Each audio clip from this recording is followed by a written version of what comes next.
with cops. He's not leaving because he wants to stay and fight. I feel like Audit is gonna give the main guy in the video, the guy recording, he's gonna give him like an A+ because he loves people that cops. Maybe not, I don't know. What would I have rated the people? That guy gets an A+. Traveler, YouTuber, and urban camper Travis Hines entered City Hall in Bethany, Missouri to inquire about the parking situation in the area. Okay. Can I help you? Well, yeah, I'm having difficulty with the parking. What do you mean Well, with parking? where's the sections for the 2 hours? Because I'm a little confused. I was going to choose some spots around the library. I want to go to the library, but there's these 2-hour parking spots. And does anybody ever have problems with parking around here? No. Oh, okay. Well, I feel very unique in that matter because I'm really Confused. Can you direct me to the person I need to talk to about the parking situation? Well, if you have a problem with the Yep. parking situation, Yeah, because I don't know. 'Cause I'm parked right in front of City Hall. I can tell Did he say, I don't know, Is that a Kyle? problem with the 2-hour parking in front of City Hall? I don't know where you keep coming up with this 2-hour parking. I saw 2 signs. Do you need me to show you a picture of that? No. Like that. Are you pranking me right now, or are you really? Then you're not really you're not really. Mr. Hines voiced his concerns about 2-hour parking signs near the library, and after several minutes of discussion, a City Hall employee called the Harrison County Sheriff's Office to assist with the situation. I mean, the parking's a lot better up north in those cities that I've been to. He sounds, I he guess I does got sound like a called. troll, to be fair. Or you guys are just here for me? Yeah, we're here for you. Okay, all right. I'm not. You want to direct? If he's pranking me, if he's pulling my leg, or if there's something wrong. He's very concerned about the parking. And we're gonna get we've got a GoPro on our tub, so we're obviously Hey, recording. why don't you have a seat right here? See. Yeah. What's We're it? gonna go talk to them in the back and find out what's going on. All right. What is it? All right, yeah, because you didn't hear the conversation, so. But we'll talk to you too, so.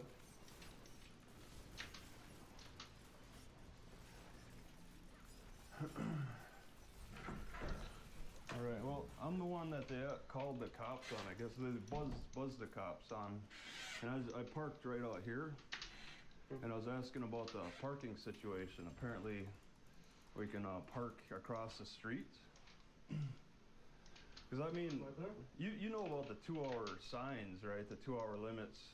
Are you blocking me from exiting? Purple flowing enemies. Okay, well, I guess you want to talk to, yeah, all right, fine. Have a seat for me. You want to talk to the, Have a seat for me. what's the problem? What's the I'm crime? just trying to figure out what's going on. Have a Well, seat I've been sitting in my car for all morning. I just want to, for me. Okay. I mean, I'll move over if you're afraid I'm going to escape. I mean, am I being detained? Officer Harris orders Mr. Hines to take a seat after having blocked his attempt to exit the building. But when Mr. Hines asks if he is being detained, Officer Harris insists that he is not. When an individual is detained by a police officer, they have been seized within the meaning of the Fourth Amendment, according to a long line of Supreme Court precedent. However, whether or not an individual is considered to be legally detained is not always a black and white determination. In the well-known 1968 case of Terry versus Ohio, the Supreme Court explained that, quote, obviously, not all personal intercourse between policemen and citizens involves seizures of persons. Only when the officer, by means of physical force or show of authority, has in some way restrained the liberty of a citizen, may we conclude that a seizure has occurred. As time went on, the Supreme Court clarified this standard by adding the Mendenhall test, named for the case where it was first introduced in a concurring opinion, to the considerations involved in determining if an individual has been seized. In the 1991 case of California versus Hodari D., the court explained that the Mendenhall test established that, quote, a person has been seized within the meaning of the Fourth Amendment only if, in view of all the circumstances surrounding the incident, a reasonable person would have believed that he was not free to leave. And, quote, that the test for existence of a show of authority is an objective one, not whether the citizen perceived that he was being ordered to restrict his movement, but whether the officer's words and actions would have conveyed that to a reasonable person. Here, although Officer Harris claims that Mr. Hines is not being detained, a court would likely find that his actions would have conveyed to a reasonable person that they were not free to leave. By physically blocking Mr. Hines from exiting the building and then ordering him to take a seat, Officer Harris communicated through a show of authority that Mr. Hines was being detained, and accordingly... Is that true? Hold on. Went on, the Supreme Court clarified this opinion to the consideration California person has grounding that the court of the full district person moved over the owned and in an current sentence of course hair not cream soft tank to take. I want to talk to you. Blocking me from exiting. You know about across the street? Because I mean, you know about the 2-hour signs, right? The 2-hour limits. Are you blocking me from exiting? I'm trying to figure out why I'm being called. Okay, well, I guess you want to talk to, yeah, all right, fine. Have a seat for me. You want to talk to the, Have a seat for me. what's the problem? What's the crime? I'm just trying to figure out what's going on. Have a seat Well, for me. I've been sitting in my car for all morning. I just want to, Okay. I mean, I'll move over if you're afraid I'm going to escape. I mean, am I being detained? Officer Harris orders Mr. Hines to take a seat after having insisted. I wonder why he paused this before he answers that question. Would show movement. Although Officer Harris claims that Mr. Hines is not being detained, the court would likely find that his actions would have conveyed to a reasonable person that they were not free to leave. By physically blocking Mr. Hines from exiting the building and then ordering him to take a seat, Officer Harris communicated through a show of authority that Mr. Hines was being detained and accordingly seized him. You're not being detained. What's the, yeah, these guys. Oh, the guy just told him you're not being detained, so he can leave if he wants to. That means that the guy should be able to leave if he wants to, but... Let's talk to him. What's the deal? We're just trying to figure out what your concern is. Okay, so she gave her side. You got a full scope of what she said. No, I'm asking you what your concern is. Why you're... No, are you satisfied with her story, I guess? Yes, yeah. Okay, well, yeah, so you understand where she's coming from, and my side is... He's standing directly in front of the door, though? Then ask him to move. The point is, the cop blocked the path and told him to take a seat. Well, he said, can I leave? He said he's not being detained, so the cop should step aside. You just say, can I leave? He told him to sit down. He asked him to take a seat. But then the guy also said, am I being detained? The guy said, no, you're not being detained. Like, oh, okay. Can I leave? I'm interested in finding a good parking spot. Okay. There's 2 lots right here. If you're looking for on-sport. Yeah, and The reason why the guy... Hold on. Me, dude. It's so bad faith. But the most frustrating thing is you retards calling me bad faith. The guy in the video is looking for a fight. The guy filming is looking to fight with cops. That's what he wants to do. That's probably what the guy's whole channel is trying to fight with cops. So the guy in the video is trying to fight with cops. He asked if he could leave. He knows he has the right to leave because these autistic retards read up and down the law and their rights and everything every single day. He asked if he was being detained. The cop said that he's not being detained. If the guy wanted to leave, he literally just has to say, can you step aside so I can leave? The cop's not even blocking the door anymore. The guy knows this. He's not leaving because he wants to stay and fight. For you to say like, oh, you're being bad faith because no, he's not. Like, the guy literally asked me to leave and the guy said he could leave. Like, that's it. The guy, he's just trying to be a nuisance. He's trying to be autistic because he's trying to get a rise of the cops. Which is fine, by the way. You have the right to do that, and the cops shouldn't respond in a negative way. But to be like, oh no, Destiny, you're a reasonable person. This guy's not a reasonable person. He's here autistically looking to fight with police officers, and the guy knows his rights, and he knows he has the ability to leave, and he's choosing not to. if we could walk out there, I mean, I'll show you where I'm parked. Where were you parked? Yeah, I'll show you. Just show me right here. Am I being detained for a crime? We're trying to figure out what's Well, going then it'd probably be easier to like point from the closer area to this parking where I'm at and where I can park outside. You guys prefer to talk inside? Yeah, it's cold outside. Oh, it's because well that's reasonable. We're not sure what your concern is. This is a 2-hour parking. I'll get a ticket for 2-hour parking. You know what? Get a ticket for 2-hour parking. Okay, so I guess I didn't ask the question directly. Will I get a ticket for parking longer than 2 hours? The answer is no. Okay, well then that settles it. All right. Do you have Okay, your driver's license on you? What's Driver's license? what is it? So I can identify you. Make sure you don't have any warrants. Well, I mean, first we have to establish a crime. No, I don't. Yeah, Making contact with you is good enough. yeah, that's fine. You can request the ID for making contact, but you don't have to compel somebody to give up an ID unless you believe a crime has been committed. And you can make contact. I've been called here to make Harris? contact with you. Okay. Officer Harris. Well, who's the caller? You're failing. They are. Well, no, they were the buzzer. They buzzed, right? You are failing to identify yourself to me and not give me your ID. Yeah. I will take you to jail. You want a crime. Officer Harris claims that I have a feeling Audit is going to say the guy. I feel like Audit is going to give the main guy in the video, the guy recording, he's going to give him like an A+ because he loves people that cops. Maybe not. I don't know. This cop here doesn't have a right to demand an ID. He can ask for one, but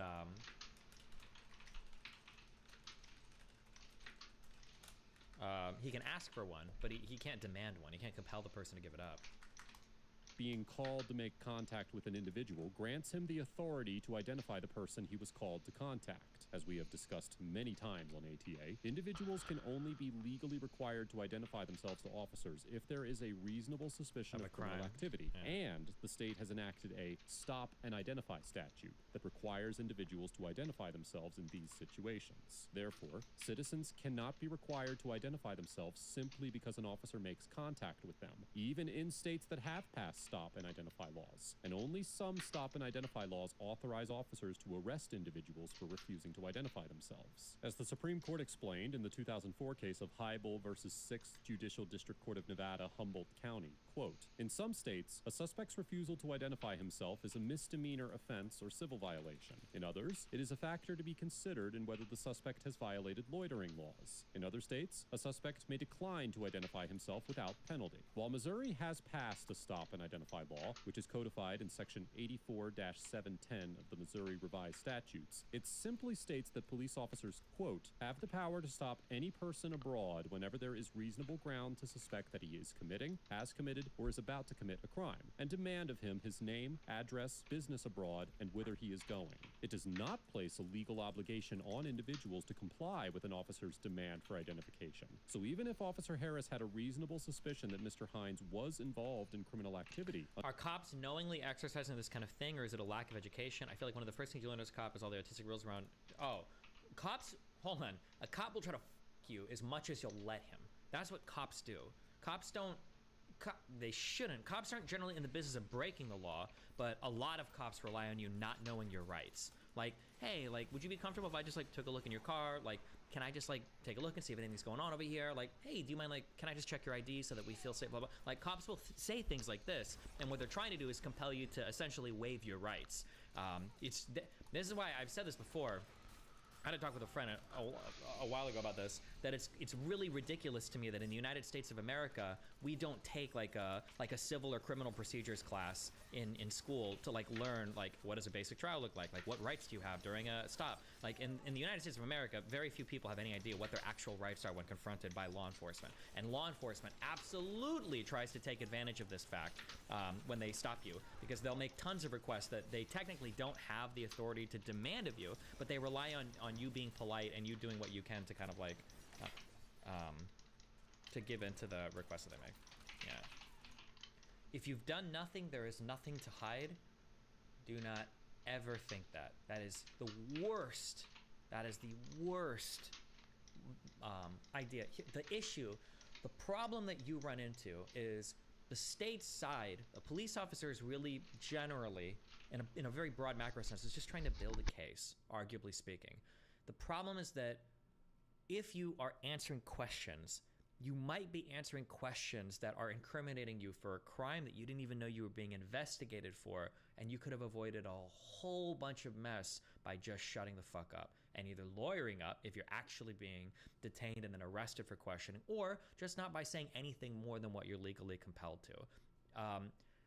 Now, realistically, like, how do you act? Like, if a cop really wants to search my car and he's pulling me over some bullshit, I'll probably let him because I know I don't have shit, and because usually if you're nice to cops, they won't write you tickets or whatever, right? You know, whatever. But so realistically, like, you probably want to be polite to cops and let them fucking do their walk, you know, rub their dick on you, whatever the fuck makes them happy, because usually they're a little nicer. But if for whatever reason, one, you don't want to, which is totally within your right, or two, if you do have if you've got a warrant or any other shady shit or dumb shit, or if your friend has weed in the car or whatever, you should be very aware of the rights you have, and don't ever think that like, oh, well, especially if it's serious questioning, you don't ever want to get in a situation where you start answering questions and all of a sudden you're like in a fucked situation where it's like, hey, well, the reason we're actually talking is because we've got a call of like a suspected break-in, and now you just told me that you came walking from over there. You didn't have to say that you came walking from that area, but you told me, and now because we got a call, because you kind of match a description, and now because you told me you're walking there, I actually have probable cause to arrest you. Like, now I'm going to take you down to the station for questioning. Now you're in a whole bunch of trouble you didn't even realize that you were being questioned about. Just, you got to be very, very, very, very, very careful when it comes to like answering questions from cops, because you might be incriminating yourself in ways that you didn't even realize. Yeah, just be careful. So always get a lawyer right off the bat. Not right off the bat, just, bro, I don't know your rights, okay? That's what I'd say. Good luck, be careful. Yes, always ask for a lawyer whenever a cop wants to talk to you. There's no reason not to. That's not true. Nobody's gonna say, I'm gonna call my lawyer for my speeding ticket detainment. Destiny, do you know why I pulled you over? It was a question asked by a cop in a traffic stop to elicit an incriminating response. If your response is anything but I want a lawyer, you risk giving the state evidence that you don't need to. No, I don't think that's true. Cops might ask you that question to like do some other bullshit, but the police officer doesn't need your admission of a crime to pull you over and get you on like speeding. Like if a cop has dinged you with a radar gun and he's got you speeding, he doesn't need you to say, do I know why I pulled you over? Yeah, because I was speeding. Gotcha, bitch. Like he's already got enough evidence to win in court and everything. Generally when cops are talking, generally when cops are asking questions, there's two things going on. On the good faith version, which is probably most cops, okay, as a fellow cop lover, I'll say this. Most cops are usually asking questions because they're just trying to figure out what the is going on. And the more they talk to you, the more they're getting an idea of who they're talking to, right? So if you start slowing your speech, if you start acting really weird and shady, if you whatever, like cop is making a whole bunch of character assessments every time you open your mouth to say anything. Number one, okay? Now in the bad faith sense, if you open your mouth and you say some shit, a cop is looking to just you on things, for you to admit to other things, like why'd you get pulled over? Oh, because maybe my tail lights out because my registration's expired. Maybe you pulled me over because you know I have a warrant. Like they're looking for you to say some dumb shit that they can like further build an investigation on or use probable cause for investigation. But generally cops are trying to figure out what the fuck is going on. Yeah, anyway, sorry. Under Missouri's law, he had a right to decline to identify himself without penalty. However, it's important to note that in some situations, a 911 call alone can provide enough evidence to support detaining and identifying an individual in a state that requires citizens to comply with an officer's identification demands when the officer has reasonable suspicion of criminal activity. As the Supreme Court explained in the 2014 case of Navarrete versus California, the court has, quote, firmly rejected the argument that reason... I don't know, I'm only a paralegal. Get Peace Corps, Eastwood's Batman here to tell you why you're wrong. You're not going to listen to me when you're wrong. I've already talked to enough criminal litigators or criminal lawyers to know, yeah, I know I'm right 100% on this. But yeah, knock yourself out. You don't need to. If a cop dings you with a gun, you don't need an admission there to be guilty of a crime. Or you can probably Google fight my traffic ticket. You can never go to court and say, oh, well, it's his word against mine, because there's some legal reason why, assuming the officer has proper training with a radar gun and dings your speed or whatever, like that admissible evidence is going to outweigh your testimony that you weren't speeding. That's how it works. But listen, if you don't agree, then hey, fuck me. Go fight your speeding ticket. Good luck. Reasonable cause for an investigative stop can only be based on the officer's personal observation rather than on information supplied by another person. And a 911 call can be... If you ask a cop if you're compelled to answer, will they answer honestly? In my experience in watching videos that I've seen on the internet, it seems to be the case that if they ask the cop, do I have to answer this? Usually the cop will say, no, you don't have to, generally free to go. However, be careful. You don't always want to rely on cops to tell you your rights because one, they might be a little bit sneaky with it, and two, they sometimes don't know. Sometimes police officers don't know the rights that you have. I think we've watched videos where cops have tried to compel people saying, no, you have to give me ID. No, you have to do it. And the cop actually doesn't know. The cop's actually dead wrong. Or there was that one where the cop's like, I'm going to arrest you for blocking the traffic when that guy's dad was across the street. And then other cops are saying, I'm arresting you because you're recording me, when that's not legal as well. So you don't always want to rely on a cop to tell you what the limitations of your rights or freedoms are. Like, yeah. Sufficient to create a reasonable suspicion as long as the call shows, quote, adequate indicia of reliability. If the cop is wrong on cam, what would happen? I don't believe there's a penalty for a cop not accurately telling you your rights, but maybe you can fight over that in court. But if you ask a cop, like, because I think the state would say it's your responsibility to know what your rights are. But if a cop says like if a cop were to tell you that you had to talk to them, do they get, well, I'm not sure actually. I don't know actually, I'm not sure. I don't know. You'd have to ask a lawyer for that, I'm not sure. If you were like, do I have to give you my ID? And the cop is like, yes, you have to give me your ID.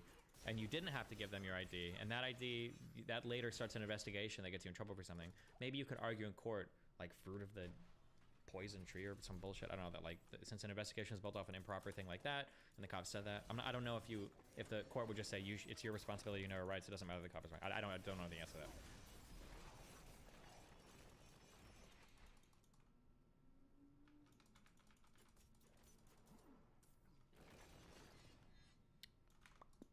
For the officer to credit the caller's account. Oh, you wanna charge me with a crime? No, if you want to identify yourself, we want to identify you. Well, I'm sorry, but I have to enforce my Fourth Amendment rights.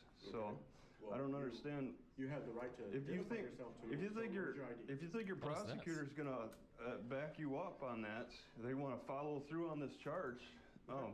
we'll see how those arguments go.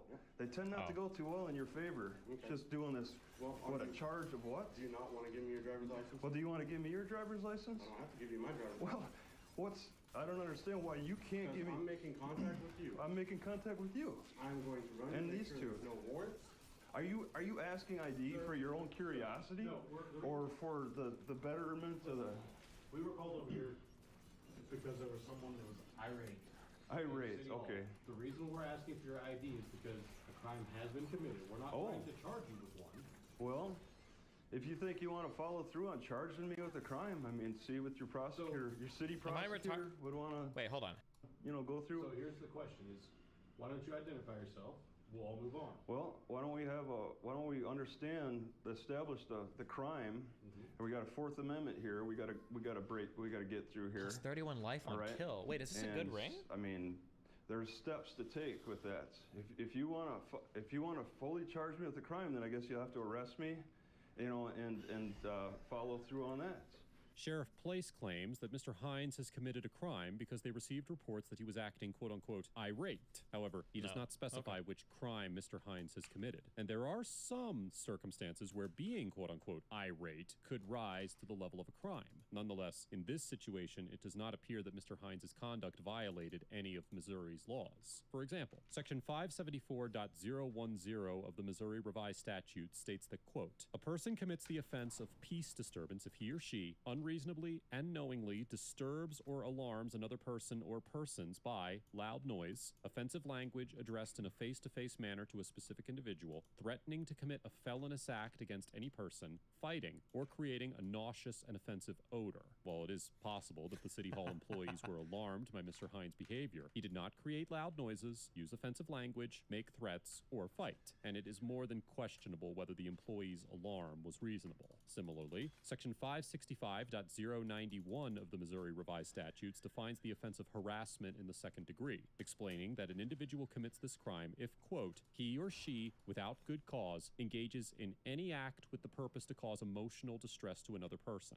And Section 565.090 defines harassment in the first degree as engaging in the same behavior and actually causing the person to suffer emotional distress. Again, although it does appear that Mr. Hines' behavior created at least some level of emotional distress for the City Hall employees, there is absolutely no evidence that Mr. Hines instigated this interaction with the purpose of distressing them. And even if it could be argued that his behavior was meant to cause emotional distress, Mr. Hines was clearly within his First Amendment rights to complain about the parking situation. If you think that's what your city prosecutor is going to support you on, I mean, this is a contact thing. I just asking about parking. This would be laughed out of court, Harris. But if you want to follow through, Yeah. Are you failing to give me your ID? are you failing to give me your ID? Are you failing to give me your ID? Okay, I'm willing to Face exchange the wall. IDs. Face the wall. All right, Put your phone down. all right. Why does he give that up? Why does he say, I will exchange IDs? Why would you say anything at all? You don't have to. Put your phone down. After Mr. Hines refused to give his ID to Officer Harris placed him under arrest. Well, but it's not just that he I don't think cops, like, being irate to a cop, I guess it's going to be up to interpretation. But, like, it sounds like the guy has the opportunity to leave multiple times. He asked the guy, he said, am I being detained? And the cop said no, so he could have just left. Instead of being like, I want your ID, the cop can just say, or the guy can say, like, I don't want to give you my ID, and then it's over. But he's like, do you want to trade IDs? Do you want to, like, I don't know. That's his channel's gimmick. He asks to exchange IDs with cops. Yeah, I guess.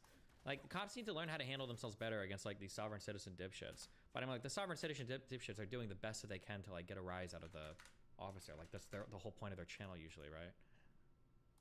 Hines was held in the county jail overnight and charged with second-degree harassment and peace disturbance. The charges were dropped a few days later, but it is unclear whether Mr. Hines will be following up this encounter with legal action. Overall, the Bethany officers get an F for escalating an innocent encounter into a criminal arrest, displaying a fundamental misunderstanding of Missouri's identification laws, and for baselessly accusing Mr. Hines of committing a crime in an effort to gain control of the situation. Instead of approaching Mr. Hines in an effort to assist him or be of service in some capacity, the Bethany officers criminalized his behavior and ultimately arrested him for failing to comply with their unlawful orders. This interaction presented a perfect... I'm gonna guess that he gives the guy on the video, I'm gonna guess he gives him an A-. That's my guess. perfect opportunity for the officers to welcome a citizen to their city and address any concerns that Mr. Hines had about the parking situation. And nothing that Mr. Hines did suggested that criminal activity was afoot. The Bethany officers blatantly misrepresented several laws, completely disregarded Mr. Hines' Fourth Amendment rights, and failed to do any measure of investigation before conducting an arrest. And it's no wonder that the charges against Mr. Hines were promptly dismissed. This interaction highlights how— Wait, he asked for the cop to move and he refused. Is that true? I didn't hear that part, or I wasn't paying attention when he said that. I heard him ask if he's being detained, and the cop said, no, you're not being detained. I heard that very clearly. I didn't hear him say, can you move? But he might have, and I missed it, but... quickly a small misunderstanding can escalate into an unnecessary arrest when members of law enforcement neglect to properly carry out their duties. Mr. Hines gets an A, because although he could have exercised his right to silence more effectively, he remained calm and collected throughout the encounter, maintained a reasonable balance between complying with the officer's orders and questioning his conduct, and challenged the legitimacy of the officer's actions without becoming rude or vulgar. At no point did Mr. Hines commit a crime or display any conduct that would warrant a police officer's involvement. And it is difficult to understand why the Bethany City Hall employees called 911 at all. Mr. Hines does not— It is absolutely not. The guy sounded like a schizo when he came to the counter. What was the start of this video? Am I parked for 2 hours? Can I park? Can I park? I don't even know if the city clerk would know the answer to this question. But like the guy at the start of the video sounded kind of like a schizo.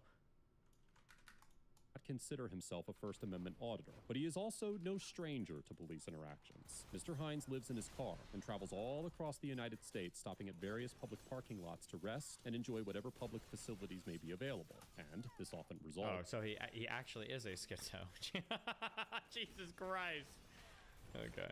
And the police being called to investigate his behavior. Mr. Hines often demonstrates a relatively thorough understanding of his rights, and certainly has a unique way of expressing himself and exercising those rights. Be sure to give Mr. Hines' channel your support. You can find a link in the description below. Let us know if there is an interaction or legal topic you would like us to discuss in the comments below. Thank you for watching, and don't forget to check out my second channel for even more police interaction content.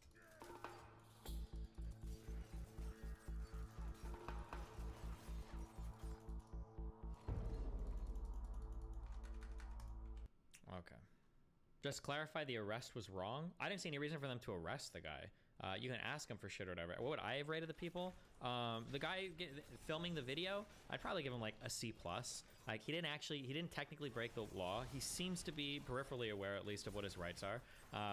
But he's also like just annoying to deal with, and he also seems to be very desperate to escalate situations with cops for YouTube content. So I give him like a C, I guess, because he didn't technically do anything illegal. I'd give the cops, I'd probably give them, since anytime you're making like an arrest that you probably shouldn't make, the best you're getting is probably like a D+.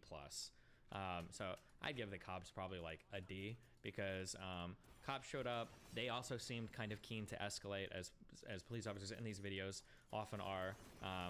But like, I mean, it wasn't the worst thing in the world. The guy was acting kind of fucking schizo, but I'd probably give the cops like a D. I'd probably give him like a C. If I was in a worse mood, I'd give him a C-.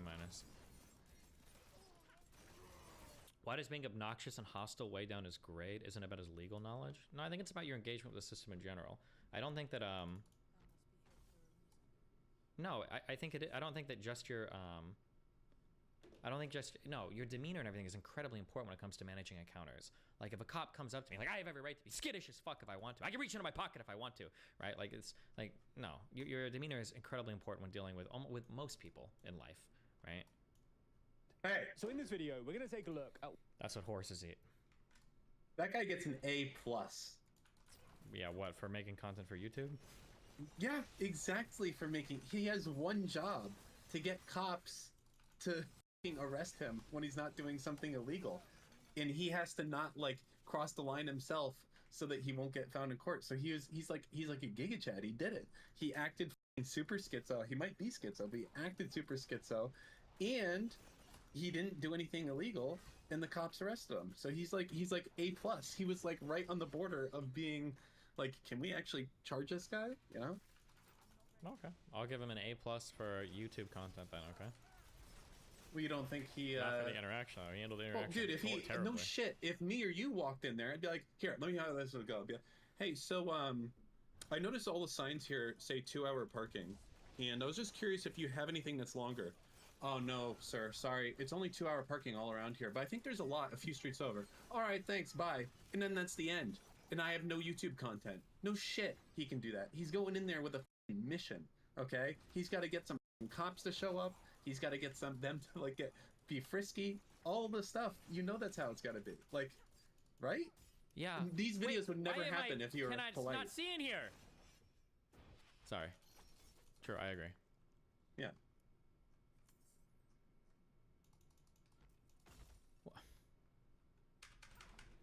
Nice glitch. Okay. Anything else you want to add to that? You gonna anything else, me? Yeah, gotcha. Anything else? You motherfucker.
The darkness growing on me on XFM 104.9. Oh, it's all going well already, isn't it? Microphone. Richard Ashcroft dissing all his mum and everyone. Yeah, it's a little bit Christmas. of cussing in there, which they bleeped out, thankfully. Carl's in a bad mood already. He's been in about 3 minutes and he's in a bad mood, getting stressed. If you can't hack it, leave. What's the matter with you?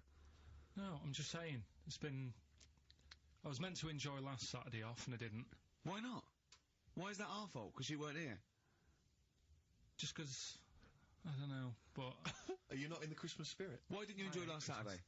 What did you do? I went all the way back up north again, right? Because it was Suzanne's dad's birthday, right? I was busy last week, didn't have time to get him a present or anything. Didn't have time to get him. So I got to Euston Station, bought a card for him, which was a Christmas card, so he wasn't happy because he was saying it's my birthday, and I said, well, I won't be seeing you again.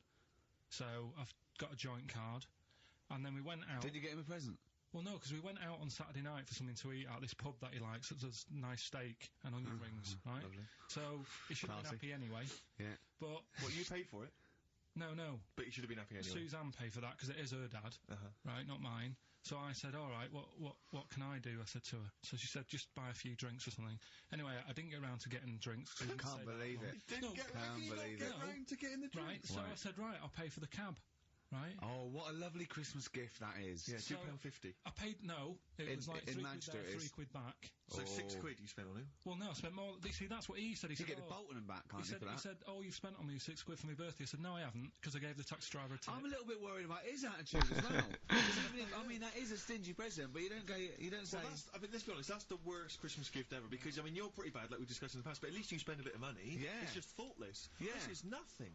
I know. Never giving him any time. I mean, I would... And I knew my demographic. They loved it, my family. the they scratch couldn't believe their luck, you know. Well, a tenner. You spent a tenner on him. Well, the cab fare was £6. But the thing is, he doesn't. It's not. I don't think he's saying that. I think it's the fact that this is like, you know, frittering away in everyday life. Kind of thoughtless, he would have loved to. I'm sure he would have been appreciative of a lovely £10 gift that you cared about and bought. A book he probably likes, Fly Fishing, doesn't he, by J.R. Hartley. If you'd have bought that, he'd have gone, that's what I was looking for. Or what I was looking for, Carl. Bloody hell, Carl, you little bald twat. That's just what I wanted. So, All right, so just calm down. So what have you got planned for Christmas? Is this what I mean? Are you doing the same approach with Carl, Suzanne? excellent. You've paid me milk bill for this week. That were nice. I'm spent this year. So That's it. have you planned anything for Suzanne, or are you just? Yeah, gonna... I'm taking her out Christmas Day for something to eat. Well, does she know that? Was that? She's working today, so she you know. So Right, okay. So what Christmas gift have you got? that's it. I'm taking her out. What you haven't got a present. No, because we've spent a lot. Don't this forget year. that's half yours though. You're going to be eating. You're not going to just be sitting there watching her eat, going, "Oh, I'm hungry, but I spent all." You're going to be eating as well. That's half yours. So she's got Look at his nothing to face! unwrap. He's looking like a cat who's But been wait a hit. minute, she's got nothing to unwrap. There's nothing. She's going to hand something over to you because I've met the woman. She will. She'll hand something over. You'll open it. You'll love it. I might get something today. But you shouldn't take me to begrudgingly persuade you to do it. God. Yeah. Right. Right. So. Yeah. Well, I'm gonna try and stick in some Christmas songs. We're not playing all Christmas songs, but I brought in a couple. So this is Christmas, John Lennon, Yeah, The one or two of River, the Joni Mitchell, Yeah. Fairy Tale New York, one of the best Christmas songs ever. Oh, well, what about a bit of Pretenders? That's a good one. 2,000 Miles. Let's hear it. Pretenders, 2,000 Miles on XFM 104.9.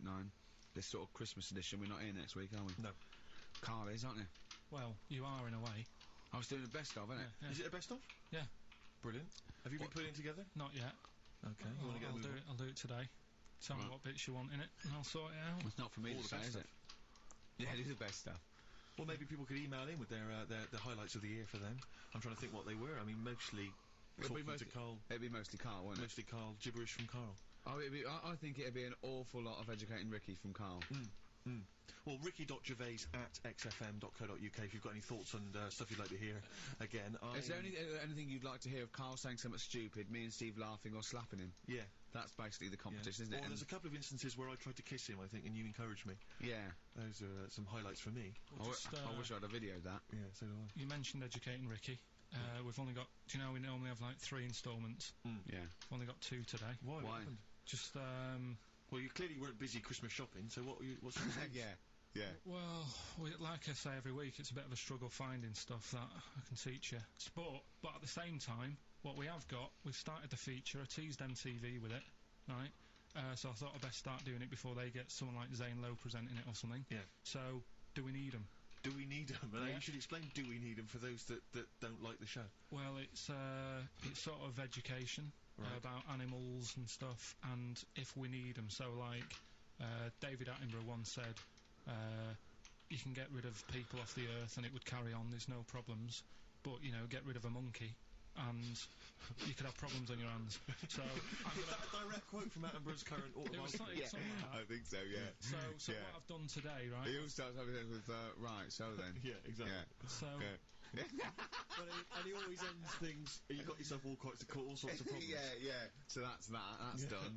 That's coming up. Enjoy that. Enjoy that. I've spoke to a woman about jellyfish. Oh yeah, because I know you're not a fan. Not a fan of them, so we'll be speaking to an Women or expert. jellyfish? This is a woman. Either. talking about jellyfish. Yeah. So we'll be sorting that out before 3 o'clock. We'll be finding out if we need them. Putting that one to bed. He's great, and he's great. And then we've got a Christmas edition of Rockbusters, which Oh. I found out yesterday. Go on. Channel 4 have ripped it off. Go on. It's on their teletext thing. That's What do you mean? outrageous. Yeah, on their teletext page, someone said. What are they doing then? Like Rockbusters, they're copying the format. You sure they're not copying Blockbusters? No, it's someone said it's a cryptic clue of a band and that, and initials, and you work it out.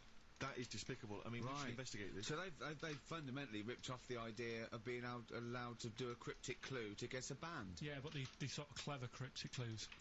Oh, they so did- they did they steal certainly off you ripped you off then, have they? I'm just saying.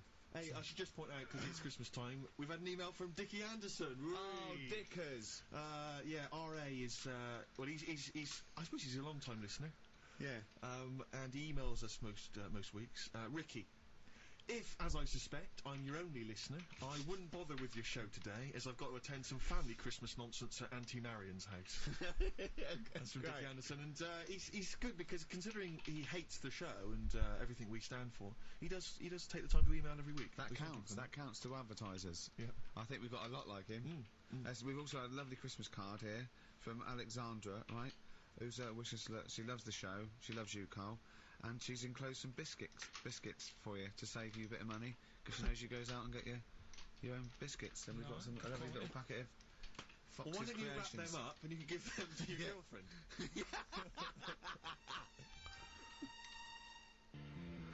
Don and Blitzen from the About a Boy soundtrack by Badly Drawn Boy. Christmas theme there. Christmas theme there. You've spotted the Christmas thing. Yeah. Carl's not really in festive mood, but I can't imagine Christmas is your time of year, is it, Carl? Well, I'm not sure any time of the year is, really. I liked it when I was about, I think, when I was about 7 I enjoyed it. was that the one? Was that the year, the big You year for you? get loads of stuff, you don't have to worry about anyone else, but once you've, like, got a job. What did you get when when were you doing your paper round? How old were you then? I was about 13, 14. Well, that was then you were your own man, weren't you? I had to buy stuff. Oh. But you're still not You're quite having a good time. selfish man, aren't you? I didn't realise this. No, it's just that And Christmas. that's coming from him, Carl. My dad always said... Oh, right, steady on. Dad said Christmas morning was for, like, you know, for me, so he used to stay in bed. So he never... That's brilliant. That's a great thing to say, isn't it? Yeah. Christmas morning's for you. Run wild. Do what you want. Just don't bother me. I'm going to Honolulu for 2 weeks. That's great. Dad, it's Christmas. Do I have to do anything? No. So my mum used to get up, because she used to like to see my face light up, you know, when I open my presents. And then, fireworks. And then I'd have to go to my bedroom from about 6 o'clock onwards, because, like, my mum and dad were into having big Christmas parties, and I wasn't, like, old enough to go. Right. So they'd say, right, you know, you've had your fun there, you go up to your bedroom, stay in there. Really? Yeah, I remember one year, right, I got a train set, that's what I wanted. Yeah. Right? It's brilliant. Playing with it all day. I thought, I don't mind about the party, I'm happy staying up here, playing with this. Brother comes in, he's had a few, right, he's going, yeah, give us a go on your train. How old is he? He's a bit older than me, so he might have been like, let's see. Well, let him be 18. Yeah, probably about 18, 19, And how old were you? like that. I was, well, I had a train set, so, I don't know, about 14.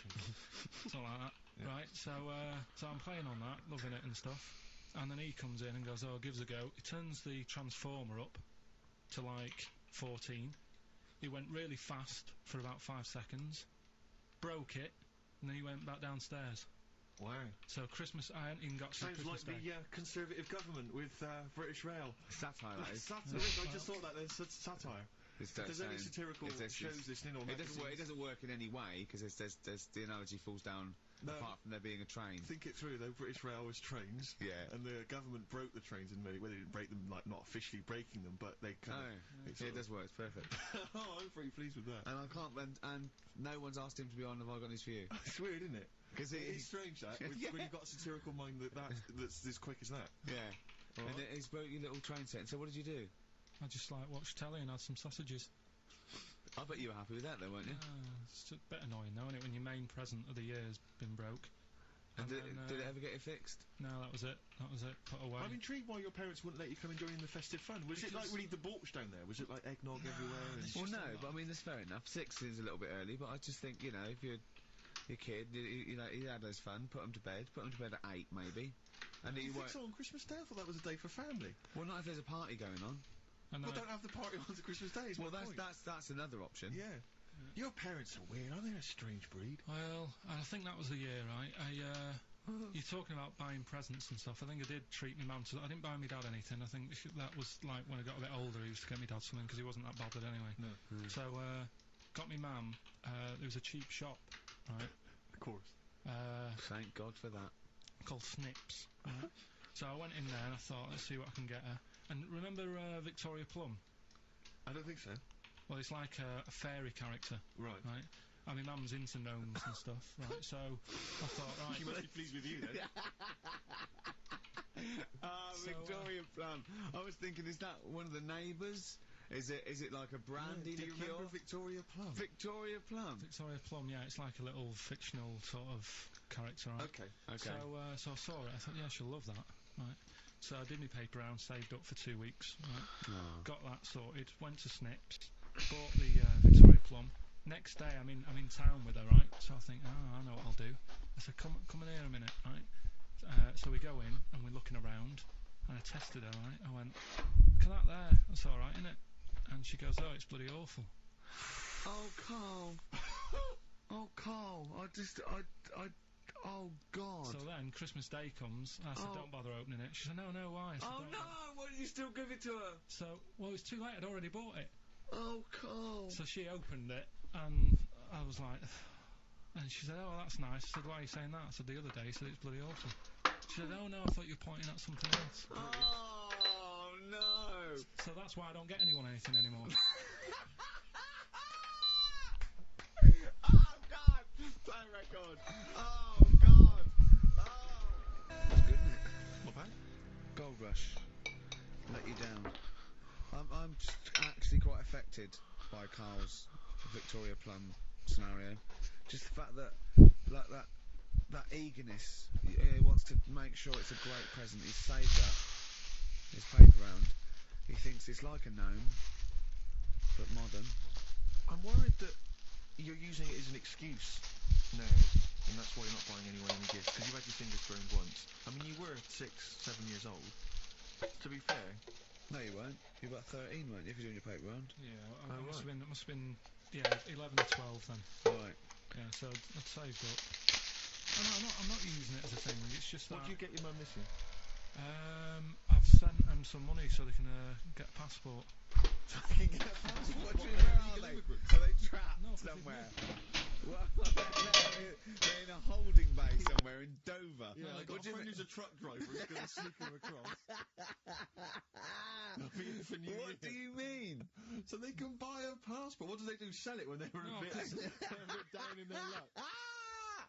No, they haven't got that much money, right? They've never been abroad, and the mate said they might take them next year, and they said, oh, we haven't got a passport, so You've I got to thought... buy a passport, have you?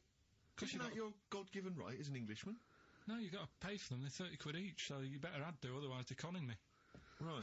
They So said you it's sent 30 them quid. You 60 don't quid? get born with a passport, of You course you sent them don't. 60 quid in an envelope, have you? Well, check. Right. I love that. He'll be watching telly and France will come on and he'll go, oh, what do you think of that? She goes, it looks bloody awful. He goes, oh, don't open it. No. Don't open it. Yeah. Don't open it. So Oh. you've not paid for a holiday for them. You've No, you've just given sorting them- out the... Well, it's the better prize, isn't it? Because they can't go anywhere without it. Well, the passport keeps on giving. Yeah, It's the perfect so- gift. 10 years. That is, yeah. So, but no, I never used to. I mean, I can't think of other things. I used to get me dad once I started getting him stuff. It sort of used to be a dressing gown, Yeah. and then, but as an extra surprise, I used to put like a cigar in the pocket, so he'd think that was it. Yeah. Then he'd put it on and put his hand in the pocket. Right. And Oh, then he what's just this? hit you because he thought you'd nicked it. Oh, dear. So you bought him a jacket with a cigar. That's quite thoughtful. Didn't you sneak a cigar once one Christmas? Yeah. Well, that's when they used to have like the big do's, like I say. You know, they were known for it. Like the whole estate used to know that. You know, we were having a party. Yeah. So, Too loud. So they'd all come round. so they all come round and You know. have food and drink and that. And, pocket the, I can't ornaments. imagine. I cannot imagine how unpleasant that must have been. Awful. And you locked in your bedroom with a broken train set Yeah. Crying. and looking at Victoria Plum, whatever that was. In the bin. Oh, in the bin, yeah. And hear a mum saying, and he got me this. Got me this Isn't this piece shit? of rubbish. You could hear him just throwing it against the Yeah. wall and all laughing. the neighbours laughing. Yeah. And you'd come down and just be in pieces with loads of spit on it. Yeah. Just They'd loads have of scratched gob out on the it. eyes. And all the Polaroids of them just like laughing at Yeah, it and pointing. stamping on it. Yeah. all right. Just brought it all flooding back. But no, I used to get up in the morning and then like they'd still sort of all be there asleep on the floor and on the sofa. And Oh, that's awful. Carl. That's terrible. Christmas is surely the one day a year which is a family thing. It's for the kids. They're the ones no, that but are... that was Boxing Day. Well, I know. Oh, that's all right. It's not- It's over. It's over. Yeah. Back on the Christmas bike. is over. All right. Who's going to pay for this? What, me? Yes, Carl. You're doing 2 rounds today. Yeah, was your paper round supporting the entire family? Yeah. No, so I used to get up and like go downstairs and they'd be asleep, so I'd be mooching about trying to find like another present that's still working. So, I yeah. love the idea that these people from the estate had like squashed his presents. So I found a cigar that had been sort of lit up and then put out, so I thought, oh, I'll have a go at that. Yeah. I went outside and had a go, and that's the last time I smoked. Right. I tried it, I thought, I don't like that. I love the fact that he does everything once. Yeah. In his life, it's a line of, I've done everything once. I don't need to do it again. Oh, dear. You know, I've said in the past to you, Rick, that my grandparents, so I love them dearly, but it's like for the last 30 years they've been waiting to die. I know. It's yeah. like they just sort of, it's like, you know, the novelty wore off of like. You know, just, Life in the 50s. Yeah, they got kind of bored of it. Like, yeah, in the 40s it was brilliant. All sat around the old Joannas, the bombs fell, singing. They loved that. The 50s, you know, that was great as well because that was the post-war years. It was, you know, it was a bit tight in the pocket, but it was all right. Everyone pulled together. And then the 60s came along, all the crazy music, the funny hair. Let's stay in bed. Exactly. They basically stayed in bed. And it was one Christmas when my grandmother said to my dad, "What do you like for Christmas? What do you fancy for Christmas?" And this must have been, I don't know, 20 years ago. She said, what do you fancy for Christmas, Ron? And he went, well, you know, I could do with a nice big kind of warm winter overcoat. She said, don't worry about that. She said, don't worry about that, because your father will be dead soon. It's right, you can have his. Meaning my granddad. Well, let's be honest with you, my father's still waiting. Which is good news. Good news for my grandfather. Less good news for my dad. He's freezing. He's freezing. He phones out, how is he today? He's fine. Oh, okay. Oh, I'm freezing. It is it's such a weird mindset, that. I think it's that, to me, is what sums up people from that older generation, the 40s and 50s. And it seems to me that you've got that kind of mindset. It's like you were born in the 30s. And whenever you talk of your childhood, it's like you had, like, a baked potato to take to school. And a hoop and a stick as a Christmas gift. The other thing is, I think that that sort of generation, it seems that the man is dependent on the woman. There's a total dependence. Oh, absolutely, If she dies, he's done. Yes. He's done for. Just pine away. If he dies, she's got 30 years of pottering. Absolutely, yeah. Do you know what I mean? And going to, like, you know, the youth club and the church. I know what you mean, yeah. It's sort of like that. It's sad. Of course, it's sad for them, but it's not the end of their life. No, sure. And it sort of is the other way around. I don't know why that is. Yeah. It's terrible. That's a little melancholy thought for I know, Christmas I've really you brought it down, you've brought it down, I've brought it. This isn't a nice show at all, this is terrible. Well, we're going to have people just killing themselves. What? Well, I didn't really want to make it a Christmassy type show, because I don't really like it. Oh, he's done it again. What, you did Christmas once, didn't like it? No, it's just... Play a record. I'm not religious or anything. What are you? You're not anything. Teenage Fan Club from the XFM Christmas album, and that's Christmas Eve. Their guitar sounds are just brilliant. They're just always so nice. All right, Carl, do you like that? Do you like Teenage Fan Club? Yeah, they're good.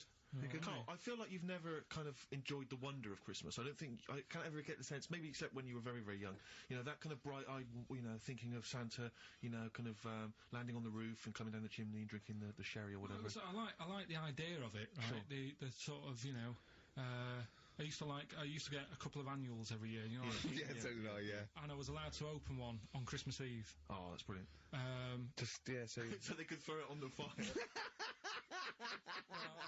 think we, it is something like a quick skim through, do the work search right. Yeah. I think that's to light a cigar off the cooker. Well, anyway, listen, a good friend of ours, Ross Noble, a comedian, brilliant, he gave me this picture, Carl, which he's got from a magazine. He loves you. And I have to say, I think this... I just looked at it then. Obviously, it's not going to mean much to the listener. Oh, this is self-indulgent. But it is currently available. I think it's in the current edition of Bizarre magazine, so you might want to buy that. It's not horrible, though, is it? There's a certain grotesqueness about it. Oh, it's a deformed person, isn't it? Well, to a degree, but I think what it's going to do for Carl is give him, I think for you and I, Rick, we're going to see his face. Light up. Lighten up, like opening a wonderful Christmas gift. Oh, you know what? I think I've seen this. Is this the one with the kid with the big head? I'll be honest with you, Carl, it is. Have you seen it already? Yeah. Let me just show it to you again so you can kind of it again. I haven't seen it. It's like... yeah. We shouldn't be laughing at that. No, but that is like the kid who I went to school with. That is the same. That can't be the same. So do you recognise him? Seriously, that is the same thing he had. I mean, I have to say, it does look like it's been computer generated. It's so odd. Yeah. But look at the child's face. I know. Look at his reaction. Don't take another photo of me. I'm not sure this is right. It's not right. It's not right. But I was hoping that would give you, Carl, just a little glimpse of. We've had a request as well on the best bits. So someone wants to hear you talking about your mates with the big heads. I'll leave it, because every time we go there, we get some sort of complaint about something. About what? Just leave it. Well, that for some reason that always goes from the story with my dad going to Blackpool for taking those kids there. And what kids? And, leave it. No, what? I don't know. There's people that know what you're talking about. I'll tell you when we put a song on. No, well, I know what it is, but you can't just say that. Well, Is it when your dad put a kid in the wheelie bin because he was getting out of hand? Yeah. so we're going to be We can't go through it we're again. gonna, Rick. It's too controversial. We're gonna. What's the name? No, well, the thing is, right, you were just saying about what are you? About Christmas. That's the funny thing, right? Because in our house, there's no one who's religious, right? No. My dad got annoyed when I went to church that day. He was like, what are you doing that for? Of course. I went to see a gig in Liverpool.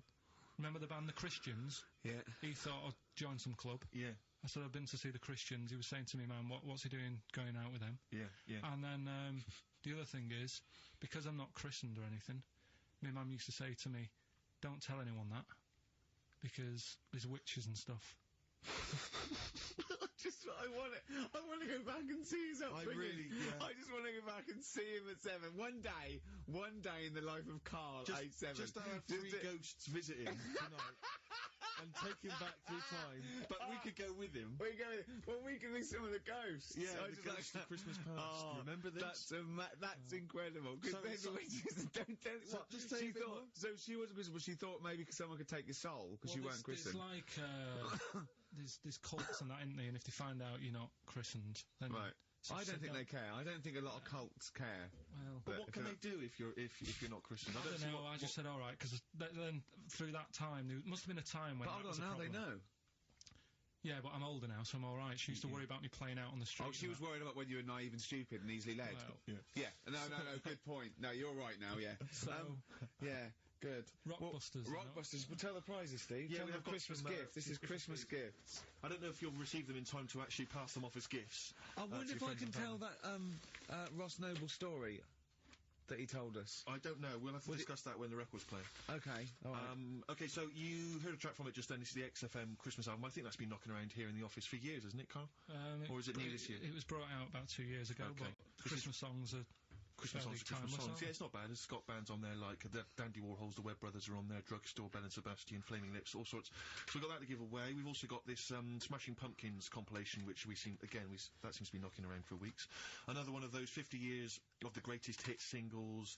I don't know, Culture Club's on there, Queen, I've obviously, just Lennon. seen the cult film. Yeah, the cult film will come back to you shortly. This, I think, is one of the most exciting gifts. If you have a video player and you want to get trim, then surely Big Brother 3 champion Kate Lawler and her cardio combat video, in which I think she uses kind of, I don't know, military kickboxing training to get you trim and taut and looking as good as her. Then you can get that as well. We've also got a exclusive 7-inch single from the White Stripes, a kind of Christmas single. Is that from them? Yeah.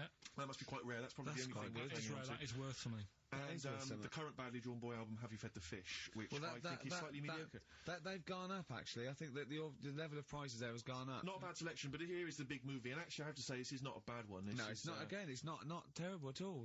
It could be worse. It's James Caan in the original Rollerball, not the disastrous remake that came out recently, but the DVD version of Rollerball. So that's there as well. So something fairly interesting. That's worth winning. Right, come on then. Let's do Rockbuster. Well, will we play a song to give Let's play people it and time we'll to come- get a pen and paper and that? Yeah. Yeah. So we're doing it next. Yeah.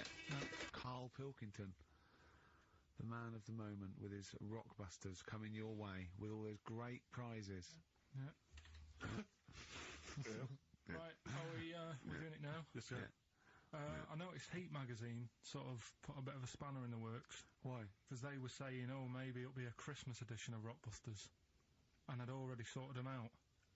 I wouldn't worry, Carl. Well, what I've done, I've cleverly tweaked them to make them Christmassy. So the Christmas bit in it has got nothing to do with it whatsoever, but I just thought... So you mean the clues have a Christmas element? Well, yeah. But it's the bands nothing aren't to do with the necessarily- answer. It's nothing to do with the answer. Right. So why don't you just ask the normal ones and I'll ring a bell. I'll shake some bells. Well, it's the equivalent of that, but in sort of speech. Right. Brilliant. So the first one, there's a load of letters there asking for advice. Put them on Claire's desk. Oh, and have a good Christmas.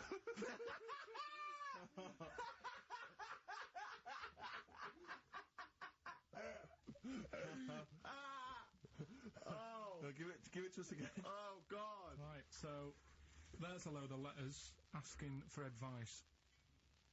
Put them on Claire's desk. Oh, and have a good Christmas. Right, Right. but bear in mind, people, that the Christmas element may not be relevant No, to that's these got clues. nothing to do with it. I don't want to, Okay. you know. And the initial there is F, right? That's F. All right. Right, the Next one. second one. Ask your mum if you should.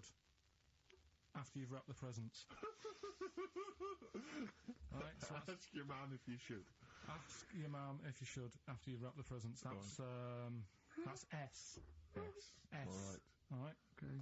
And the last one, a couple of people were arguing in the supermarket at the fruit and veg counter, but it's busy in there because it's Christmas. So that's probably what brought it on. So that's B. Oh. B. Oh God. So they're the three. Will I just recap? Yes, please. Yeah, I have no idea. so I the can't first even. one. I don't know what to start thinking. Well, Right, there's a load of letters there asking for advice. Put them on Claire's desk. Have a good Christmas. Have a good Christmas. Second one, ask your mum if you should. After you wrap the present. S. And the last one, a couple of people were arguing in the supermarket at the fruit and veg counter. But it's busy in there because it's It's Christmas. busy because it's Christmas. That's a B. So they're the three things. It's email only, this one. Please remember that. ricky.gervais@xfm.co.uk. ricky.gervais@xfm.co.uk. Yeah. brilliant. Carl Brilliant. looks happy with them. He looks he's really very happy pleased, with and them. rightly so. They're All right, cracking. they're good. Yeah. They're good. Pleased with those. So, All right. Is there Right. going to be more Rockbusters in the new year? We're not sure. I'm still, thinking about new ideas that we can do. Okay. Are we starting Ricky Ridiculous today? Have you done Couldn't be anything? bothered. Couldn't bother. Right, couldn't be hard. Look Right. forward to Ricky Dickinson. What, and he's worried about. He nearly said asked, and he just stopped because he's Yeah, worried well. because he's the producer. Yeah, well, I've got to set a standard. Oh dear. Carl, you have, mate. You have. So that's that. We've still got to come. I'll tell you what. Why don't we have a lovely tune, Yeah. right? You make the tea. We're opening these biscuits from Alexandra. Yeah. We'll be enjoying that, right? Maybe segue so we can have a nice little, rest. I don't want to talk through it. It'd be rude. And then we're coming back, and as part of like Parkinson, and Do We Need 'Em?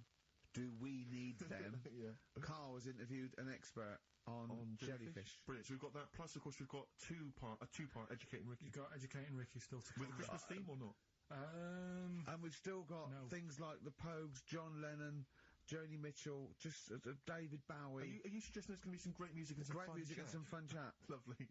Good. Well, we had our little biscuits, haven't we? We're loving it, aren't we? Yeah. Cheers for that. I think I can just sum up the station, can't I, Steve? With that just last I comment. think you're probably right. I just came in. I just went to the toilet there, and it's a disabled toilet that's close to it. So you go there. I had a wee. I thought, oh, the thing doesn't work. Didn't flush. I came back and said, oh, the toilet doesn't work. Doesn't flush. And Carl went, no, you just stick your hand down and pull that wire up at the. Think of that. Put your hand in the water. I mean, just when In the cistern water. when David Bowie interviewed Zoe, come on, there's toilet's not flush. He goes, all right, babe, just stick your hand down, pop the shit down the U-bend, and just wipe your hands on your pants. Thanks very much. I mean, sums up this station, doesn't Absolutely. Tin pot. Have you ever done this? This is one of my most embarrassing moments. Is because sometimes you'll see. Hey? Well, you'll realise what I was going to say. what happened, Rick, was I almost leapt to the end of the story. Right. But I realised I had to go back a few steps. Yeah. I just did. Have you ever come? Well, And you stopped? It was going to be coming. But you'll understand in a minute when I finish the story that Okay. it's not coming in the traditional sense. All right. Because it's followed by coming out of. Oh, sure. All right? Yeah. So... And not your trousers. Okay. All right. So, now, awkward moment, and I should just, if you're Christmas shopping, maybe you're in a big department store, and you see the disabled toilet, and you think to yourself, I can nip in there, I can use that, because it's close to hand, because I've got to wander miles for the regular toilets. I went in there once, in the toilet, disabled toilet, just snuck in, came out, disabled person. Furious. That was, but it's really awkward because it's their sort of private domain. It's like they're part of an exclusive club. They've not got many perks in life, and that's one of them. And here I was, kind of exploiting it. But they can't. Well, yeah, I suppose they can be annoyed. But what just did you has to do? look Did you affect a limp? I normally do. I often do. I've affected a limp many times. Like for instance, if I take the lift in a building when it's only one flight of stairs. Right, and they know, and I get up on the first floor, I always affect a limp coming out, so that justifies why I haven't come up the stairs. Like, who is it that I'm scared is going to sort of say something? Yeah. But, oh dear, that's it's the same thing as if someone asks me for directions, I always pretend I'm foreign. I always go, I don't. Why do you do that? I can't, because I'm just terrified of giving them the wrong directions. And Well, then just now, I don't know, I don't live from I don't like, because I'm sort of, I feel bad. Because what I used to sort of give directions because I like giving directions, I like helping people out. But then I realised I didn't really know. You used to hang around going, you alright? Yeah, we're fine, yeah. Do you want to know where to go? I tend to have a go even if I don't know. Exactly. But I'm always terrified they'll come back and find you and go, you led us astray. Yeah. So now I just affect a foreign accent. And There's a fella the other day, about 2 weeks ago, when I was walking in. Little old woman, little old fella come up to me and said, where's Wimpole Street? So I said, I do know it. So I think it's over there. And then I'm not very good with street names, but I'm good that if you say, oh, there's a Boots on it. Right. Do you know what I mean? If there's something near it, it's like the same with directions when I used to drive a lot. Yeah, or historical facts. I don't know like old motorway names, you know, like M this and M that. I can never remember that, but my dad used to always say, right, there's a horse in the field, turn right, and stuff like that. Good stuff, yeah.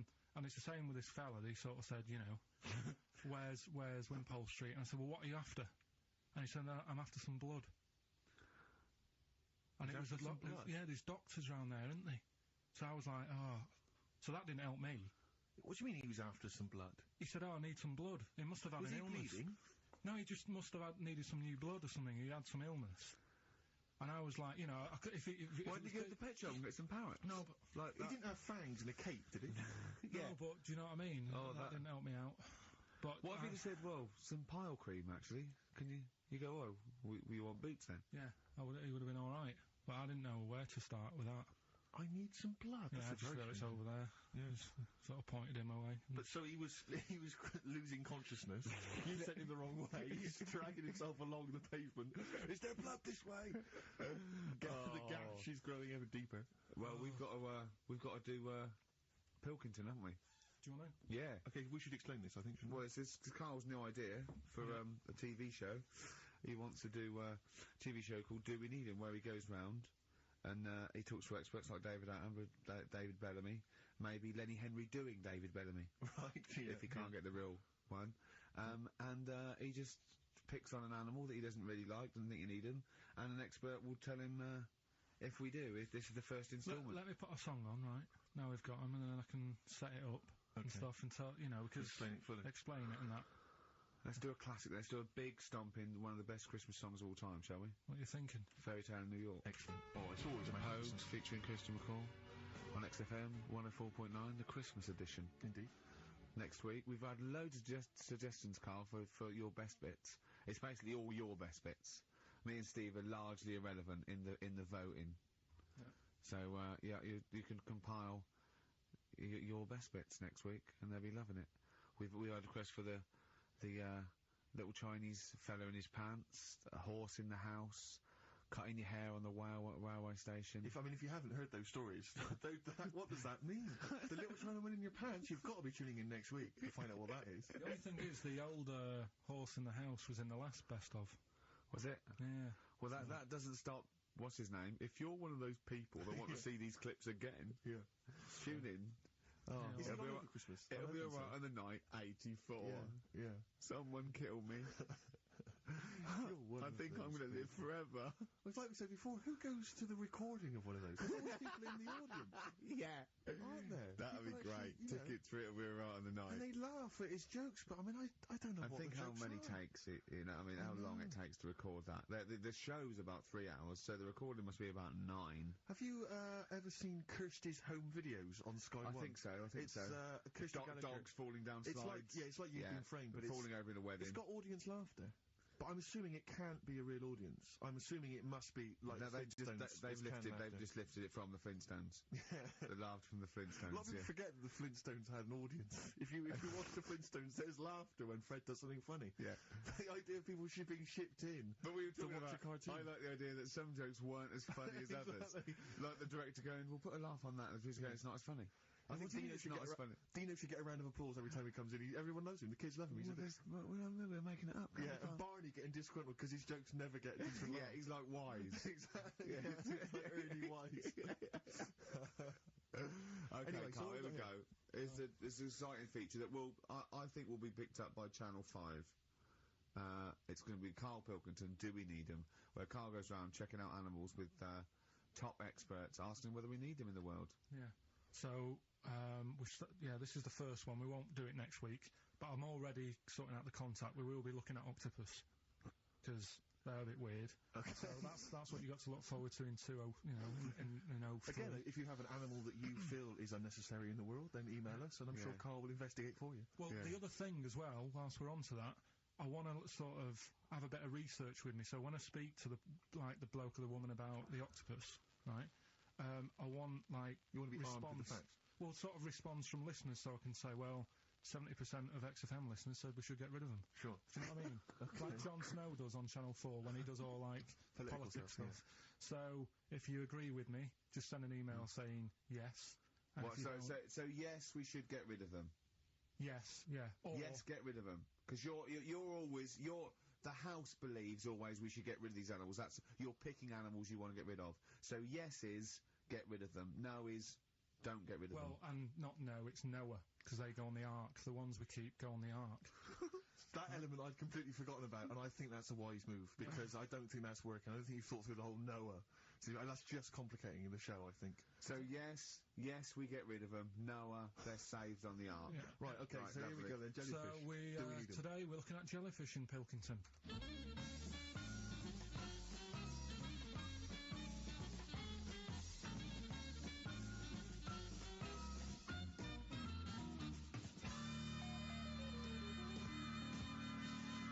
Right, I'm talking to Vicky, who works in an aquarium in Anglesey, isn't it? Yes, it is, yes. Right, brilliant.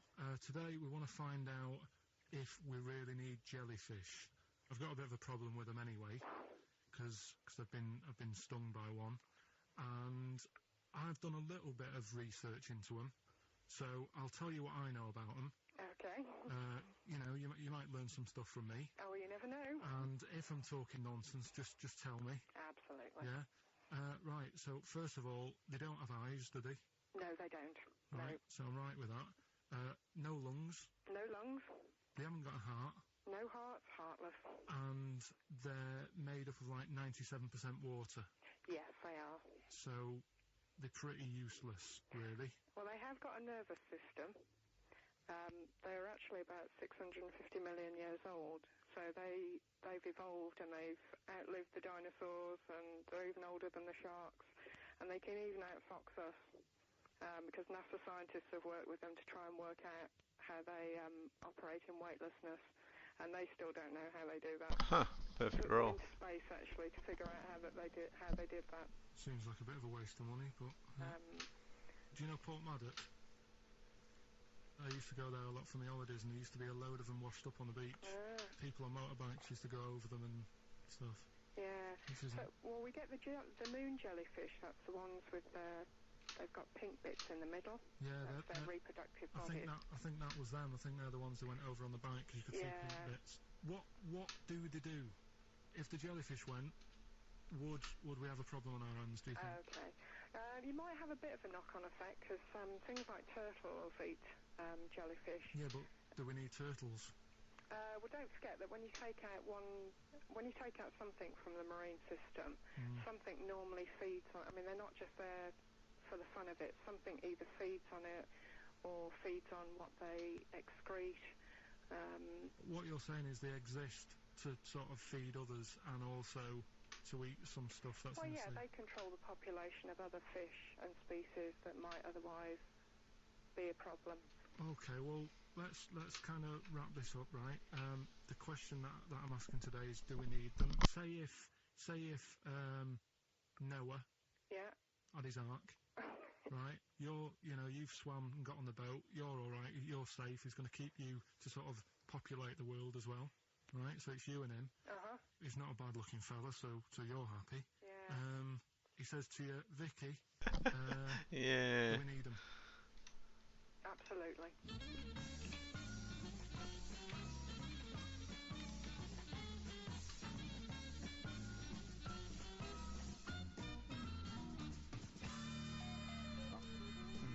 I don't even know why she even gave you that interview. When you start off with, right, trying to find out if I need to, but what did you tell her to get her to talk to you? Just said I'm doing some research on stuff. Did she think you were a schoolboy or something? No, she just said, oh, all right. She said, how long will it go on? I said, not long, just like 5 minutes, have a quick chat. And she loved it, didn't she? She sounded happy to take part in that. So the fact I love the fact that you've got an expert and you suggest that she's going to be having sex with Noah. He's a good fella, so you're happy. She goes, yeah.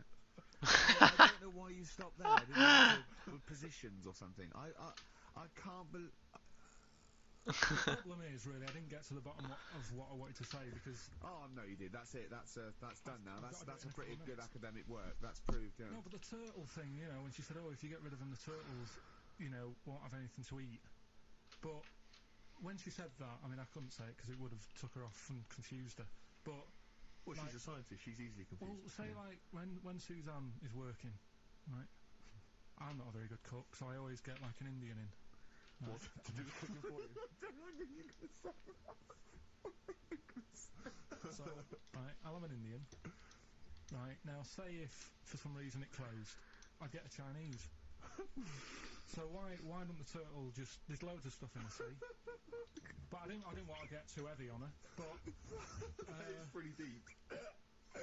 Oh, that is genius. But we'll look at... But so the fact that she said, yes, you need jellyfish, does that mean that you've changed your... I mean, what I'm saying is, does her answer go? Does that stand? Yeah, it does, yeah. It does, does it? It does, yeah. Whatever I get the expert to say, I try and get him in a corner. Right, you try and argue him into a corner. Argue him into a corner, but that time she wasn't having any of it, so we've got to carry on having them. Yeah. So in the new year, we'll be looking at octopus. Okay. Yeah? Yeah, great. Brilliant. Let's play some feeder. Christmas. I think there's often... Carl with his Victoria Plum. I want to see a Victoria Plum. I want to know what it is. Does it look like a little gnome? It's a woman gnome. A female gnome? Yeah. A little gnome. And Man, that rolled fucking horrible. Gnomes?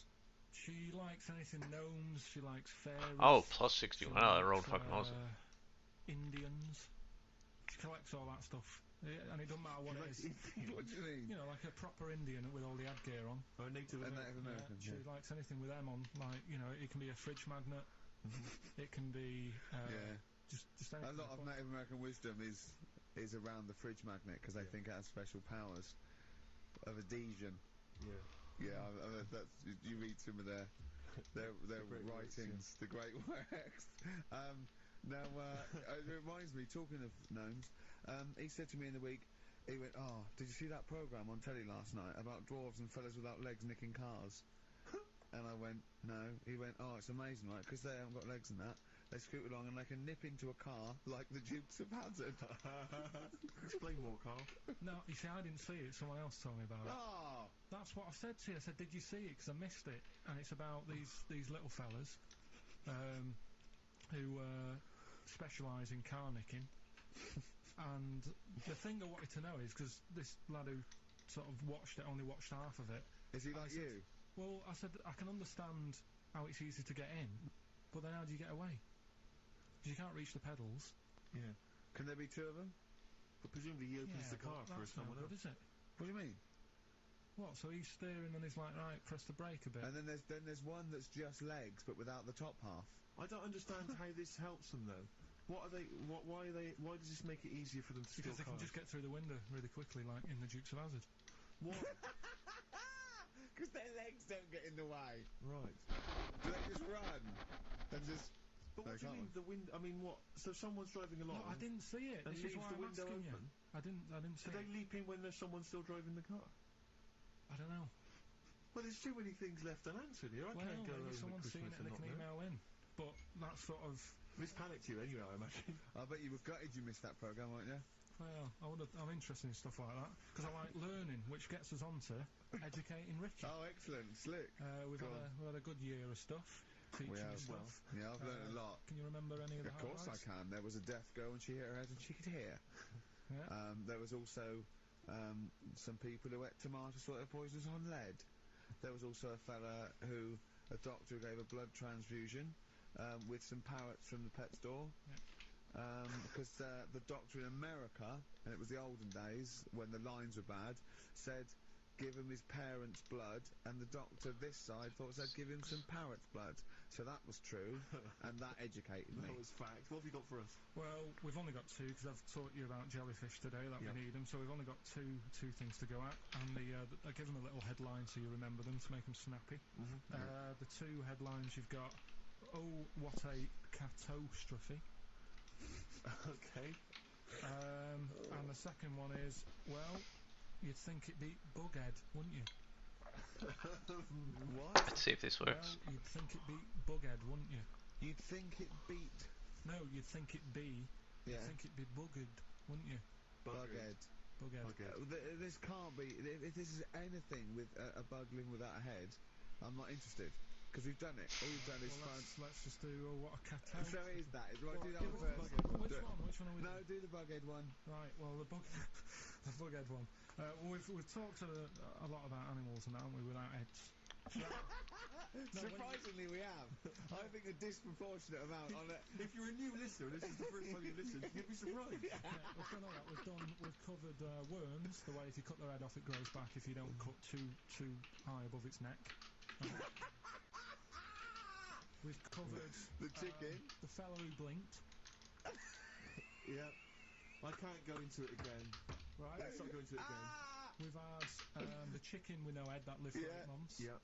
And we've had cockroaches. Cockroaches living for a week without an head. Right. Okay. Well, it's a bit more on the cockroach front, really. Right. They've found, right, that if you get a cockroach and you cut its head off, right, and then you find a cockroach that's still got its head, but it hasn't got any legs. Right, it's not over for both of them, right? Because what you can do, you get the one that's got the legs, with no head, sort of running around, get the one with the head, sit it on top of it, get a little tube, okay, so that the fluids... So is this Auntie's go out of the room? This is like Blue Peter. You can get this for Christmas. Right, you get a little tube, you sit that on top so the bodily fluids are still running between the two. Right. The head of the one on the top will control the feet of the one on the bottom. Okay. What about that? Good. And will it continue to live? Yeah. Okay, you don't know that for sure, do you? That was just a question out of the blue he wasn't expecting. Well, what do you think of that? Good, yeah, it's great. Yeah, just a primitive nervous system that can, yeah. Did you expect us to be more impressed and excited by that?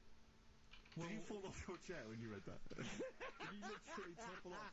Did you think you were going to be the Frankenstein of the insect world? Yeah. No, I just was thinking if they can do that, you know, with them, can they do it with humans? Because I also did a bit of research on. Did you come to the sort of conclusion that apart from the moral aspect of it, that human was probably more complicated than?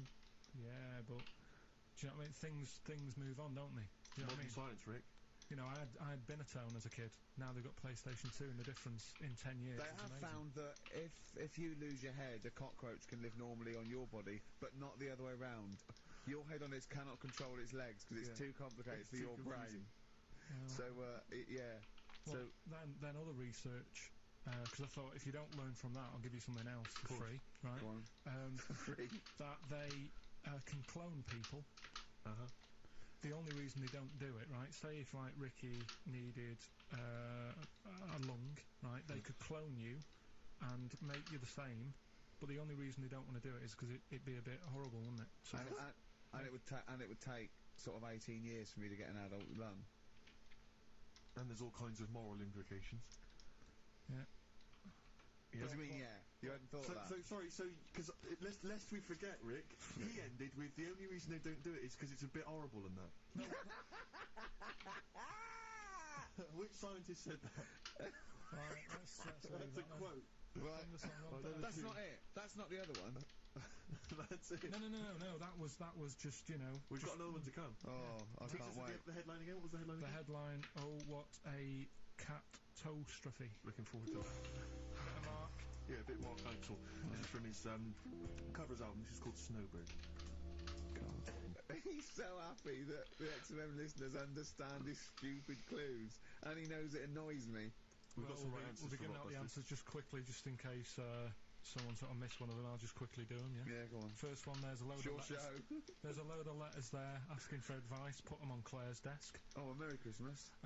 Ask your mum if you should. Oh, a Merry Christmas. And, a couple of people were arguing in the supermarket. It was Christmas, and that's veg why. Counter, and that's B. Okay, we'll give those answers out shortly. Yeah. I just have to show you something, Rick, before we move on. I know we've got another Educating Ricky, but someone just sent this in. Yeah. They've been looking on eBay for Victoria Plum. You're joking? Come here and see the photograph. Oh, God, that's fantastic. Hold on. Let's have a look. That's it. Oh, God, he got that for his mum! It's the worst piece of tat I've ever seen. Carl! Carl. Imagine how... Oh, Gutted. Carl. Imagine how... Look, think of him now, right? Look, there it is. That's the worst thing I've ever seen. I'll tell you, it looks like a Diddy man gone wrong. It's It looks like a extraordinary. Diddy man prostitute. That is... Is that the one, Carl? Is that... Well, it was a different colour. It had a yellow at mine. No, but look, how do they get... Tell them they Okay, so, go into eBay. So you need to log on to ebay.co.uk. I'm sure you've used it before. It's the online marketplace, ebay.co.uk. And if you type in Victoria Plum, I'm assuming that you can track this down. That's amazing. It's the worst piece of rubbish I've just ever think seen. how cute he was as a kid, though, doing that. Just think of him, just going... just seeing that and thinking, oh, he likes gnomes! It's the worst thing I've ever seen! I mean, to be fair, I don't know what her prize collection of gnomes looks like, but I can't imagine they're much better than that. I mean, gnomes are a fairly grotesque thing. But certainly your mum's taste and discretion is... Did you have those houses on your estate? You'd go in there and it was just loads of those dolls still in their packaging all around the room. And sort of like one of those homes that keeps the sort of packaging on the three-piece suite. Why don't you buy another one for her for Christmas? Yeah. It's $3.99 it looks, but that's £2.49 because that was $3.99. Oh, buy it, Carl. No, 'cause I've sorted out her passport this year anyway. I'll get her that next year. Right, so listen, right? Okay. So, last Educating Ricky of the year. Oh, Christ. What a cat toast. Yeah, let's do that then. Victoria Plum. There's this woman, right? Yeah. This woman, she's reading Guinness Book of Records. Yeah. And she's flicking through. Yeah. And she notices that there's a world record for a cat, right, with 27 toes, right?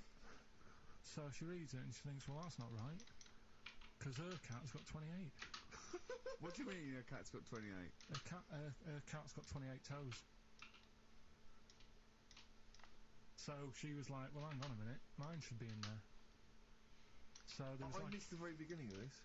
She was Just looking through the Guinness Book of Records. Oh, Sees the woman record. was looking through the Guinness Book of The Records. woman with the cat with 28 toes looking through, and it said the record for the cat's toes is 27. She thought, hold on.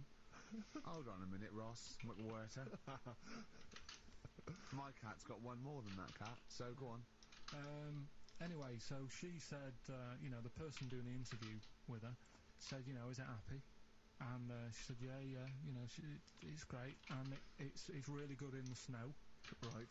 It gets through a lot of nail varnish. Well, that's what it said, right? It said it's really good in the snow.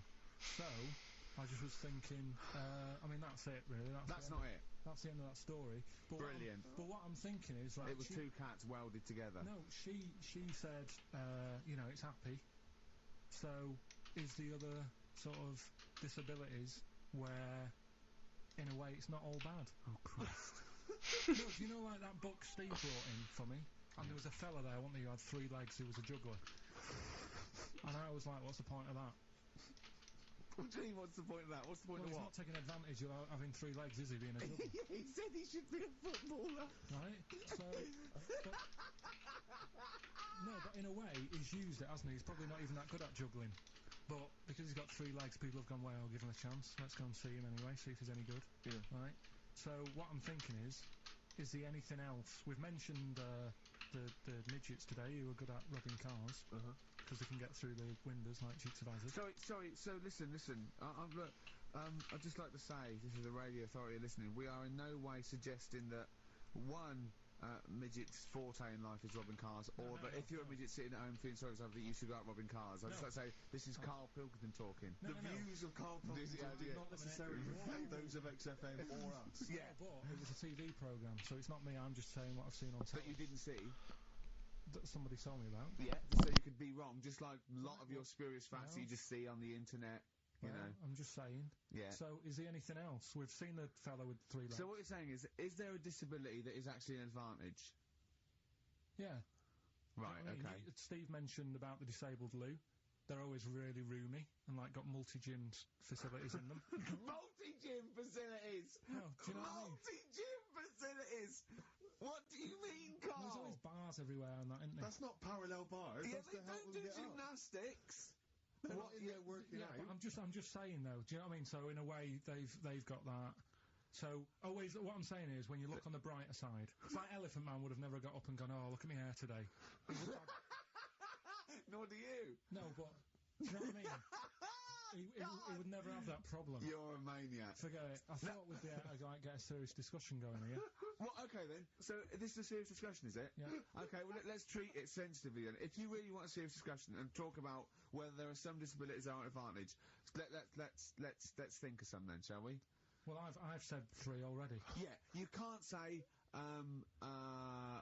if you're deaf, Bobby Davro won't annoy you. That doesn't count as an advantage. Do you understand? Do you know what I mean? Carl's looking at you thinking that's brilliant. Yeah. Yeah. Well, we'll leave it then. I'll come up with a better feature for next year. We'll bin that. We'll bin that. Oh, So God. if you've got any We've disabilities... been that like that was going to be a feature. What, you were hoping that would be a spin-off feature? Disabilities are actually Well, it's an another advantage. form of do we need them? It's like. But that's Carl. Think of it. It's like that joke. A bloke that wakes up in hospital says, "Good news and bad news. Bad news is we've had to amputate both your legs. What's the good news? The fellow in the next bed wants to buy you slippers." See, that's not an advantage. It's a joke. That doesn't really happen. People don't go, "Oh, that is good news." Yeah, I'll probably get a quid from. Do you know what I mean? But the fellow with 3 feet, what would he do? Well, he'd buy a pair and then just nick one of those because they put out one shoe, don't they? Are those, yeah, if you've got one leg, you can nick shoes. Good point, Right, Carl. now I'm getting you thinking. Yeah. Right, so we'll do Rockbusters Answers next then. Happy Christmas, war's over and all that. Indeed, yeah. Brilliant tune. Great tune. And Well, wonderful I've sentiments. had a great time. Merry Christmas, everybody. I hope we haven't offended you by some of Carl's rantings. Just think of what he's gone through in his life. That Right. Victoria Plum incident. Carl, I've got a little gift for you here before we go. Oh, you're joking. I haven't got you anything. Well, no, I don't. You haven't got your girlfriend anything. I wasn't expecting much. It's not exciting, but it's worth taking. In fact, why don't you just re-gift that straight away? It's alright. Cheers for that. He hasn't even looked at it. He hasn't- Champagne. And that's not the champagne we got free from the BBC, is it? It's not actually, no, Rick, because that is far too good for the likes of Carl. Oh, right. And I wasn't going to give it to you. You wouldn't appreciate it. That's just sparkling wine. Oh, brilliant. Oh, I love that. Yeah, he won't. He doesn't know the difference. I'm seeing Carl on Christmas Day because he's around Christmas Day in London, so I'll get you a little gift then, Carl.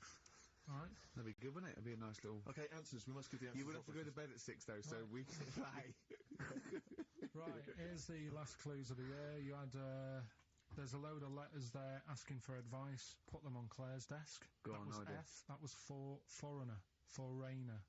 I don't know what you mean. Claire Rayner. She took advice. She gave people advice. So that's a foreigner. That is shit. Right. I'm sorry. That may be Christmas. That is absolute A dark. lot of people got the right answer. I know. Well, that annoys me even more. Number The 2. second one, ask your mum. Foreigner. Yeah. Foreigner. Second one, ask your mum if you should. That was S. That was Shalimar. Shalimar. Right? No, bizarrely, what was the clue there? Ask your mum if you should. No, we got a lot of people saying Smashing Pumpkins as the answers to that. But I don't know who's saying that today, Mum. Smashing Pumpkins.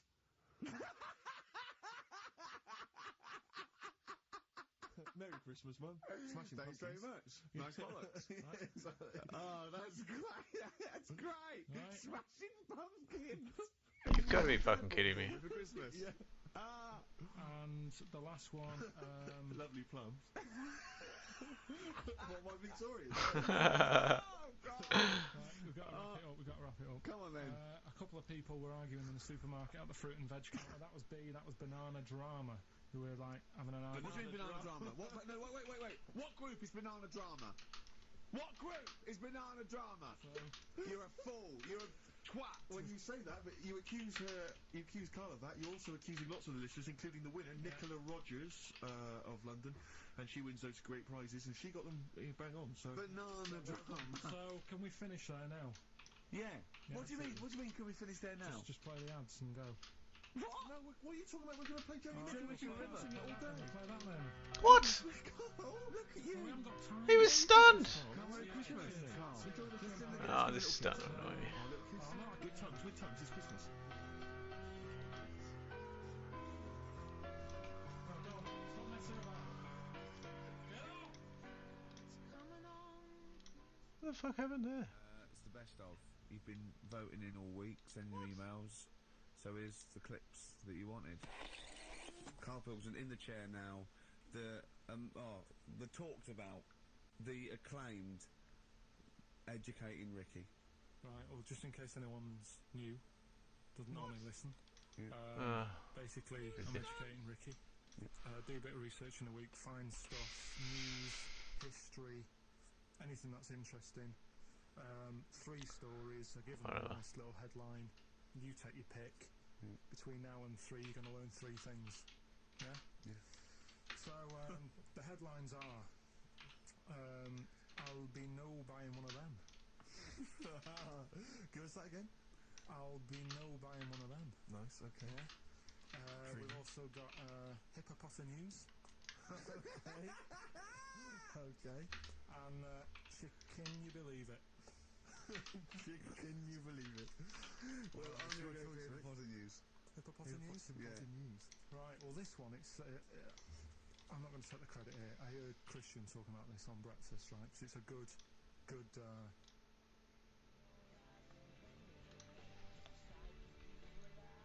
Alright, here we are then. Oh, Scorpio Rising, Death in Vegas, on XFM 104.9, about 1:05 Saturday. Here we are again then. Ricky Gervais, Steve Merchant, Carl Pilkington. I can't believe our luck. Oh, alright, Carl? Alright. Yeah, so what are we doing today then? Producer. Right. Sorry, I always laugh instinctively when I hear Carl's name and that word. Yeah. associated. Right, well, why is that? Because it is... I had to come up with some new features again for this new year. Okay. I'm excited. What have you come up with? Oh. We are the backbone of this show, Carl. Yeah, we'll tell you we've come up with some pretty... What's yours first? Right. Go on.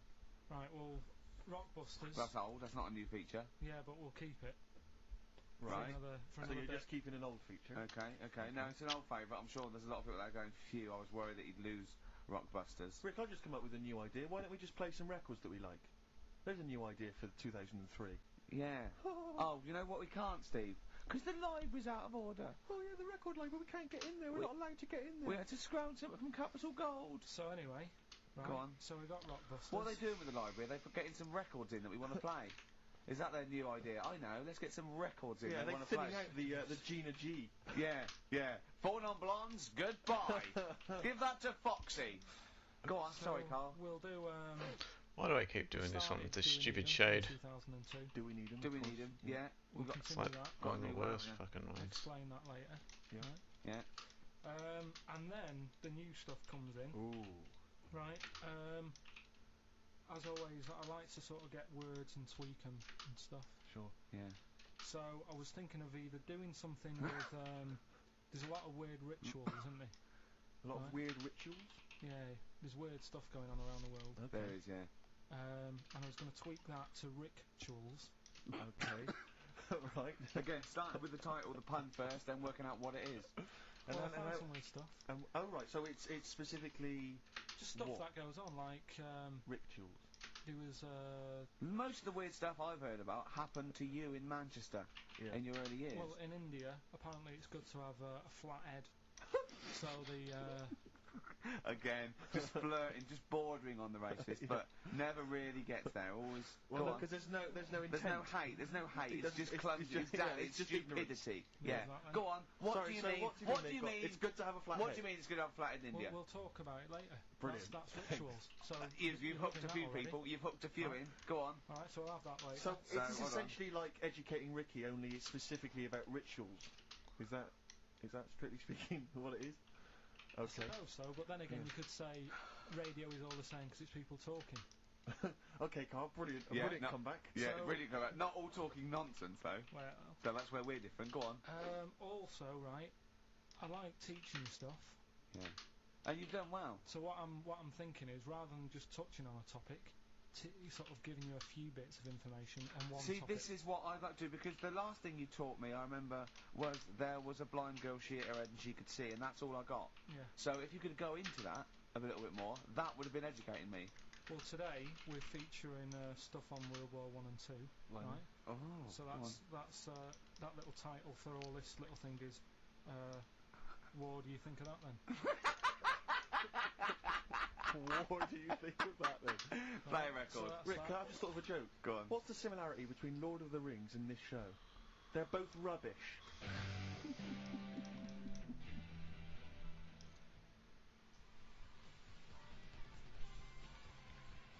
Watch that man, David Bowie off Aladdin Sane, my favourite David Come Bowie. on, you album. dickhead. What's yours, Carl? Yeah, that one's good. Brilliant. So, right, we've got Rockbusters coming up. Do you want to say what we've got to give away there, Not Steve? really, Rick. Is it really bad? Well, What's the film? What's the featured film? the featured film's not bad, I have to say, actually. You've excelled yourself there. Again, it's just one of those things where I think, what kind of XFM listener would want this particular goodie bag? I know before Christmas, Carl, you explained that the Look reason at we were Carl's giving away... face, he's disgusted, because he just said, I do a lot of work to get these prizes, and I went, no you didn't, I saw you, he went over to a drawer and went, I'll give that one, and that one. That's what work you put in. You nicked some, there's about 12 Jerry Halliwell videos, one of which we're giving away. It's Oh, sort of Rick, you've given it away! Oh no! Yeah, if you'd like Jerry Halliwell's Body Yoga DVD, then, you know, that's one of the treats you can win. But it does, like, if you notice, if you remember before Christmas, he said that he was giving away a kind of bumper pack of gifts that you might want to wrap up and give to one various for people. Uncle, one for Uncle, one for Auntie. But obviously Christmas has passed, so I don't know really what your excuse is this time. You eat a lot over Christmas, don't you? Get a bit fat. Fair point. Yeah. So, Jerry Body Yoga is one of them. The recent, on DVD, the recent series of Wheeler's Own Pet. Yeah. Well, I think no, that I mean- reaction. Could you give me that reaction again? Well, Rick? no, Just give me that reaction again. No. Yeah, brilliant. And actually, I have to say, this isn't bad at all. This is the very best of the Stone Roses CD. Well, you can't compilation, knock that. which, You can't knock in that. fact, I'll tell you what, we should play Elephant Stone at some point. Yeah, today, 'cause it's we'll going have that. Go on. Madness. I think this is actually tunes from them and not from the musical, although it is tied into He the went musical. to see that musical. Really? Yeah, on New Year's, you know what it's like on New Year's Day, there's nothing to do. Sure. So I you took go and see some Suzanne out. people doing Madness songs. No, I took Suzanne out for a walk, right? Yeah. Went round Covent Garden, Right. past the place where it was on. The stage door was open. You snuck in. Well, I said Madness are alright. And because when you think about it, Madness songs are quite sort of musical anyway, aren't they? So you can't They're quite do... musical. Do you know what I mean? They sort He of... means they're Oh, like you a say right, they're musical, like yeah. like a musical. Knees up, Mother Brown. I thought yeah. it was alright, enjoyed it. So what- Blur the musical would be good, wouldn't it? Blur the musical would be excellent. Yeah, So, little Cockney so Sparrow. what, you bought tickets there and then and just went in? No. They're not selling, are they? It's fairly quiet because No. we only paid the lower price and we got upgraded for free. Nice. So You I don't enjoyed it, think though, did you? it's- No, I'd loved it. And I'd would say, anyone like to come on stage with us? Yeah. The little bald fella. Yeah, go on, I'll give it a go. And what home are you from? Where are you? What are you doing tomorrow? Well, I'm going. No, you're coming here tomorrow. Come here tomorrow. Is it not doing well? That's a disappointment. I don't know. I mean, it was New Year's Day, so maybe that's why it was quiet. Okay, well, if anyone it's- hasn't it's seen this or didn't receive it As for Christmas, Bono said, all is quiet on New Year's Day, Carl. also we've got to give away Minority Report by I like that. Steven I enjoyed Spielberg that. with Tom Cruise, which is on VHS. It's a good rip-roaring sort of film. It's not bad. That's probably the best thing we're giving away. But as I say, we can always leave some out if you don't I'm want. arresting you for the future murder of Sarah Marks. Brilliant. That's the sort of excitement and drama you'll be getting in it. It's not brand Little new. taster there. I got that off Paul Anderson. He said Right. here's something to watch over Christmas. So you've actually watched this already? Yeah. All right. I've rewound it. That's probably added No, I don't to think it, you though, have. isn't it? It's touched by the great man himself, Yeah. Carl Pilkington. And it's alright, I'd say. It's worth a watch. Yeah. Yeah. Do you want to give us a quick film review? Just give it a wipe down there, maybe some tripe on it. Bit unrealistic. Sure. Bit unrealistic. Yeah. Genius. A man Yeah. who finds people who can see into the future. Whereas our house, that really happened. Yeah. God. Anyway, Play record. prizes giving away. What's the competition? It's Rockbusters. We're doing is it? Rockbusters. We're still doing Rockbusters. Oh, well, look forward to that. Do that in like 15 minutes. I need a bit of and Coldplay first. I do, honestly. Really? Yeah. Oh, beautiful.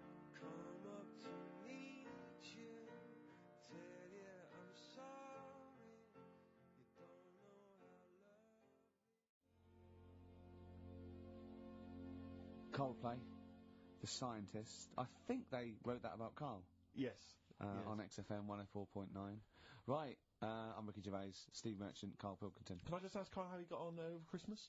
Because the last time I spoke to him, you hadn't bought a present for your girlfriend. I have to say, I was on tenterhooks all Christmas. Well, you changed it. After that show, I felt bad, even though I shouldn't have done, because... Because you hadn't bought your girlfriend a Christmas present. Yeah, but present. I said to you, I booked a table at a hotel in Covent Garden, had Christmas dinner there, which was nice, right? It's good food and everything. Didn't feel like enough to me. Well, then I went out and treated some stuff, and then... No. A couple of days before Christmas, he went, I took Suzanne to that hotel we're going to go to for Christmas dinner. We had tea and cakes. And I went, oh, you treated her? He went, no, she paid for it, but I was just showing her what it was going to be like. That was her extra treat. She paid for it. I love that. Brilliant. Yeah. Well, it was a bit, it was like 150 quid for a meal for two, which is pretty dear. So I'm not going to buy her cakes as well. I love that! Alright, love, have anything you want. You pay for your own pudding, I'm not mental. Yeah. So yeah. You treated her to some other stuff? Some bits and bobs. What, and so she chose them and you paid for them? What, the presents? Yeah. No, you chose them and she paid for them, but, you know, it's the thought that counts. I got them on the way home that Saturday. Well done. And what did you buy? Well, just some bits. Might be personal, Steve. Well, I don't care. Just some bits. Yeah, but bits and pieces. leave out the personal bits. What bits? Just little things. And then yesterday night... A monkey wrench and a new washer for the shower. Yeah. Some recordable CDs that you need for your job. Oh, so, dear. now, when you gave those presents to her, did her face light up? Right. I don't want to tell you what they were, right, but she wasn't that impressed. You're going to tell us what they were now, tell us what they are. You even know what they are, she told you, on Christmas Day. Hold on, wait a minute. But it doesn't matter what they are. It does matter what they are. It doesn't matter. Carl, it's you, mate. Of course it doesn't matters. matter. Oh, God! We just remembered. Yeah! Right, but there's no need. I've got to tell him, Carl. I really want your permission, because I don't want to be I know it's not, but we know it's not that embarrassing. It's really quite sweet. Yeah, but in a way, right, the way I look at it is, right, Christmas, even when I was a little kid, right, is not... Please let me tell him, Carl. Well, let me just tell you first, though. Let me tell you why I didn't go all out on the old present front. All right. Justify yourself. Right. First of all, I've covered it up since then anyway, right, with that present, because I bought her some shoes yesterday, and she did say, I'll give you the money for them, but when I get home, I said, it's all right. I said, you can have them, right? So not only did I buy her some food on Christmas Day, I got her shoes. She's probably had a... And they treat you like a horse.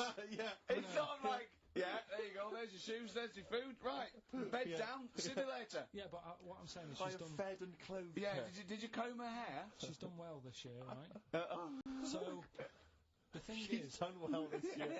It's like you're a single parent living on a council estate with a smack problem, and you still managed to buy them some Lego. When I was a kid, right, it wasn't about what you got.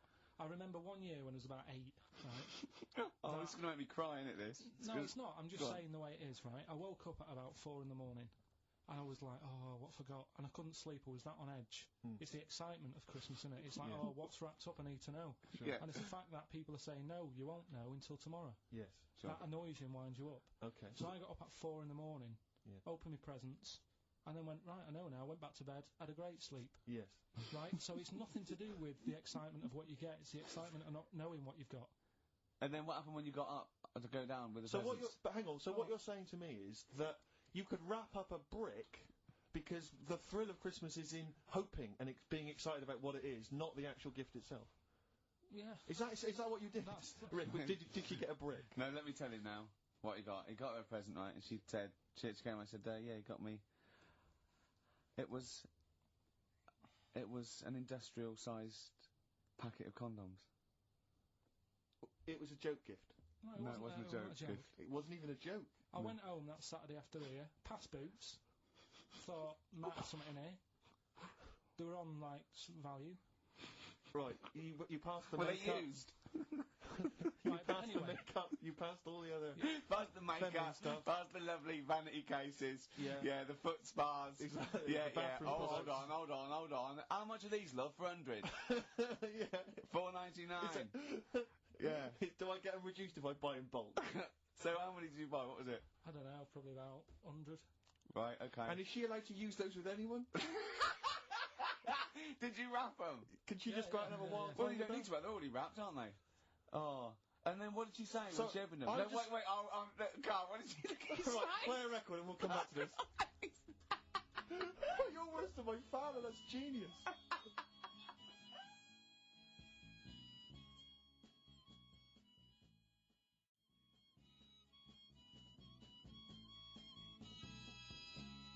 Made famous, of course, by Jimi Hendrix. Yeah. That's All Along the Watchtower, as originally done by Mr. Bob Dylan. On XFM 104.9. So, Carl, just take us through the moment where you gave this gift. So Firstly, you were went excited- into Boots, right? You thought, alright, 100 condoms. Brilliant. Okay. Did you wrap it I up? don't know if it was 100, probably 80. Right, okay. Yeah. Right. You don't want to So, go mad, do you? Wrap them up. I'm just resting easy knowing that he's not trying to breed. Right? No. Yeah. So, I got her them. I got her Grease on DVD, because she's Okay. always watching that. Yeah. Right? Yeah. So just think of when her mum said, what did Carl get you? Some condoms and grease. I was going to say, I'm glad he said on DVD. Yeah. Right. And, she was surprised anyway, right? Because Yeah, I Wh- bet she was. no, when she got she was thinking like jewellery. no, right? That showed her. That surprised you, hasn't it? All right. So hang on, wait a You minute. thought it was a holiday, didn't you? Yeah, look at your face. You don't know me at all. So hang on. So did you give these on Christmas Day? Right, what happened is she got in from work that Saturday, right? And I said, look under the tree. Knackered. Oh, Right. at least it's Christmas. Yeah. At least I'm going to get a little bit. Yeah, I go said, on. look, you got some stuff under the tree, right? So, And did you give her a sugar lump? Right, she was really chuffed with that. But she said she was a bit puzzled because I didn't know we had any wrapping paper, right? So I ended up using wallpaper. You didn't take it off the wall, though. You had No, some. no, it was some left over, right? So she said, why have you used wallpaper? I said, well, I didn't have any paper and you were getting in a bit and I wanted you to have a surprise. So she said, can I have a feel of them? I said, no. Presents. She thought, right, I've got the right thing. Yeah. Right. And then Christmas Day, I said, no, don't get carried away. It's nothing really good. You know, we said we weren't going to buy each other much. So there you go, open them. Yeah. Go on. And Can I just ask, had you received your present from her yet? yeah. So what had you received? What did they have? Had some shoes, Nice. right?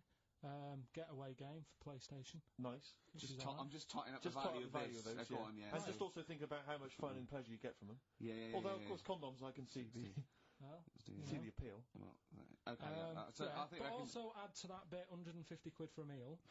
If you're going to start Minus. totting up, 150 quid for a meal. I bought some shoes, 72 quid. Yeah, that was after the event, though. Doesn't matter. All right, so you'd received these, dare I say it, thoughtful and nice gifts. You handed over the box of condoms. They were wrapped up. She Well, unwrapped them. yeah. Go on, take us through it. Walk us through it. Well, it's not something you play with on Christmas morning. Oh, God. Oh. But Right. But when she opened What them, did she what did her say? What did she face say? well, I wrapped them twice as well, so she thought it was something really good. It was Extra like, protection. do? Right. And, So she thought it was something really good. and then So the disappointment would be doubled. Yeah, go on, yeah. then she just opened it and went, oh yeah, so what's on the telly? And that Cool, was that. ungrateful. That was What an ungrateful woman that is. that. Well, she Fancy got not, stuff. fancy not wanting I told her. a I told box her, of economy condoms from Boots. I said to her about the thing about, you know, it's all about the surprise and that, innit? Yeah. You explained that to her. Yeah, What, after she'd unwrapped it? yeah. And Thoughtful. she was alright about it. Yeah. She understood. Rick, you know I suggested to him that he buy his girlfriend a gift. I'm worried I've done more damage to the relationship by suggesting that than if he had just forgotten. Next time you've got to go shopping for her yourself, Steve. I think I might do. You've better go shopping for her yourself. I'm glad it's all over though. It's mental. Yeah, It annoys me. The whole thing annoys me, and she knows that as well. yeah. She should know. What, she still insists on having Christmas once a year? Well, Well, I'm you know. no, but well, anyway, what did you get? I can't think what you bring to the relationship, Carl. I don't know what it is she's getting from you in this relationship. It's like she's I doing think all we the know. work. Well, yeah. 80 times. Oh. Oh God, Carl! I love it. You're brilliant. I know what she's getting. He's the What? No, he's not thoughtful. No, but he's thoughtful. It's the best he can do with the brain he's got. Do you know what I mean? Right. He's doing his best. He's absolutely doing his best. There's no. He's working at the limits of his powers. Do you know what I mean? Though he's done as well as he can with what he was given. Sure. Yeah, I and that's admirable. Yeah. It's like I think he's done better than you'd expect. I bet his teachers didn't even think he'd get this far. Do you know what I mean? What? Find a girl. No, well, yeah, a job, a girl. Yeah. Do you know what I mean? Clothe himself. He's done really well. What do you think, Carl? You think you've done well? I think I've done alright compared to some of my mates. What are they doing now? Probably not that much. Do you know what I mean? Mrs. Matthews said I wouldn't be an high flyer. I think I'm doing alright. Yeah. Do you know what I mean? I have a holiday every year. Got somewhere to live and that. Yeah. Got a new flat, haven't you? Yeah, So where are they then, the condoms? Did she show them to her family and friends? No. Take them into work? Look what Carl I'm got me? surprised she told Ricky, actually. I was a bit disappointed in that. Yeah. Because I didn't go shouting around. Well, she was what so I got. excited, Carl, clearly. She was just so pleased and proud. All right, play a record. We'll come back to it. No, that's it now. A new day, another morning after. Leaning back on my chair in a greasy No. Oh, no, that's it. Streets, Don't Mug Yourself, XFM 104.9, Ricky Gervais, Steve Merchant, Carl Pilkington, a regular Santa Claus. I'll leave it. Oh, dear. So, Rockbusters? Rockbusters, first one of the year. Do you want to explain it? In case we've got some new listeners. Some new listeners. Might have, you never know. Chance to win some stuff. I give you like a cryptic clue and some initials, and it sort of makes up a band. So an easy one that we did at the start was an exploding pet, AK, atomic kitten. Yeah. That's how it works. So there's 3 of them. It's email only. You email in ricky.gervais@xfm.co.uk, and you win all that stuff Steve was talking about. Right, first one, £42 for a torch. £42 for a torch, that's a bit pricey. That's D. Right? That's D. Yeah, right. Just give us it. Write that down. So £42 for a torch, that's a bit pricey, isn't it? Right? A little bit of enhancement. Yeah. Bigging up his growth. Oh, Okay, God. that's So D. that's D. The second one, he'll fit some chocolate to your feet. Say that again? He'll fit some chocolate to your feet. Is that he will fit some chocolate to your feet? He'll. Yeah. He'll fit some chocolate to your feet. And the initial there is A. That's A. Yeah, and fit some chocolate to your the third and final one, do you think your kid will get that strawberry for me? Do you Right. think? Say it again. Do you think your kid will get that strawberry for me? That's WP. Right, now, I just better warn people. You really got to get into the mindset of Carl here. These are not real cryptic clues. These are not cryptic clues that you do in the Guardian or the Times crossword. There's usually something wrong with them. He's usually, what's the word? Completely change the word in order to make it fit. Yes. Often. Yeah. So just be careful. Don't be surprised. Exactly. Okay. Do you want to give us them again very quickly? All right, first one, 42 quid for a torch. That's a bit pricey, isn't it? All right, that's D. Second one, he'll fit some chocolate to your feet. Can't think of any. I can't think. That's A. And do you think your kid will get that strawberry for me? WP. Right, so Ricky.gervais@xfm.co.uk. Some great prizes to be won. Yeah.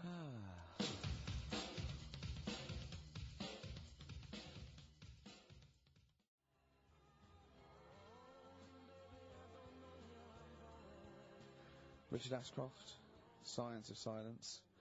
Steve, if there was a record of the week, that would be a record of the week. You're a big fan, I know. That's what I'm saying. Yeah. Let's make it record of the week. What the fuck was that? That's record of the week.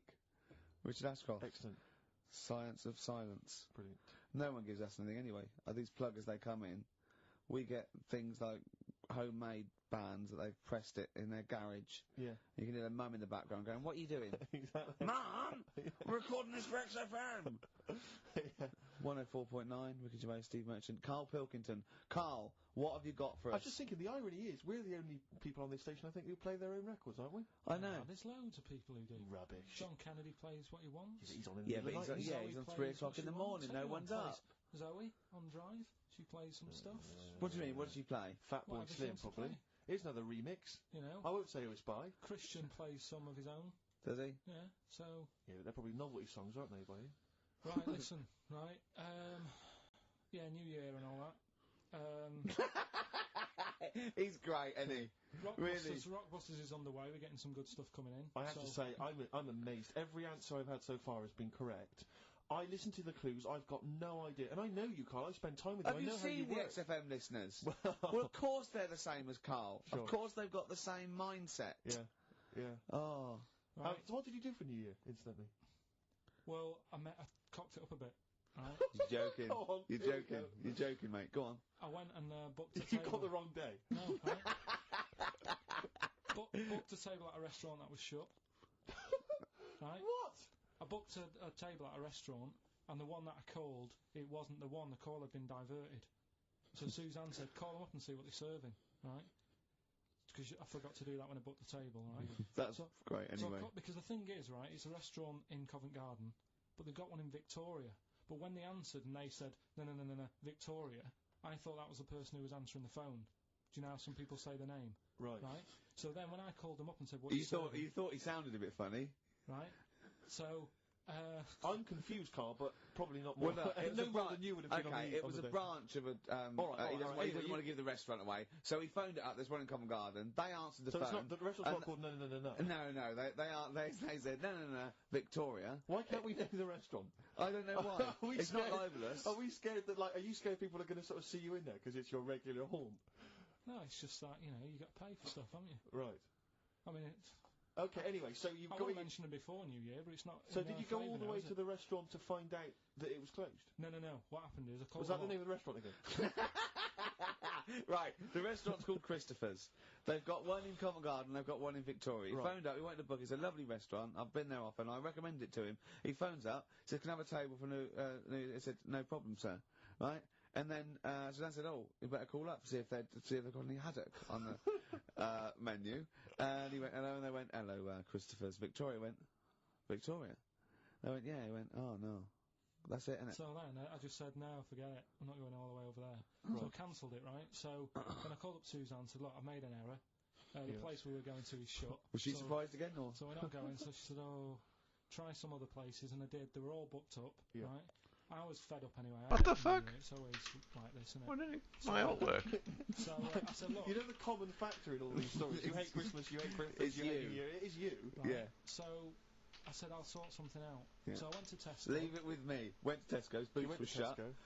Got a lovely plate of condoms. Did you just stay in and play with her birthday, her Christmas gifts? Blowing them up. They're all Staying I've done, look, I've done some balloons. Well, it was. I think we did stay in.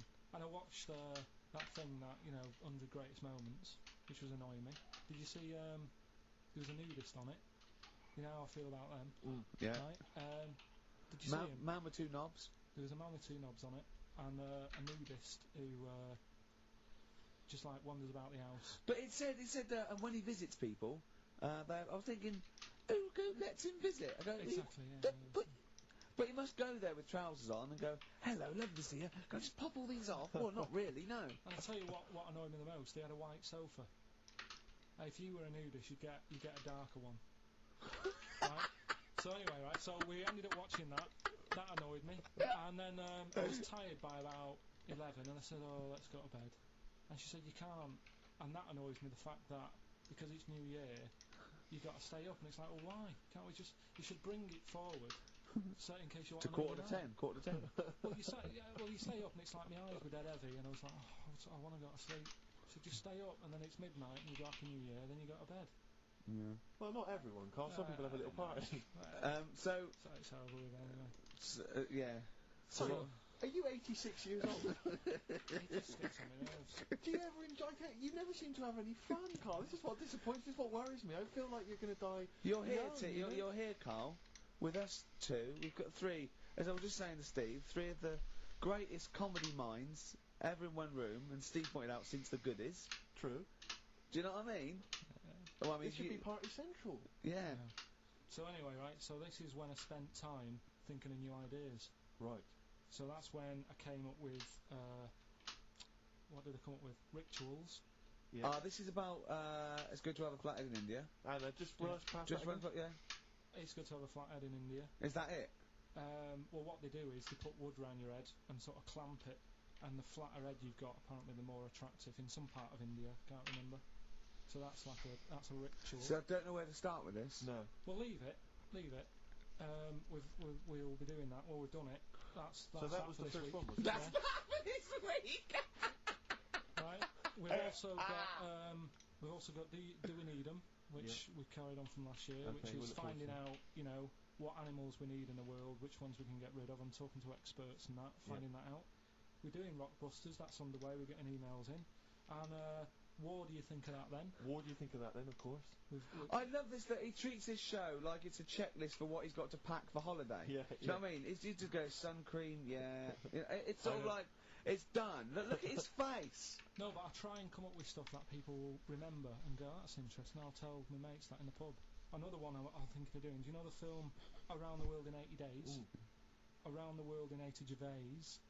And what I do, I give you like little things, like little bits of information about countries, so that if you go, you'd go like, I don't want to go there. It's a terrible thing to say, and I apologise. I can't think of the PC word for it, but I think Carl is slightly retarded. Yes. I was just thinking the same. Yeah. Is there something we can do about that? Just play a record. Just keep the. Could we get ourselves registered as a charity? I think so.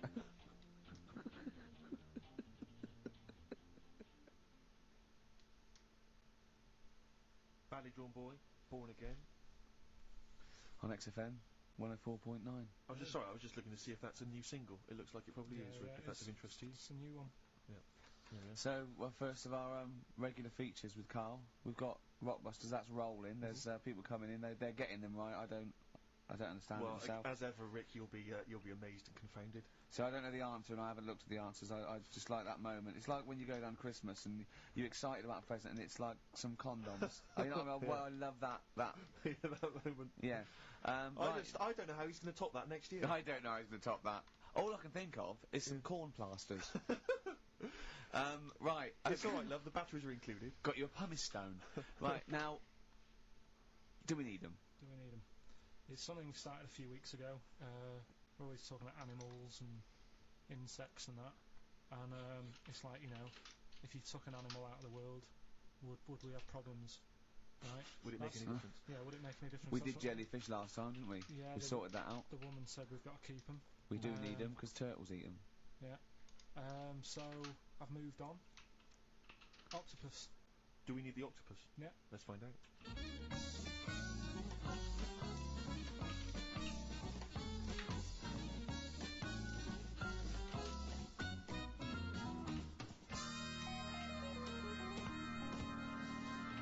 I'm working through a load of animals, right, that I'm finding out whether we need them or not, right? Right. Because, like, jellyfish, to me, I'm a bit puzzled by them. I don't really know why we need jellyfish, and I spoke to some experts. Turtles eat them. What? Turtles eat them. Yeah, I know, but do we need turtles? Do you know what I mean? It goes on and on, doesn't it? We need humans. Well, I might get to that bit, but I need to sort out the animals first. I've got a lot on. So, the thing is, I've left the jellyfish. We know we need them, right? So, octopus. Yeah. Right, I know they're pretty brainy. Incredibly brainy. A story that I heard, I don't know if it's true, but there was some science lab somewhere, right? Yeah. Where they had some octopus in it, and they had some crabs. Yeah. And at night, the octopus was like getting a bit bored on its own in the dark and that, and they sort of come alive in the dark, don't they? Yeah. They like the dark. Yeah. And the octopus had its eye on the crabs, and at night when it's dark, it was getting out of its little cage, crawling along the floor, getting in the crab's cage, getting them out and eating them. I don't doubt it. We put jam jars with the lids on with crabs in, and they'll open the jam jar and... You're joking? Yeah. Even I sometimes struggle with them. Yeah, we don't do it... you don't do it really, really tight, but... Oh, right, so they're not that clever then? Well, they would, if they were strong enough, they'd open it, but just not that strong. Oh, that's mad. Right, I also know that if they get hungry, they eat their own legs. Yeah. Yeah? Yeah. They're deaf. Well, I don't know. Yeah. I don't really know. Yeah, They don't live very long. They can squash themselves into small jugs. Oh yeah, they can go in a demi-john through the narrow neck and that. Why do they need to do that? Because they're the sort of crevices and holes that they're hunting for crabs and things through. So, would they be better if they were smaller? Do you know what I mean? I don't know. I really don't know. Yeah. But octopus then, if Noah said to you, you know, we're having a clear out. Yeah. We've got too many animals to look after and that in the sea, taking up too much room. Right. Do we need them? I think there's other less useful things in the sea than octopus. Limpets, they could go. Limpets? Yeah, they just sit on a rock and do nothing for 50 years. But they're not getting in the way then. How big are they? Oh, not very big. Yeah, you see, I might come round to them, but I never think, oh, you know, I'm sick of seeing these limpets. Whereas octopus, you know, crawling about, opening jam jars and that. You'd never see them though, they're really rare. Well, We get 2 or 3 caught a year, it's quite amazing. do we need them? Yeah. Yeah? Yeah. Well, we'll just have to keep them then.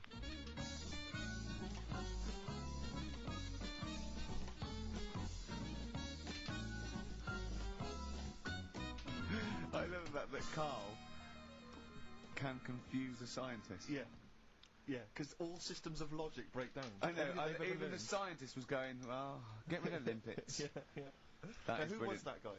I think his name was Chris. And where was he from? In a place called Megavisi, where I went one year. Megavisi. And he's a scientist, is he? I think he's got a fish shop or something like that. He's got a fish. No, he doesn't. Well, like an aquarium type place. Oh, right. So. A fish shop. It wouldn't fish and chip shop. It wouldn't be past him that he, a Winkle store. He's got a Winkle store at Poole Harbour. Yeah, that's an expert. Oh dear. But what have you learnt from that then? Well, that we don't know whether they're deaf or not because the scientist, the bloke in the chip shop, couldn't confirm it. They eat their own legs. Think of that. That's a bit weird. Isn't it? They eat their own legs. Eat their own legs if they get hungry. Right. And they grow back, don't they? I think so. Yeah. If you eat one, they'll grow back. Yeah. And yeah, you can put them in little jars and that. If you wanted to. Yeah. It's just a bit weird, isn't it? It's like no, but do you know, like, you know, people have a go about being cruel to animals and that. But what he was saying there is, right, what they've watched an octopus do, they've got hold of a crab, right? So that'll be being stressed out because it's out of the water. Yeah. They've then stressed it out even more by putting it in a jar, Right. which he didn't like. Uh-huh. And then an octopus is crawling about on the jar, Yeah. and the crab knows that the octopus wants to eat it. Right? Yeah. So then it's having more threats Yeah. because of that, and then they let the octopus eat it. Yeah. I think that's pretty. Do we need crabs? Do them next week, yeah. Well, I want to sort out snails first. Right. What's your pitch with snails? What do you know about snails? I know that bats eat them. They can sleep for 13 years. Right. Oh, you do. Can you believe that? He said to me, snails can sleep for 13 years. And I went, right. He went, oh, thing is though, if it was a scientist, and he was, he was looking at it, and he put it in a quiet place, it might well doze off. He said it wouldn't be the same if it lived on the streets. And then we went on to a whole thing about homeless. He wants to do a game show with celebrities being homeless for a week. What do you think? Actually, I've got to say, that's not bad at all. It's not bad, is it? No. Right, do you know how, like, Lenny Henry went to the jungle? Yeah. Right, and you've got who else did it? John John Only Design. made slippers out of a bra. Right.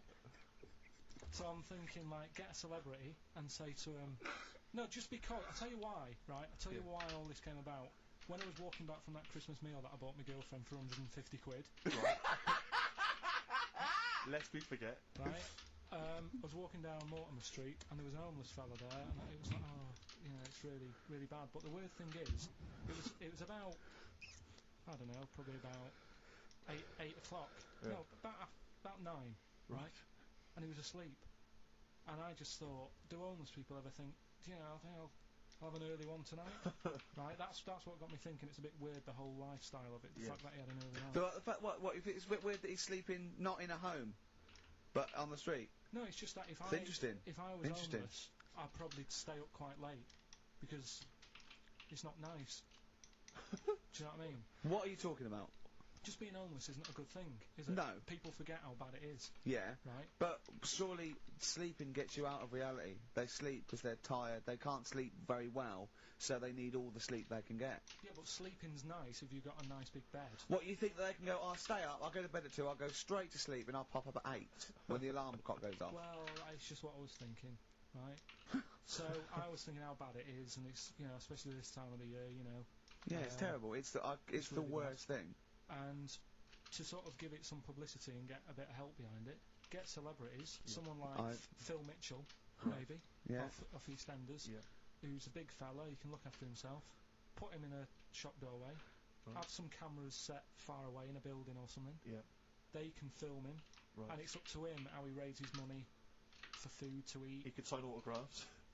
Well, they wouldn't know him though, would they? Because you never look Who at a could you homeless get? You person. get, what's her name? Gail Porter.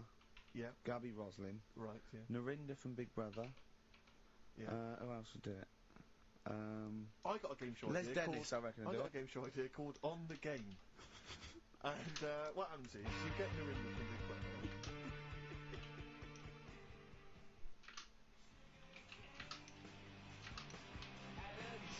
What the hell is this thing? Sugarcane by Sonic Youth on XFM 104.9. Ricky Gervais, Steve Merchant, Carl Pilkington. Go on, Carl. What's next? Are you gonna do your war feature? What is it called? What do you think of that then? You do that now? It annoys me a bit, right? Because we said before Christmas that we'd come back with new stuff. Yeah. Gave you a title to work on, that Ridiculous. Right. You came in today, I said, have you sorted it out? You say no. Steve, you're having a go at me for wanting to get music out of the library for you. Yeah. You haven't got any new ideas. Sure. But you're dissing mine. I'm not dissing yours. Well, I'm a massive fan of them. Good vibe off you. Oh, I think that's very harsh. I just asked you, when were we going to have war? Do you think of that? I'm a big fan. I'm excited. Well, it's not that good, to be honest with you. Well, I disagree. It sounds brilliant. Right, well, it's a bit of a tweak of Educating Ricky. Just some information on wars. Yeah. Okay. World War II. World War II? Alright. The world champion chess player, he helped someone out in the war. It's the detail I like. No, you know, it's nearly a history programme, isn't it? I was watching those repeats of The World at War. Yeah. That were on in the mornings, you know, incredibly Did detailed, you but they've got nothing on cards. Did you write a lot of that David Sharma series?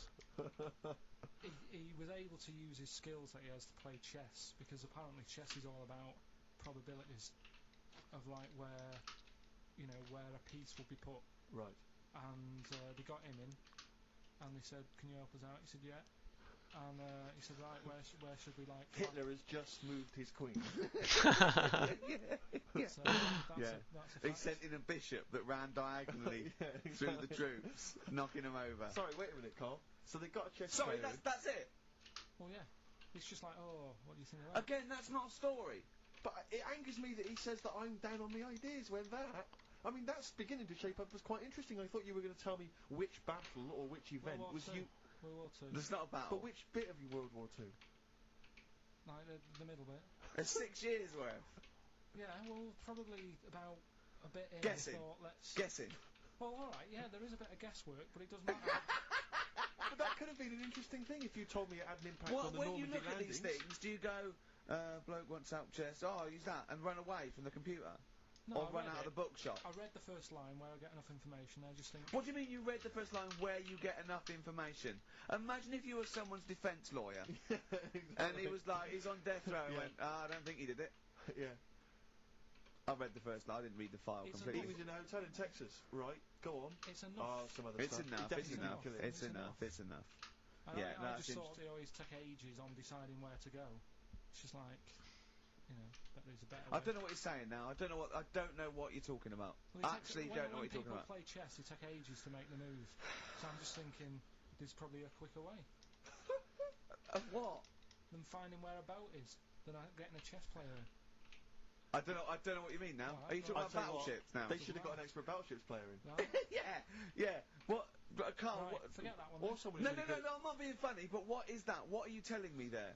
Someone who's really good at Risk. I should have brought them in. Yeah, Cluedo. Right, Yeah. another fact. Oh, that's enough then, is it? Well, they use expert Cluedo players, but the police use Oh, expert they Cluedo do players. use, yeah. If ever there's a murder in a country house... Do you think they use that old Chinese fella on the front of Mastermind? Mastermind, yeah. Yeah. Yeah, for logic problems. The Enigma code was broken by top Mastermind players. Exactly, yeah. Right, second And a guy fact. who had a couple of rounds of Yahtzee and done very well. Second fact about the war. They for engineering, they use a lot of Jenga players. Absolutely, yeah, whenever they want Will to- the building collapse? I don't know. Let's pull this. Let's see. If Yes, they it wanted will. to identify... What are you doing? If they wanted to identify spies, Yeah. bring me the champion of Guess Who. Was it a woman with glasses? No. Right, sit Has he got down. a beard? Is it Bernard? Right, Carl. Sorry. Go on. Another war fact. So Go you're on. saying it's rubbish, but look, you love that. Yeah. Right? Yeah, Second you're one. absolutely right. The first bomb that was dropped on Berlin, Yeah. it didn't kill a person, but it killed an elephant. I think that's true. That is true. Right. Yeah. Okay. And the last one. Is that all you know about that? See, that's interesting, isn't it? But was that's the- enough. But no, it's not not though. enough. Because I mean, listen. Most people want to go. Oh, what was the elephant doing there? Did Oh, it so land in a there's- zoo? Was it a pet? Oh. Was it a lost elephant? Did they aim at the elephant? How did it kill it? Did Was it hit it on the Hitler's head? favourite elephant? yeah. Was it Hitler's favourite elephant? Did it then have one ball? Yeah. I mean, these are the things. You know, why didn't he catch it with his trunk? Did it have an effect on German morale? Yeah. Yeah. Oh, that Yes. elephant is kaput. Oh, Jumbo! I don't want to fight anymore! Oh, Jumbo.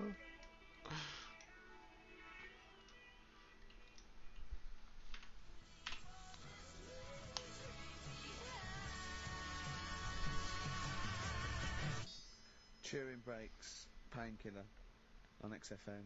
Carl's getting a little bit stressed, aren't you? No, I just, you know, got to keep focused, got to keep the show good and that. Yeah. You know, and in the Yeah. new year, the idea was come up with some good snappy stuff. Yeah. And today, I just think it's going to mess with you, to be honest. I mean, this is the sort of thing I'd prefer to do after the show as the producer. Yeah. But Do you know what? I think it's a discipline problem. Is I'm it not sure if he's got any. because I just put sellotape on your head? well, that's a bit to do with it. But just, you know, let's just focus. But I on, didn't put it when there was any hair on your eyebrows. I put it across your forehead. Right. What do you think of that then? Yeah. We've got one more bit left. Brilliant. One more fact. Alright, halfway there. The French, right, when they were at war, David Sharma, I just imagine him just introducing it. Amazing. Which war Alright, was this? vape time, cup of tea, then get the last one. One or two.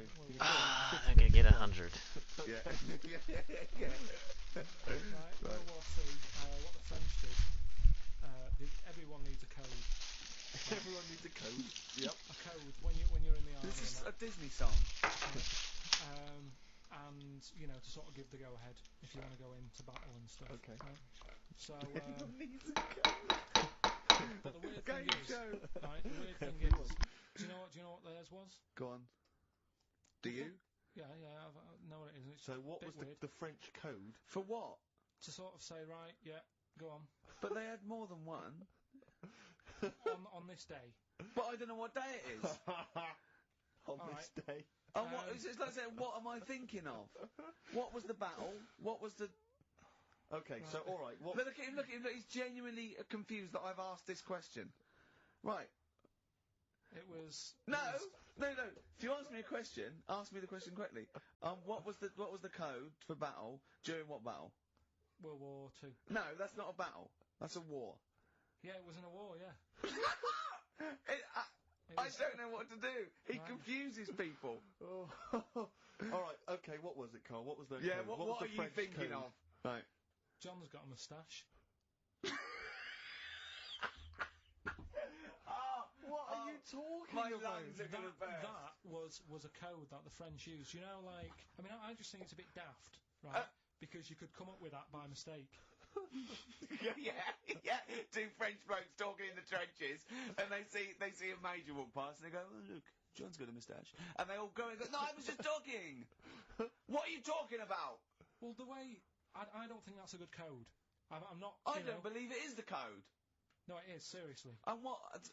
And It's would just it, that would no it have one been talks would it have about been it. said in French?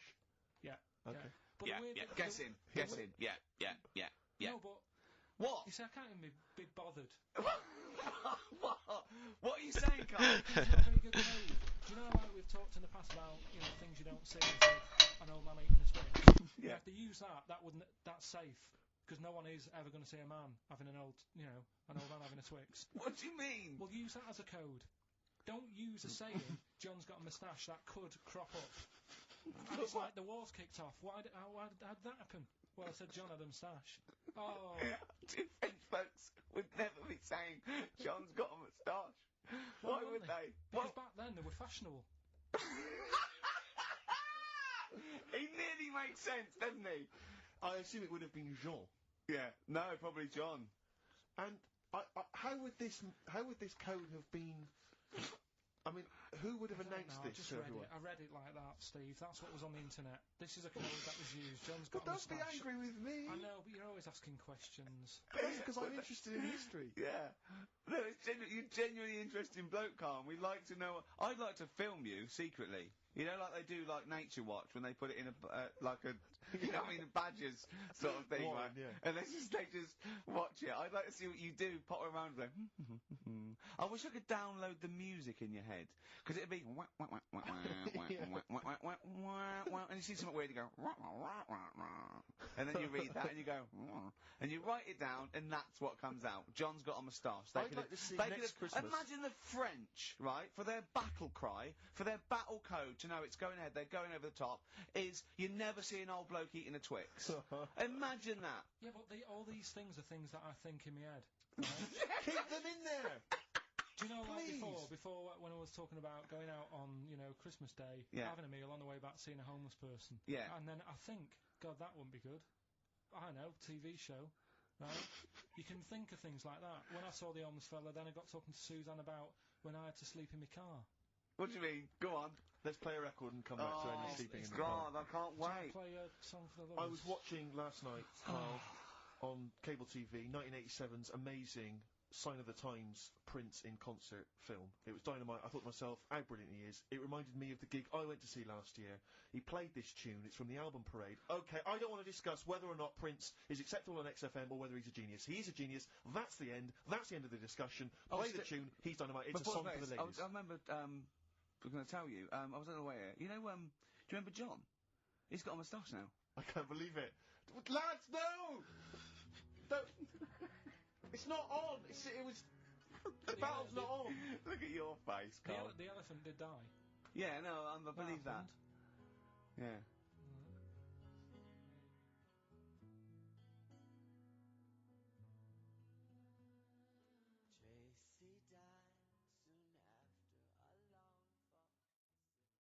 Sometimes it snows in April from the lovely Prince. Brilliant. From the album Parade. He doesn't always have to get up and have a rock about. He can just sit there at the You piano. can't argue with that. pass out a tune. After the break, Steve, a brand new feature I've just done. That's ridiculous. That's ridiculous. You see, you say Ricky Gervais doesn't put any work into the show. He's just done that. I'm going to tell Carl some amazing facts from the world of science, nature, politics. 4 are real. 1 is absolutely ridiculous.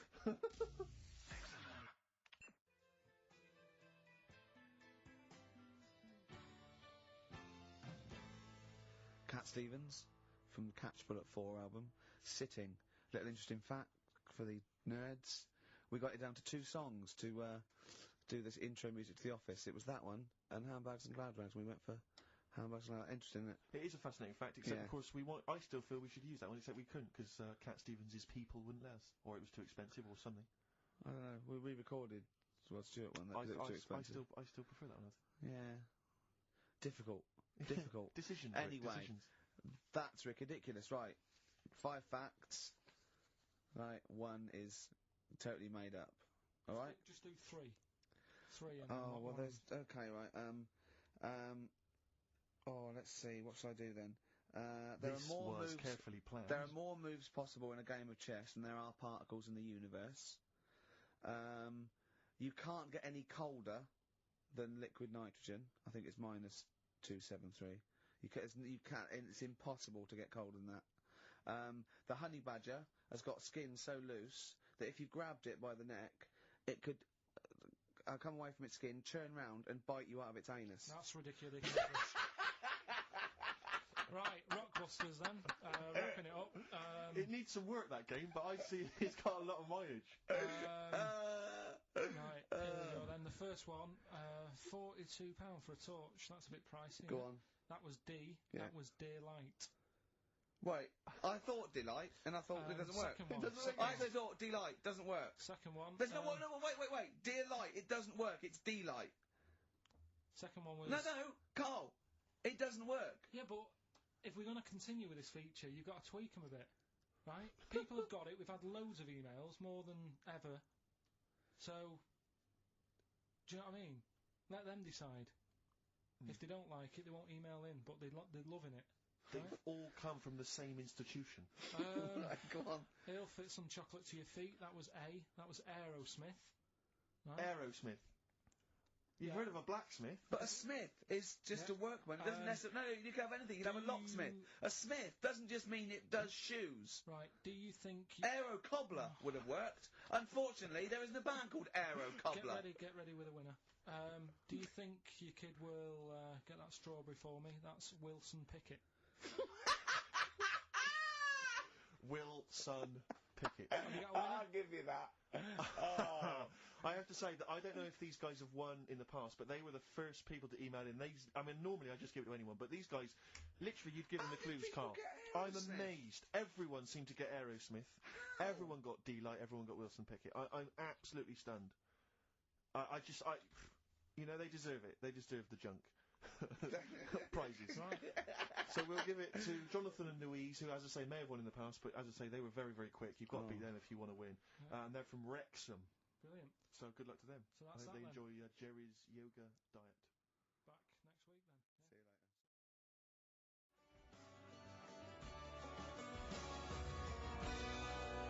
Travis, Love Will Come Through on XFM 104.9, Ricky Gervais, Steve Merchant, Carl Pilkington, etc. Got some great tunes actually lined up. Excellent. I've brought in some Amy Mann, some Neil Young. I'm playing my favourite Clash track. What have you got for us, Steve? I got a dynamite hip-hop tune by Yeah. The Roots, which I think you'll enjoy. Love it, love it. Got a little bit of Joni Mitchell, maybe swing that on later. Oh, And, excellent. I nearly brought in some Joni Mitchell. It's a good job I didn't. Yeah, exactly. Well, it wouldn't have made any I'm sure difference. It wouldn't have made any difference. No, we We'd would have have probably played- played yours, and yeah. then I'd have been Fine. told to Go go away. away with a flea in my ear. Carl, what have you got lined up for us as the producer? Right.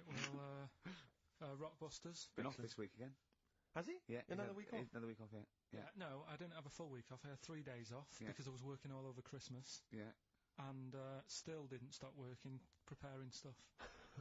You've got a nice load of prizes there that Yeah, I've sorted giving out. I had those to away, come in especially to sort that out. Yeah. Rockbusters. Did you will rifle continue. through the drawers up at Capital Gold instead of down Yeah, here? yeah. Rockbusters, we're still doing that. Yeah. good one. Yeah, you're picking it up. Yeah. He's picking it up. Yeah. Still doing that. Got to We've change got that from last Shadow, week, didn't I? We to sort Shadow. of changed educating Ricky a bit. Just a little Don't bit. say we. I don't want to be incriminated in it. Well, changed it in a sense that rather than giving you too much information about different things, it's hard to sort of keep it all in. Yeah. I'm giving you sort of information on one thing. So Yeah. last No, week. because some of your stuff was a little bit too intense. My favourite story was there was a blind girl. She hit her head and got better, and I couldn't take all that in at once. So you should really ration Well, some of the sort education. We sort of Wasn't started a last week war-related stories? Yeah, it was War. Do you think of that then? What And do you it think was of that, Sure. three things. And it was the French battle going over the top was John's got a moustache, which you think was ambiguous because someone might have said that anyway. Well, look, you've remembered it, so it's working. So Yeah. we'll be doing that. And last week Loads you of said French people have just gone to war who were listening to this. Yeah. you said you wanted to learn some science this week. Did I? Yeah. so the title this week for that is Acid.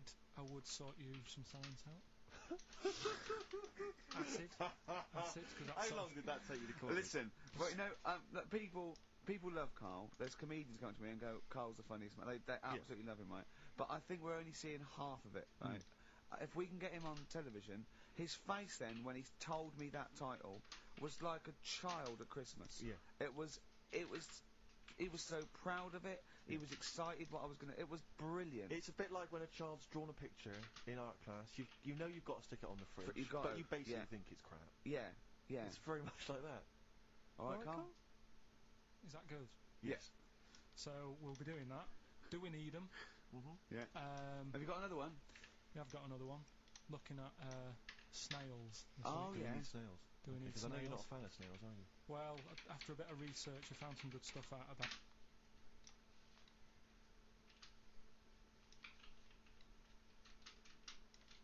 Yo. Hey, how's it going? Good. Just coming towards you now. Oh, nice. Oh, whoops, I just died.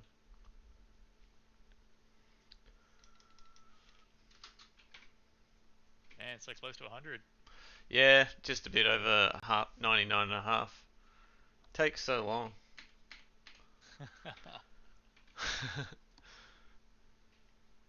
Yeah, I thought I might. Champions too. Yeah, I thought I might be able to do it last night, but yeah, I got to 98 and I was like, that took a long time. Like, you know, it's gonna be a while. Yeah.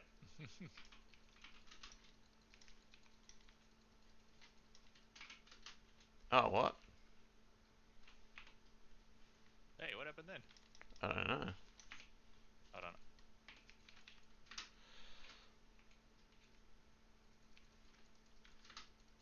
It's gone so long without dying. I've died twice in a row. Oh, you go that way. I'll go down this way. Yeah. Oh, you respawned. Okay. Yeah, cool. Oh yeah, I forgot.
Oh my god, die this guy.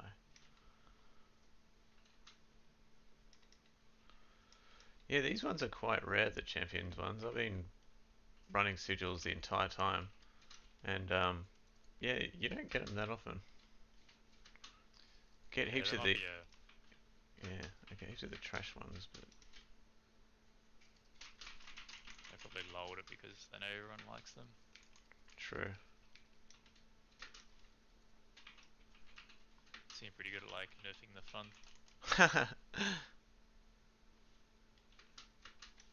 Well, I don't really care about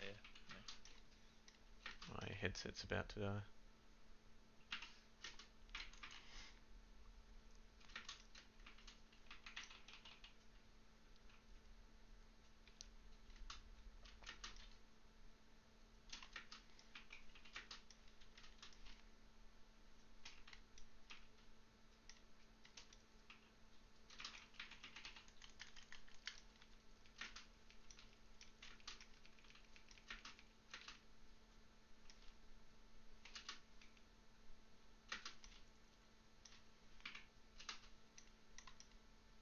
So much gold on the ground. Yeah. It was a lot.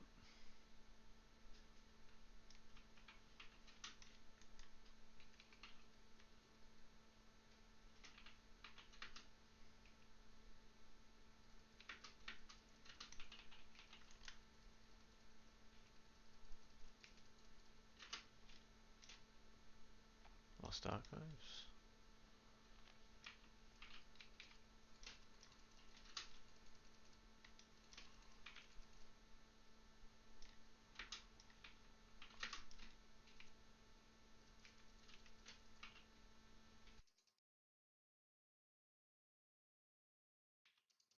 Oh, it's one of those moon shamans. Powering up that guy. I hate those guys. Oh.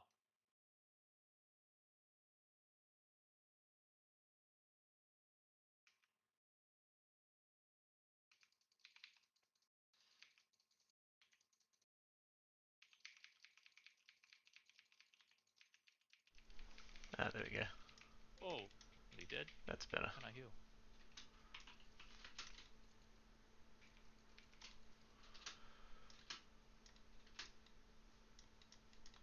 Oh. What you doing, guy?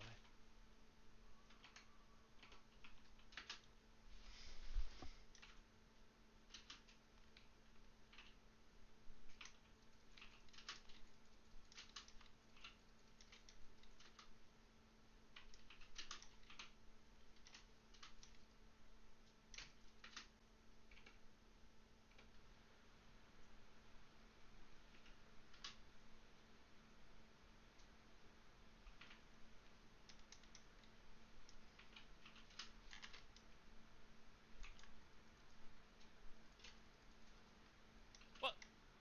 Oh, what the hell? Ah. I don't even understand what happened. Like, we killed him and I was running off, and then I just Yeah, died. but I've had so many weird bugs happen like that when I've been playing. Like some of them are just crazy. Some of the deaths I've had. Yeah. Like there's one like when I do my ice freeze thing, I'm meant to be invulnerable, but sometimes like I'm meant to be immune from everything. But like I've done them and then just had it like break for some reason. Like it's not meant to. I'm not supposed to be able to get hit. But yeah, I've died like in it and stuff. Like it's really weird. Yeah, just going around still. Yeah, just like insta deaths as well. Like just sometimes like yeah, it'll be like it's just too quick to react to. Like you'd never get to it. It's all shit.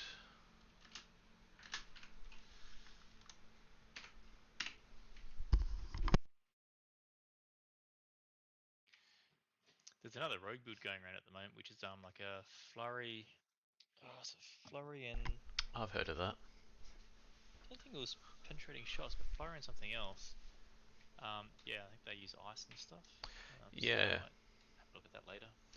Yeah, I heard there was something like that. Because this guy was like, I want flurry on like here and shit.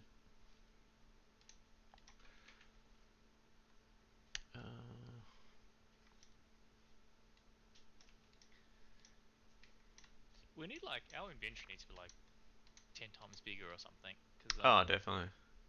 You want to keep all the gear. Like it's like, oh, I might use that in a different build one day, but you Yeah. can't do that with what we have. Yeah, it's stupid. And because the stash is shared, I mean, once we have like 4 or 5 characters, like after a few seasons, like it's going to be ridiculous. Yeah, hopefully they hopefully they fix that up.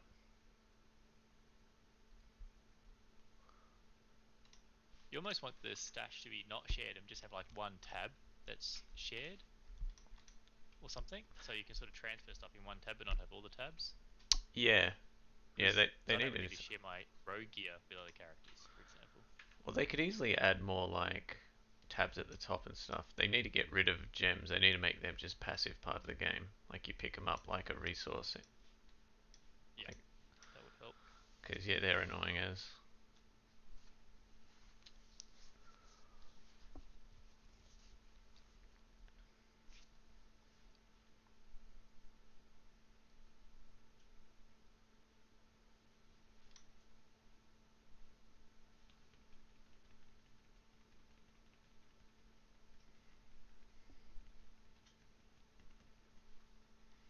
All right. Let's go kill stuff.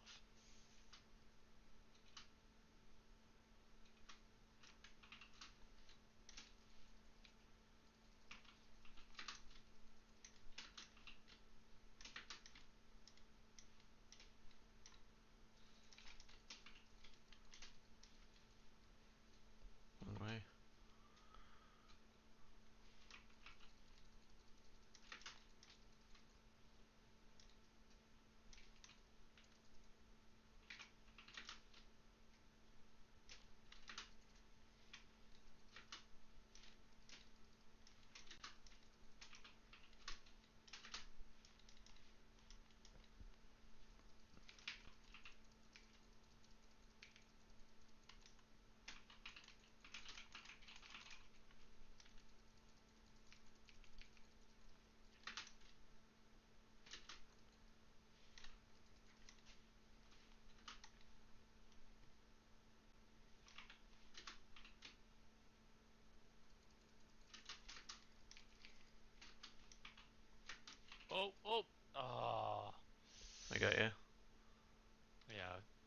saw it. I don't know.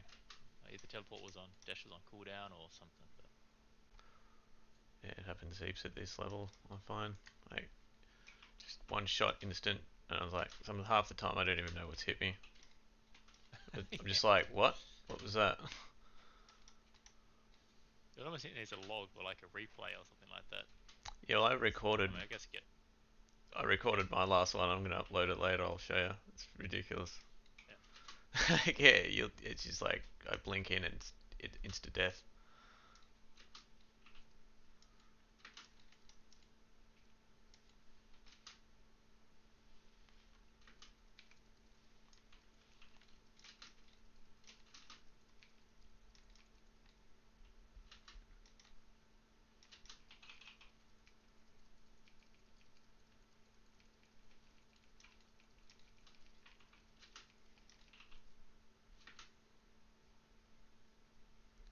I found that using like a two-handed weapon, like definitely gives me more damage, but it doesn't shoot as quick, so it's not as fun.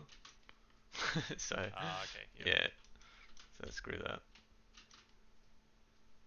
It does a lot Yeah, more it's all about the damage. fun factor. Yeah, but yeah, I don't want to shoot slow.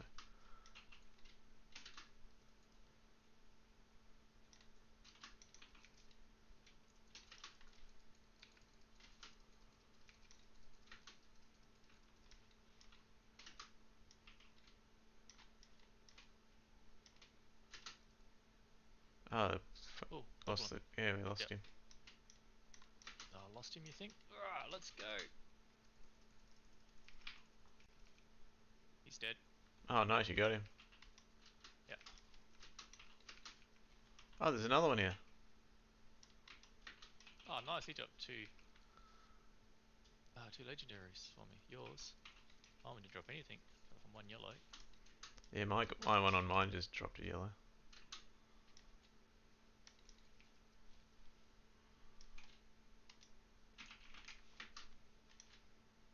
Oops. You dead yet? Oh, we gotta go up this way. Yeah, just gotta loot my legendaries. That'll be crap anyway, but guess it's material. Yeah, definite.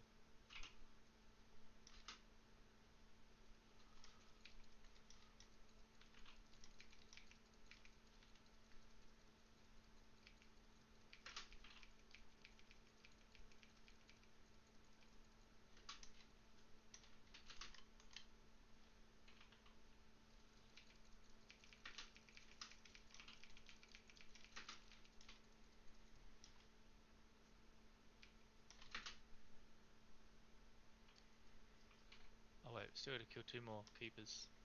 Ah, damn it! They're all. I can see. I think they're all the way down there. There's one over this way somewhere.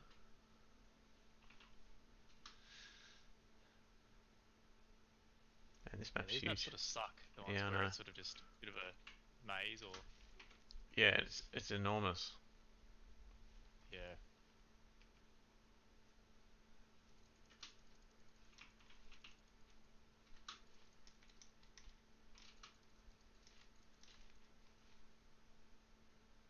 Alright, one more. Let's go down south.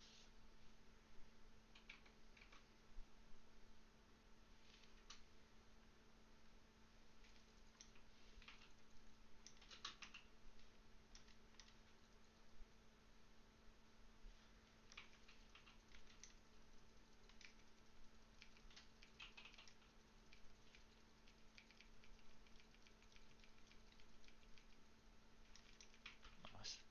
Works out so well, you just pop it in there and freezing everything and then just go start destroying stuff with a shadow. Yeah, then you just melt it all.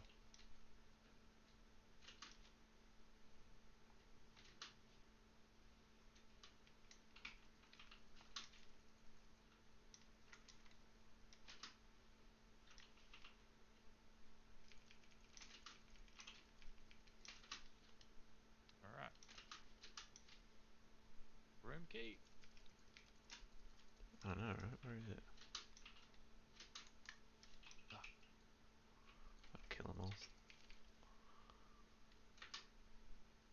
those little spiders.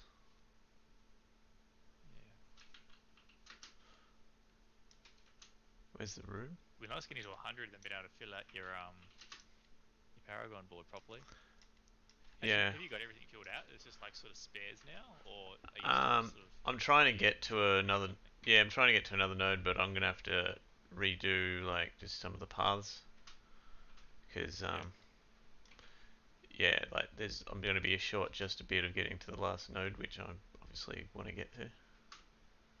So yeah, I'm gonna have to play around, try and make stuff more efficient. But yeah, then I'll play some Star Wars as well. some Star Wars? Yeah, that Star Wars game the new Star Wars game came out ages ago. It's like Dark Souls in Star Wars. You know what I mean? Like that sort of style. I've got a game going on it, but I've just stopped everything before this came out. Oops. Trapped.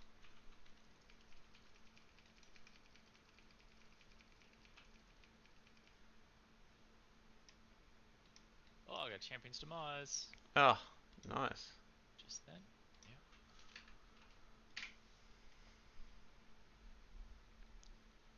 It's probably got Shifting Shade or something on there. I'll check in a sec. Of course.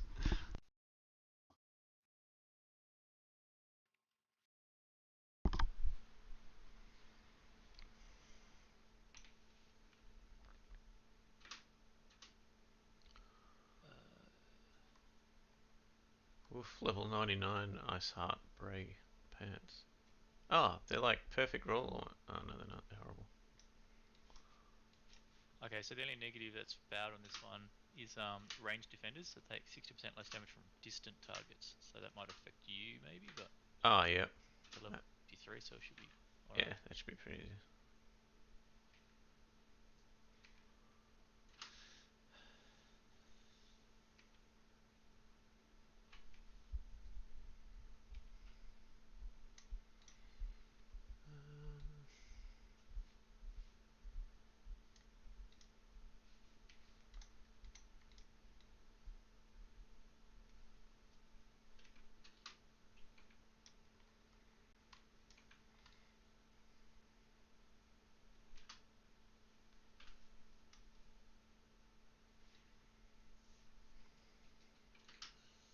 Oops.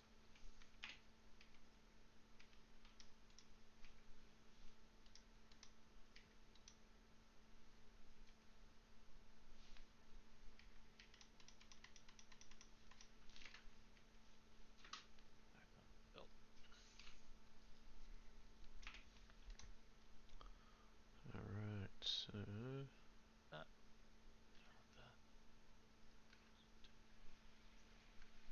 Alright, do you want me to start it up? Yep, for sure. Champion's Demise.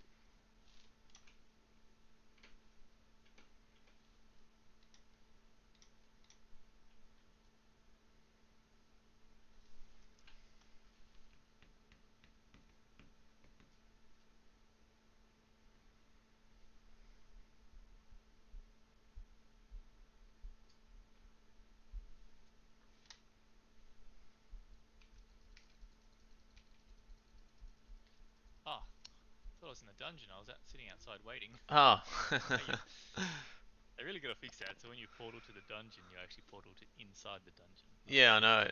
It always annoys me because you get double loading screens. Yeah. Yeah, I reckon that'll fix it. Should I separate again? I'll go top left. Yeah, sounds good. You can come with me if you like. I don't really care. Nah, that's alright.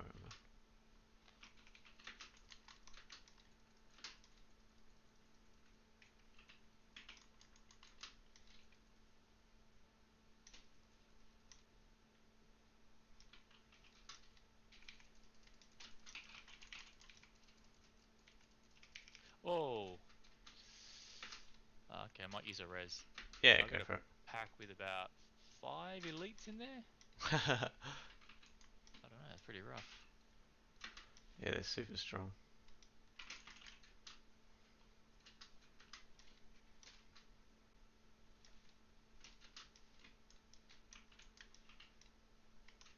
I'll give it one more try, otherwise I'll come down to you.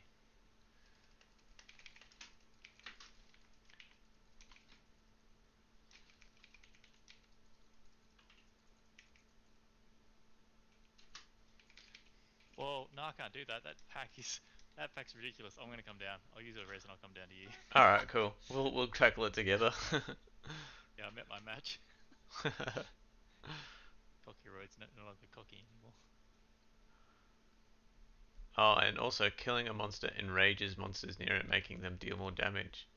That's probably why we're Covenant. I'll do it too. Yeah, alright.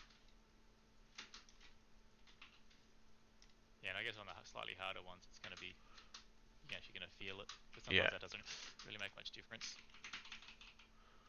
Yeah, I've done like some of the it's crazy how much of a difference the modification things make, because I've done like 60s and stuff like that, and then tried to do a 52 or something with just different modifications and found it heaps harder. Yeah, I'm dead. See, look, the Moon Clan Shaman killed me. Oh, buffs shit. up someone else, and then someone else kills me. Oh, like that. You're dead too. Wow, this is actually pretty tough. Alright, got me to res? Yeah. Yeah, we probably need to be careful now. Yeah, I've wasted a couple of reses before. Calling me a noob now.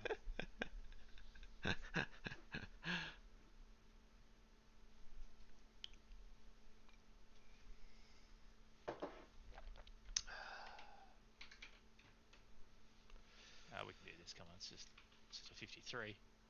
Yeah.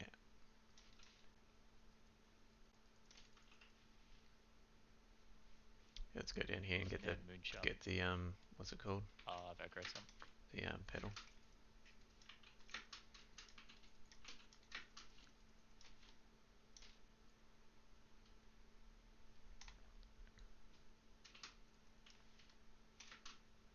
Oh, they're so annoying.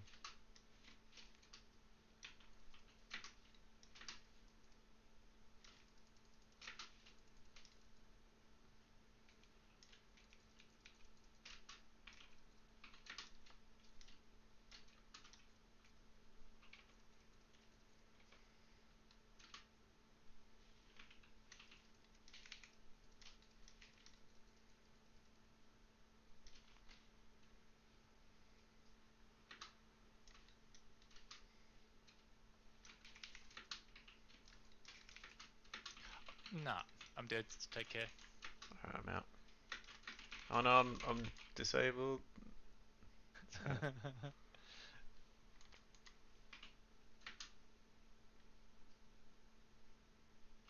slowly try and pick him off, or? Yeah. Man, what's going on?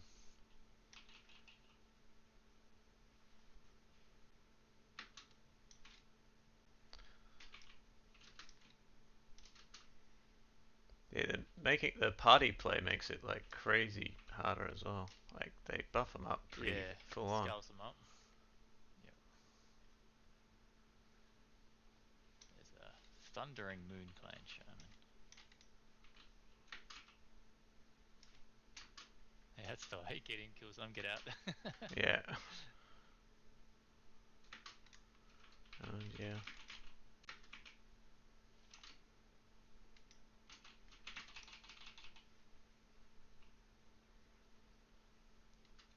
God, they're fucking so aggressive.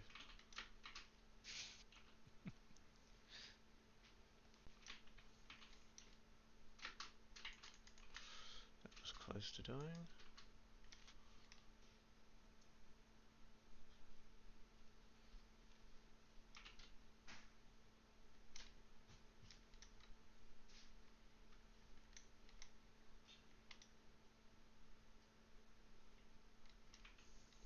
Fucking put your stupid spear away. And you've been carrying me this round. I guess you're what, 5 levels higher than me now. Yeah. I'm not that much. Don't feel that much stronger though. I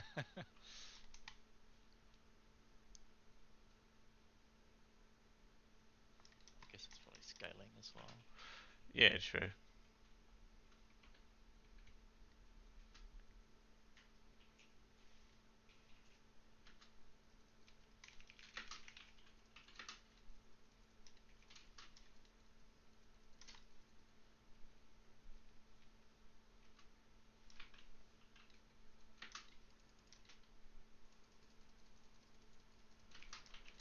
Oh, what? That was just, yeah, I don't even know what got me then. Everything was frozen. Yeah, 1 sec.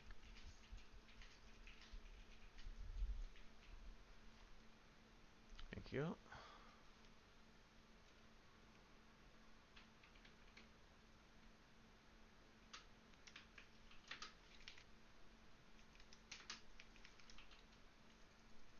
Kill that damn moon shaman. As soon as I see those little red laser lines. Yeah, I know. I can hate them as well.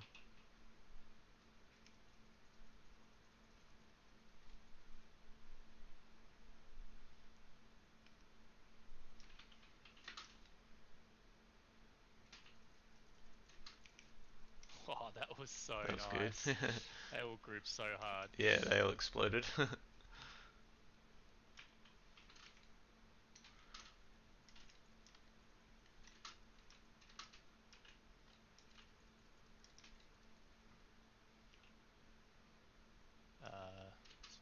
yeah, get the, hopefully, of course it's a bullshit fucking thing.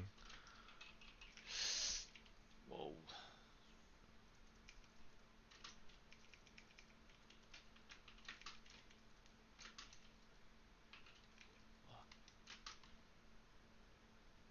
Oh yeah, that's what you mean now. Yeah, so annoying. Couldn't just give us the normal bloody thing. Hey, where's that shaman? Alright, last node to go.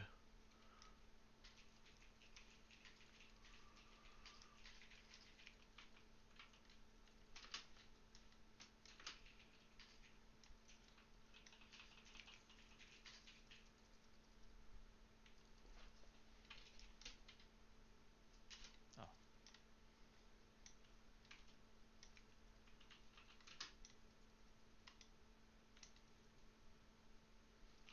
Oh, jeez. I I know, guess it's good for experience for fucking complaining. settle, I know, but it's like, Jesus, settle down.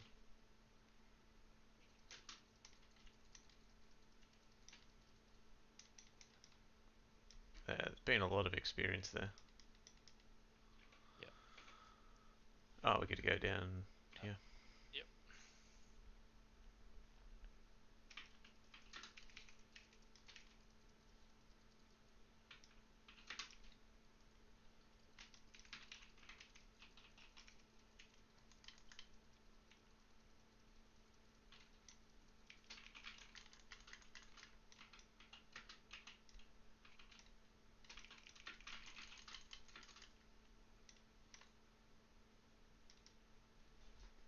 He was annoying.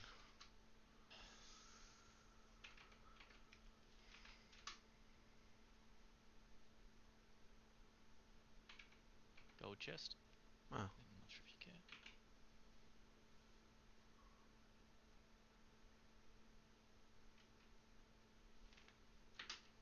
can. Whoop. Nearly died.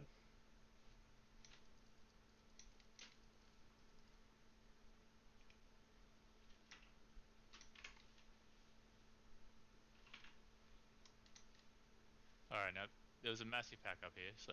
Oh yeah, that's if you're right. going to do your freeze thing. Yeah, when as soon as this big pack here, it's massive.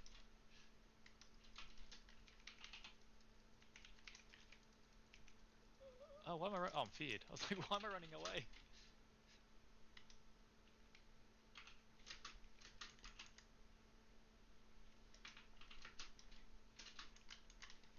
Damn, that was a huge pack. Yeah, it killed me twice. Yeah, I could I only. was like, nah, I can do this. It's easy. Yeah, no, that was nuts. Holy shit. That was awesome XP there. I got all the gold. Yeah.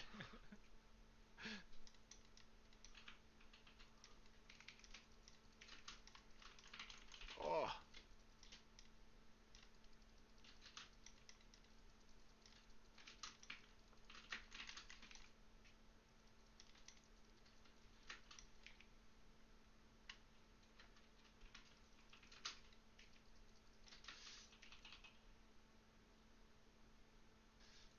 Man, I swear my mouse cursor needs to be like flashing colors or something. Like half the time I'm flipping over the screen, I don't even know where my mouse cursor is. Oh yeah.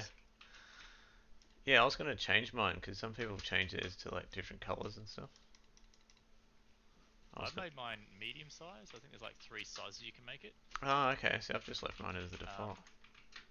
Well, I also nearly died. checked. I didn't make it the big size because I lose it sometimes and I don't know where I'm pressing. Anyway. Yeah, some of the like hitboxes as well are weird. Yeah. Like mine sometimes like just aims off in the totally different direction.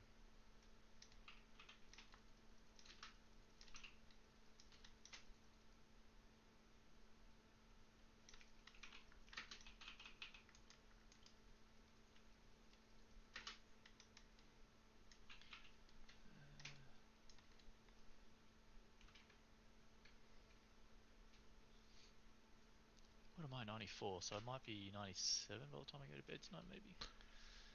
Yeah, I reckon so. Pretty cool. Yeah. Oh, I'm dead. Oh shit. Okay. I'm not sure. I don't know. Something killed me. That was the same spot as last time. I just died instantly. Fuck, he's not taking any goddamn damage now.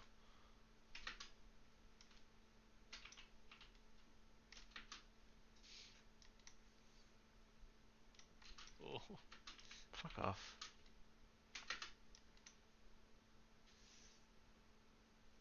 Alright. Thanks for babysitting. Right. Oh my god, she's so goddamn slow.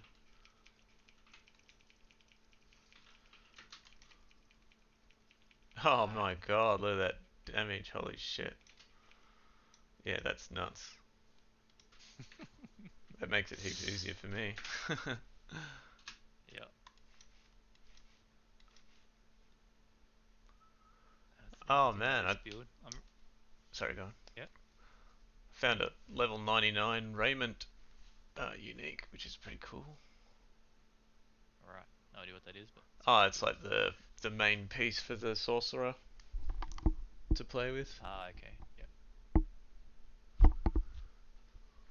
Nice, I just got my second level 21. Oh, nice. But yeah, it's so have like... you just been doing Nightmare Dungeons, like last night? Yeah, that's all I've been doing. Right, yeah, so you must have a couple 21s now as well, or something? Or a couple yeah, 2 now. The other ones I had to level another one up when I made a new board. So oh yeah, like one of them was like super low, but that's all good. I've got that up to 19 now.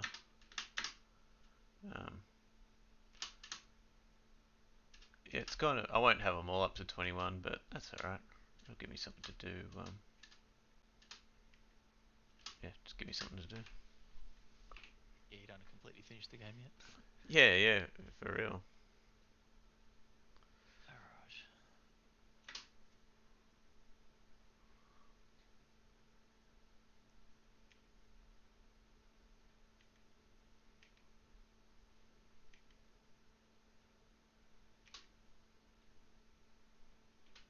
Rapid fire.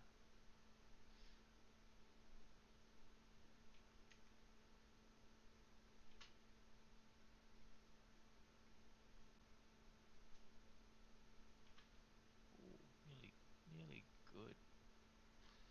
Ah, I don't care. Sell them all. Can't be bothered. What was this one? Monster, fire damage. Elites are poison enchanted. Killing a monster reduces cooldowns.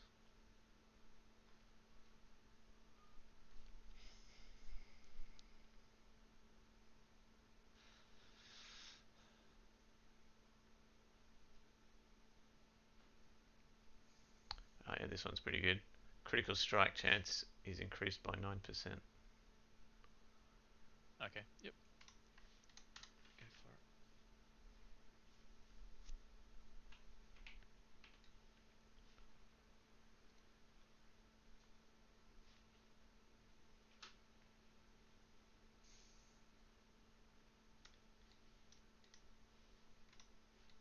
I can't see it on the map. Where is it? Oh, there it is. Yeah, I'm trying. Oh, yeah. That's it. I've already done it, apparently. Don't even remember what this one is. Hopefully it's not that horrible maze we did last time. I think that might be the Lost Archives there. Because it's got, yeah, I don't know. I hate that one though. I've got to remember what it is for next time. Yep. It's just the map's too big. Yeah, I just jumped in. Oh yeah, I think I know this one. It's not bad.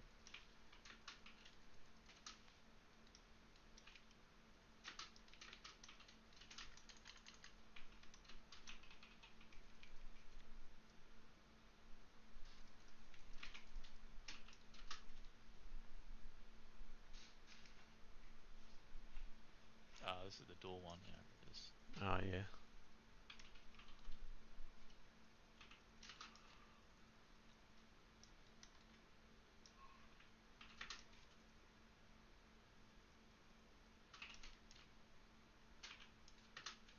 What are you doing, you stupid thing?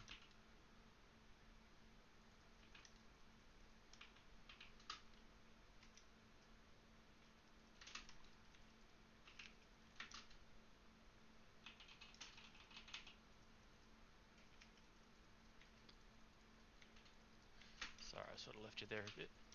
That's so good.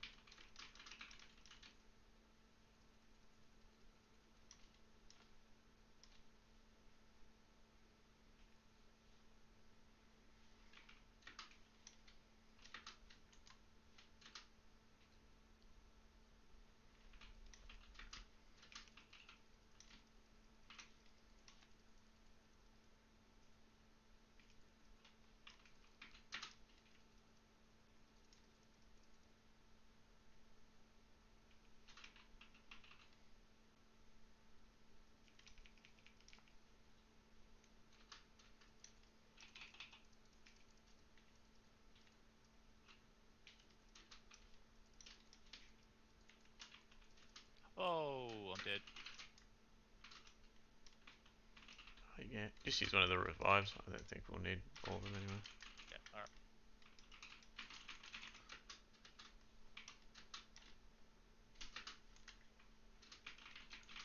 Now I'm gonna take it a bit slower. Feeling squishy tonight. Yeah, they scale totally different, like than solo. Than solo for sure. Because I never struggle in these when I'm doing them by myself. But yeah, they both of us in here, they hit hard as shit. They hit like they're like level 60s. Yeah, maybe because you're also like higher level now as well. Because like even when it was us three, I was finding it pretty easy, but I was like up, maximum level like with you, sort of like Yeah. over 84 or like 94 and stuff. But I found another Champion's Demise. Nice. That will probably get me over the line.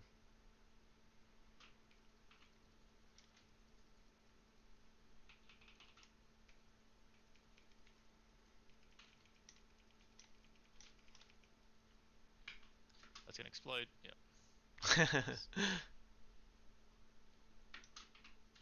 Whoa, I nearly died. Shit just explodes so fucking quick. One's exploding. Safe now. Oh wait. Sigil. Oh god, stupid shrine.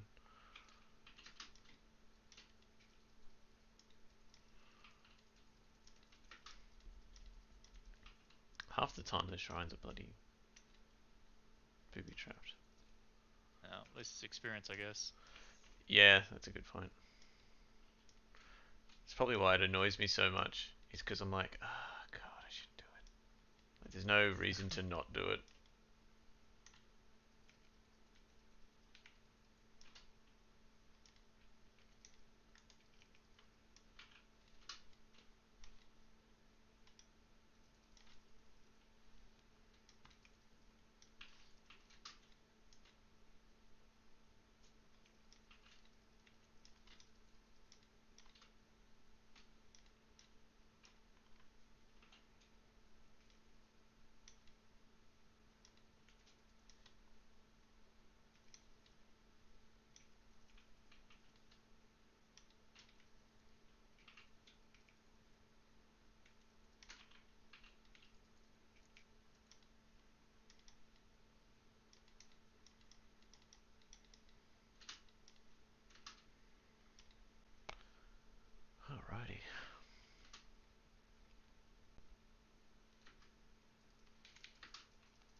I've lost like I must have changed my build a bit. I just don't feel like I've got enough as much life steal, like passive like healing that I used to. Yeah, I thought I'm the probably just getting hit harder too, but well, I thought the same when we did co-op. I was like, man, I swear I was hitting harder than this before.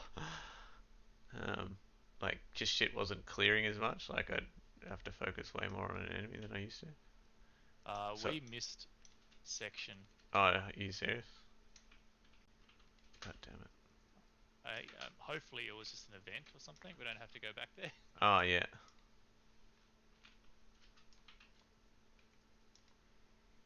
Well, they just had a little patch earlier today as well, like a little tiny one.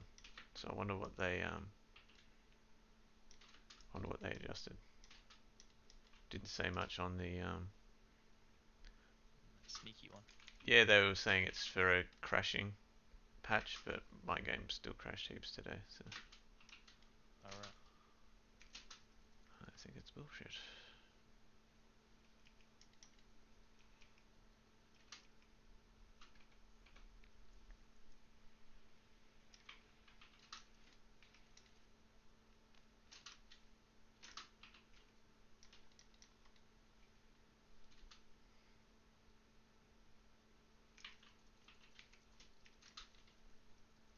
Yeah, we have to go back, I think.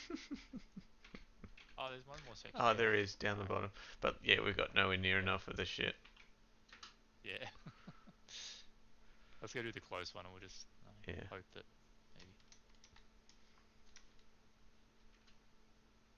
I'm picking up these bits of like parchment and notes and stuff. I hope there's something keeping a track of them all, surely. I think it's just a bit of extra like story just for that dungeon. I don't think you get an achievement or anything for like collecting them, or then I'll get a collection piece. I could be wrong, but I mean, surely we would have seen something pop up now. Yeah, true. Saying you've got an issue.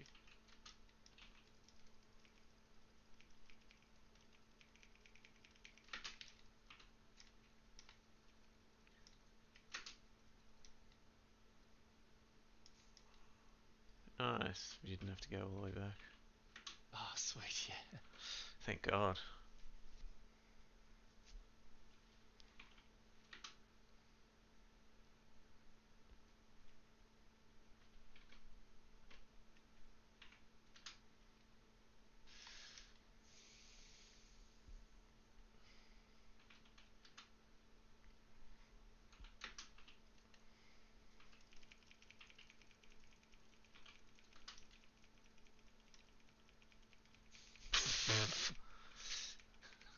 That's hilarious. My attacks, I got like 2 things to give me extra attack speed as well. So I'm just sitting there like a maniac.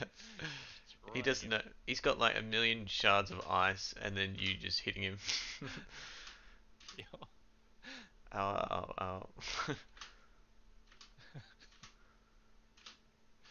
This is all rubbish. The Helltide's up, but you don't care about Helltide? Nah, I'll probably just do that. I mean, these are probably the best XP I can get, just doing these. Yep, that's cool. Yeah, I don't need Helltide. Nah, me either.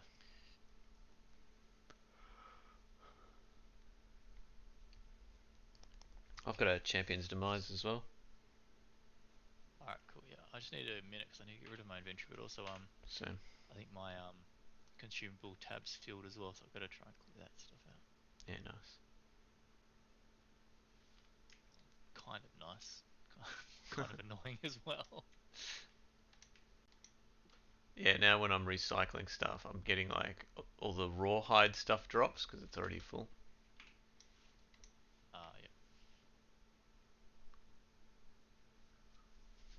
Oh no, the Champion's Demise has got this. Oh, it's Stormbane's Wrath. That's alright. That's just the stupid thing. Yeah, that one's bearable.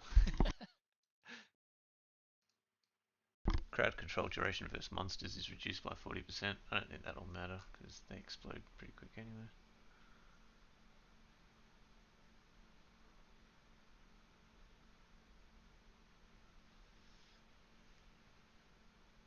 Alright, I'm just going to delete some sigils.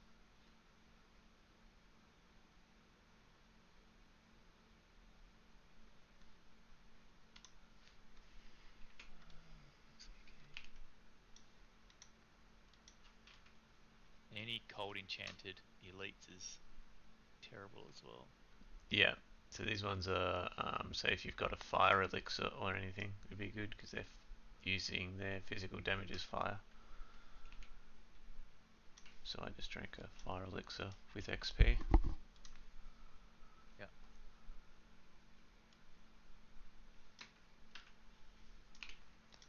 I'm gonna pop it anyway.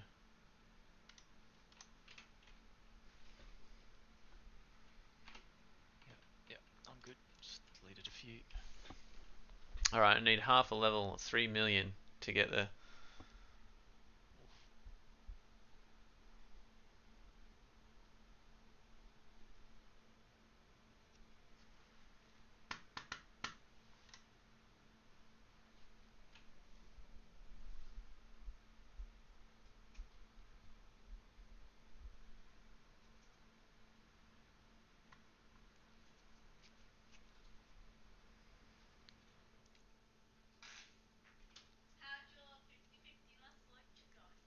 Be quiet.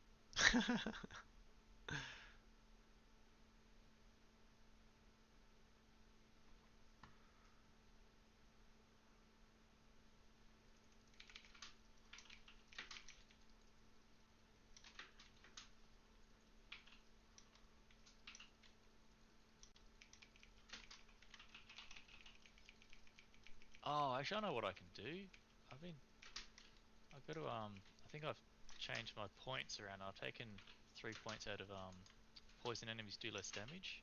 Ah, right. Yeah, that'll make you a bit more squishy. I had that in when I was trying to, like, challenge the, yeah, push hard, but I'm going to put Yeah. it back on. Let's clear this group. I think, yeah, so I want to get rid of 1, 2, 3, 1, 2, 3.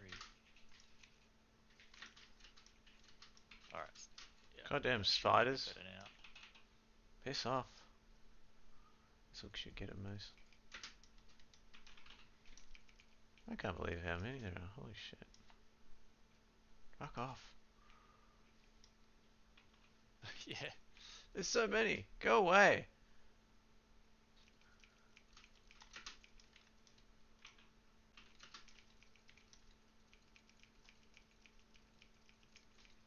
Jesus. There's more. Hey, is it like an event or something? Like, what's going on? We could just sit here and get, like, infinite experience. Because they're just spawning. Oh yeah, it is an event.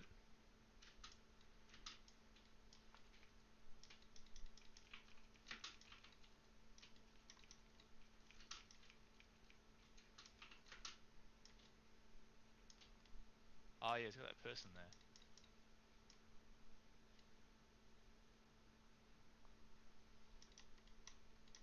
Oh, just give us the chest.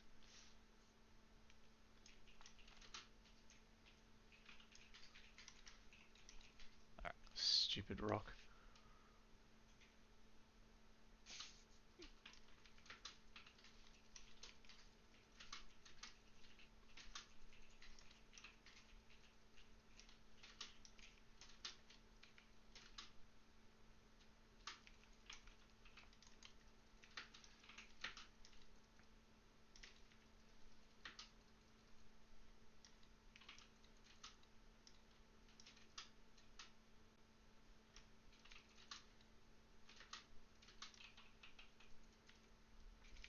Oh, I died instantly. Ah, there's a Moon Clan Shaman at the back. Oh A shit. shattering Moon Clan Shaman.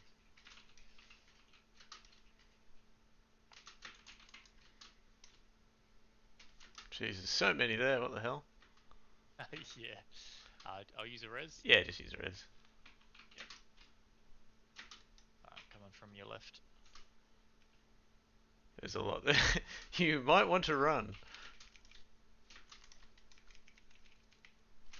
Oh, that was good. Yeah, it actually turned out well.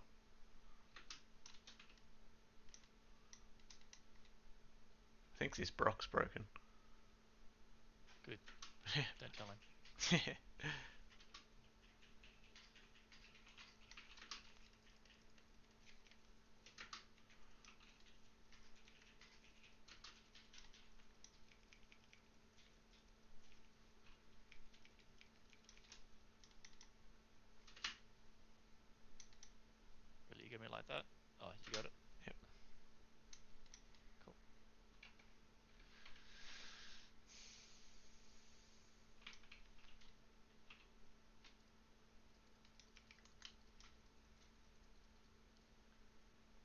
Jesus.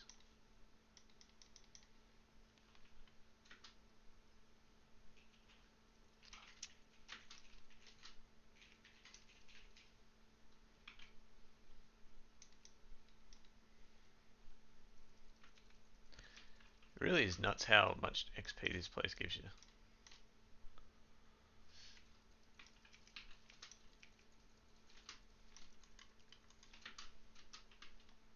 Yep. There's definitely got a lot of elites in here.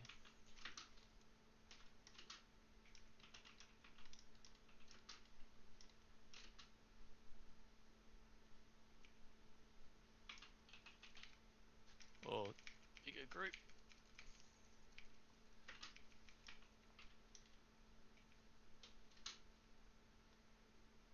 Take that. Yeah, that was good.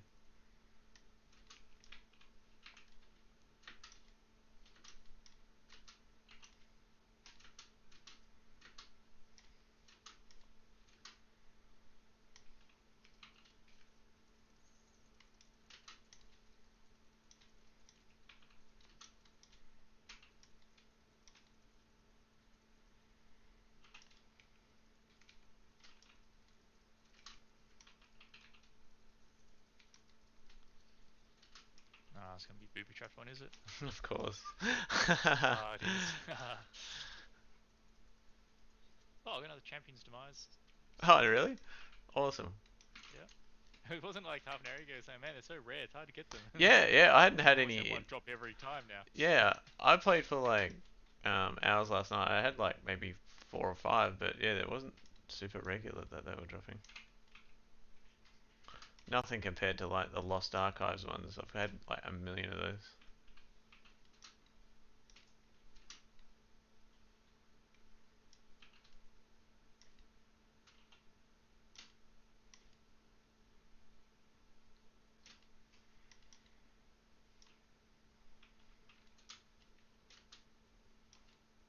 Oops.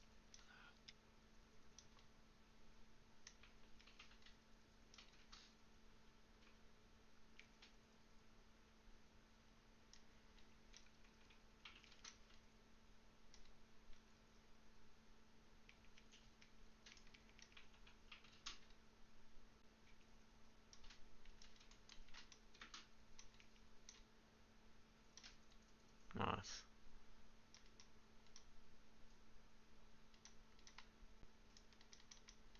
Alright. Oops, wrong way.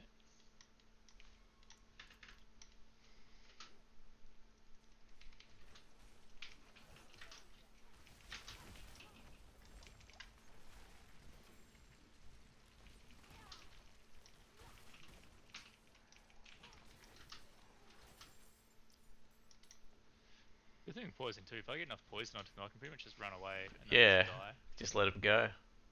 Yeah, I love damage Yeah, over and I time. like how Blizzard's done that with the health bar, so you can sort of see how much poison they're going to take. Yeah, exactly.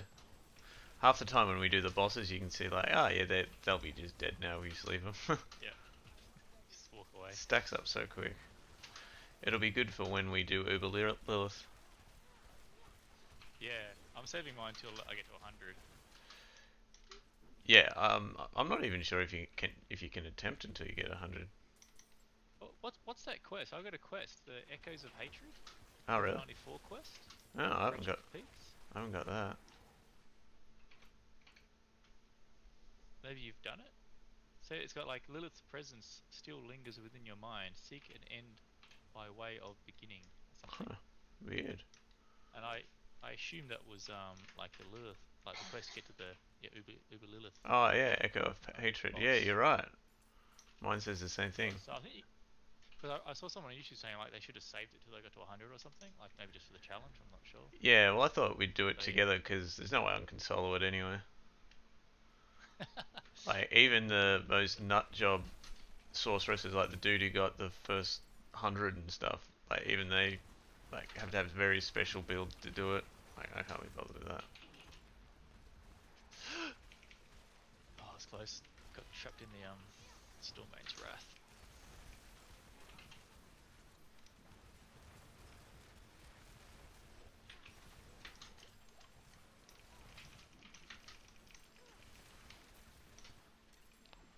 But But yeah, I thought that would be a fun one for if we could all do that one.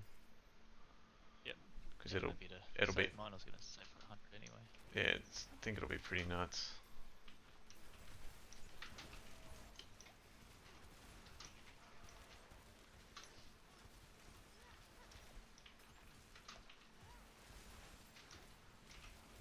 We need Andrew and his Necro to come in there and just kill it in 3 seconds for us. Yeah, that's right.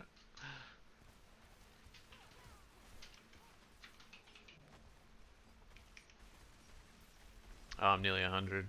About by the end of this, I'll get it for sure. Nice. Oh, I'm dead. Careful. I'm just gonna use a res with heaps. Yeah.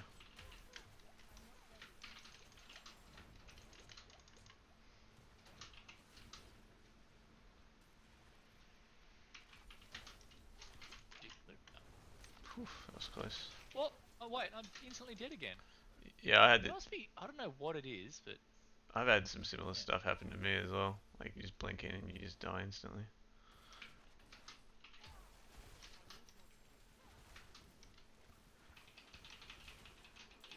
oh, GPU's got up to 76.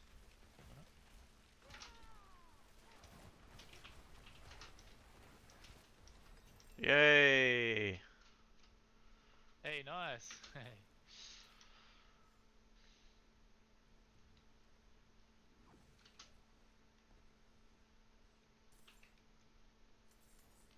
Level 100.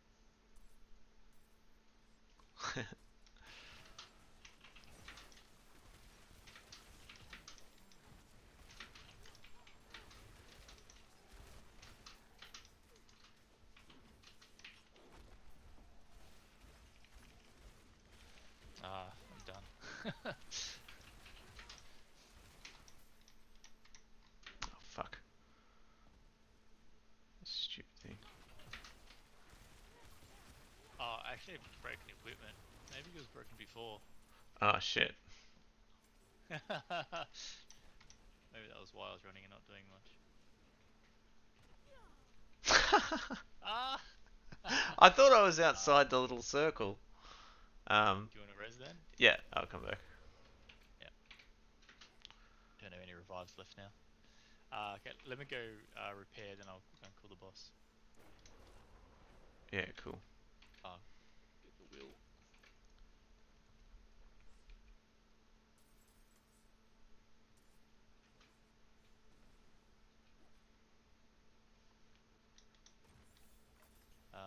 The Rock is coming after you. Damn it.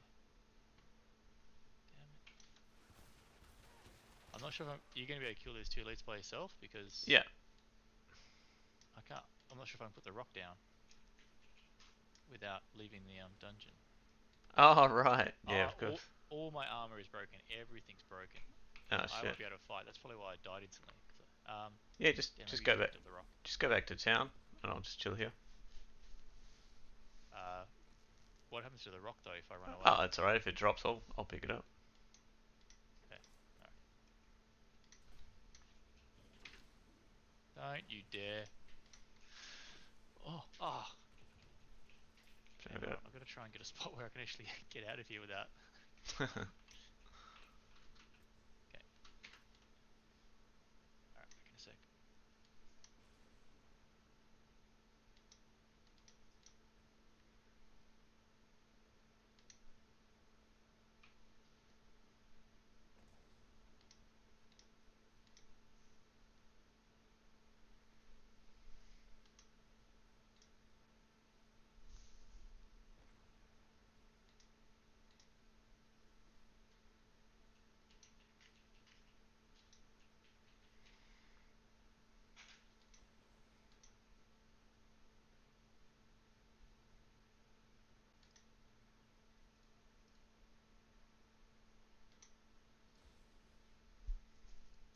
Alright, coming back.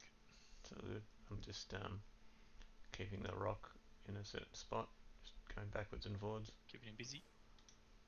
It's too stupid to know how to get around.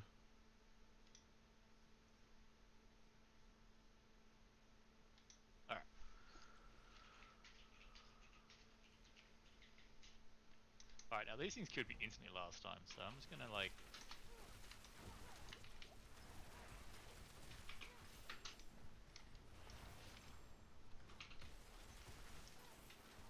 Yay, I didn't die. They're strong though.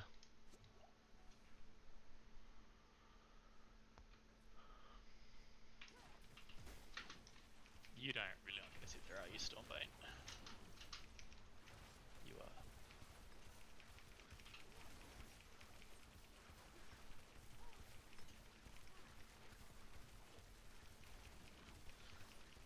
It's really not gonna help my poison puddles. Nice one.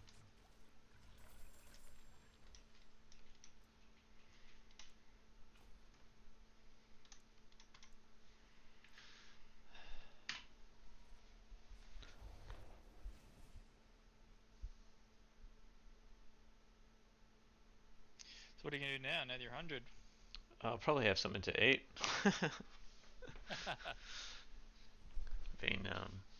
Been here a while. Yeah, I'll I might do a break and yeah. wait till Andrew gets on maybe. Yeah, exactly. I'll play with jump on later. Play some other level up my glyphs and stuff as well. It's always good. Yep. Sounds Cool, good. man. Well, congrats on 100. Yeah, cheers, man. Thanks for the help. No, no problem. Alright, see you when you're back on. Yeah, no worries, man. Catch up.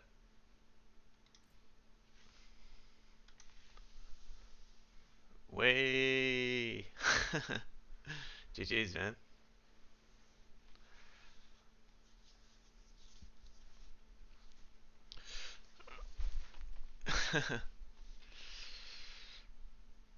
Yeah, I can go back to Star Wars or play some Desto. Hell yeah.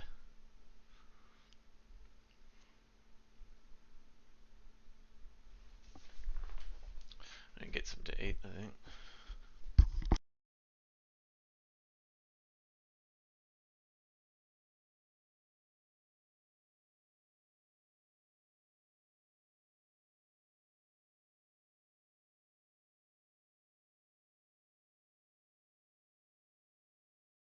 What are you doing in Desto at the moment? Is it just seasonal achieves and stuff?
Yeah, nice. Just doing the new shit.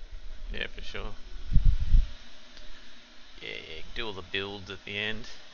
Get your theory crafting on. Plus, like we were saying, like the build you got's pretty damn good.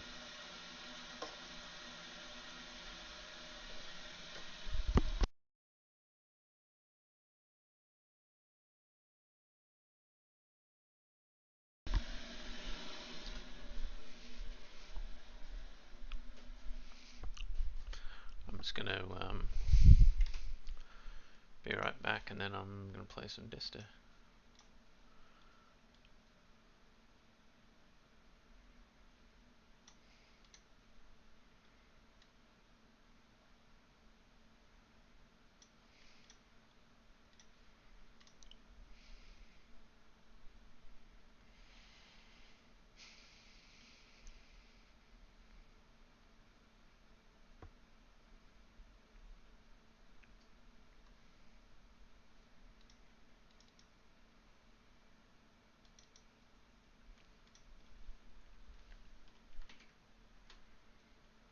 Setting up camera and shit. Oh, true.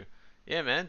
When you send us some pics and stuff of it, and some stuff taken with it, obviously, when you get the chance and had enough time to play around with it all. Love to see it.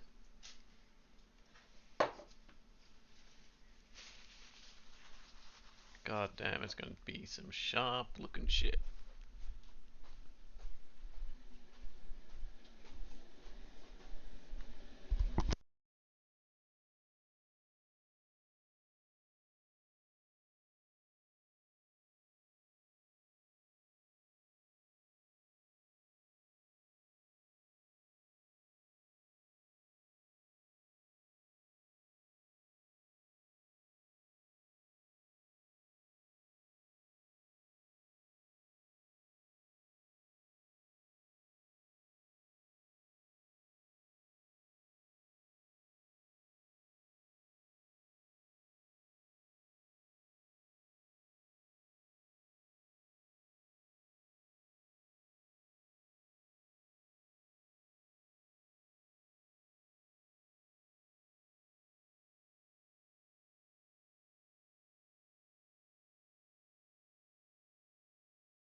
Gambit on the ones here being good enough, they're not.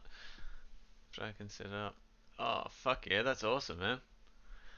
You could probably like live stream with it and shit as well. Alpha. Ooh.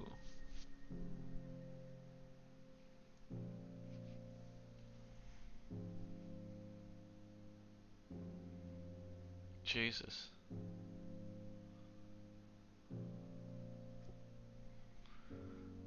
Could use it as a webcam for sure. Damn, it's nice looking, isn't it?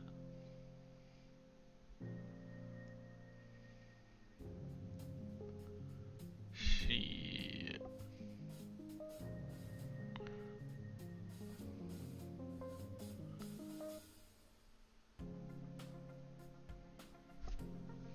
Hold on, there's something cooking on my stove. One sec, I'm gonna turn it down.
Jesus.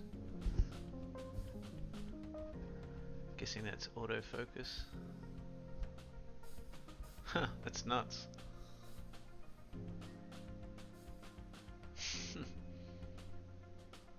Jesus. That's crazy.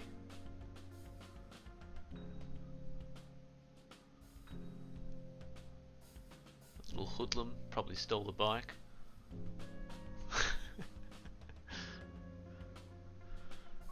All those skaters and stuff, they're all probably doing graffiti and stuff, Mike.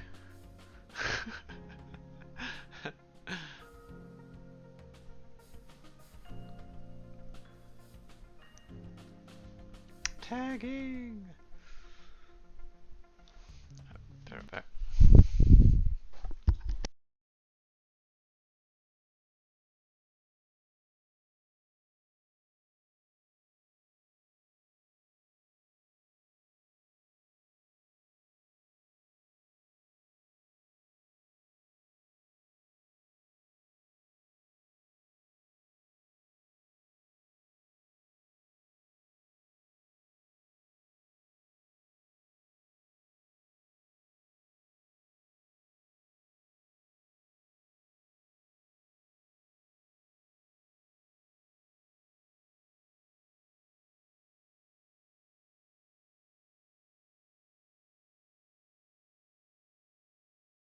Smoking some kind of weed. Yeah, exactly.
Without binning. So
huh.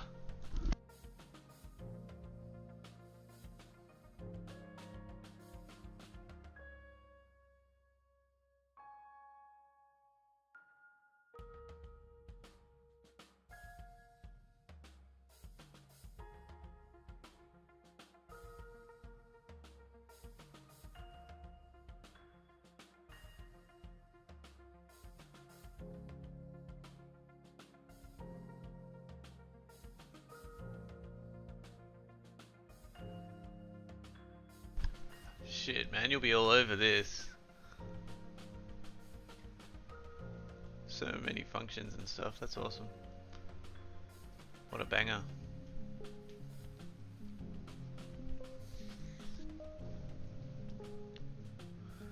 Loving it, reckon, man. You could probably do some real cool, stuff at night as well. Especially up in the hills, there'd probably be some real cool, like weird looking shit you could take up in the mountains, like pictures of it.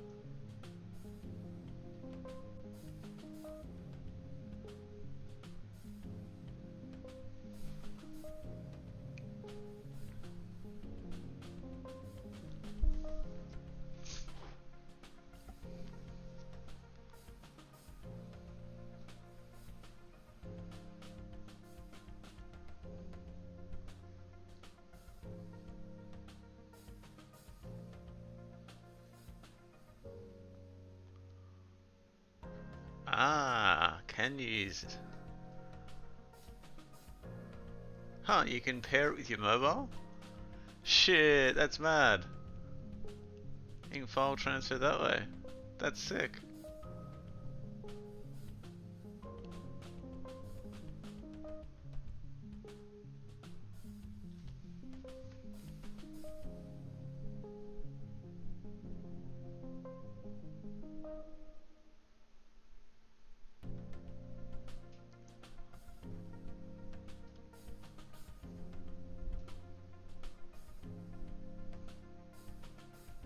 Yeah, fucking nice one, man.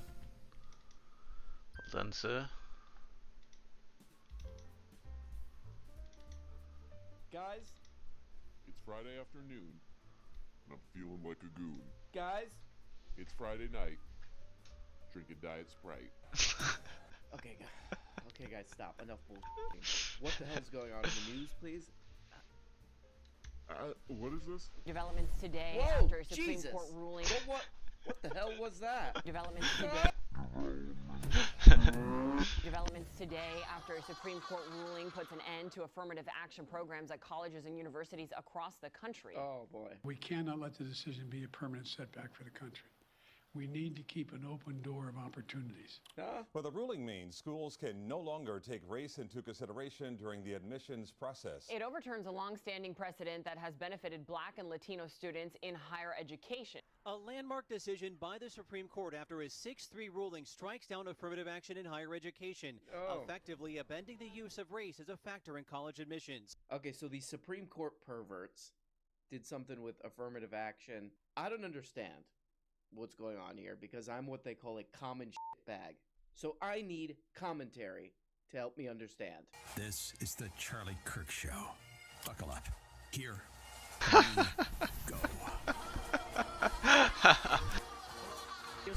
Gee, I wonder what this fuckhead's take will be. Happening today. Let's get right into the breaking news. Okay. The Supreme Court of the United States, they have officially... Okay. No, I don't want to say they've repealed. That's too far. Okay. 6-3 Supreme Court of the United States decision authored by John Roberts. And this is all about affirmative action. They've definitely struck a blow against affirmative action, but it goes too far to say that this is conclusive. This is not the blow that we wanted, but it is a good one. Okay, guys, so this is Chuck Kirk. He's an internet young man. Reading Ketanji Brown Jackson and Sotomayor's and Kagan's dissent. But I gotta note this, by the way, really quick. Did Charlie Kirk ask whoever produced this thing to make the sound as terrible as possible? So what is affirmative action? Well, affirmative action is a decades-long project by the race hustlers. This was critical race theory before it was... Okay, so this sounds like a very unbiased explanation so far. Be racist against Asians, racist against white people. It's another example of the war on white people that we've talked about before. Oh man, no way, you talked about that? Oh damn, you talked about that? You people are perverts, man.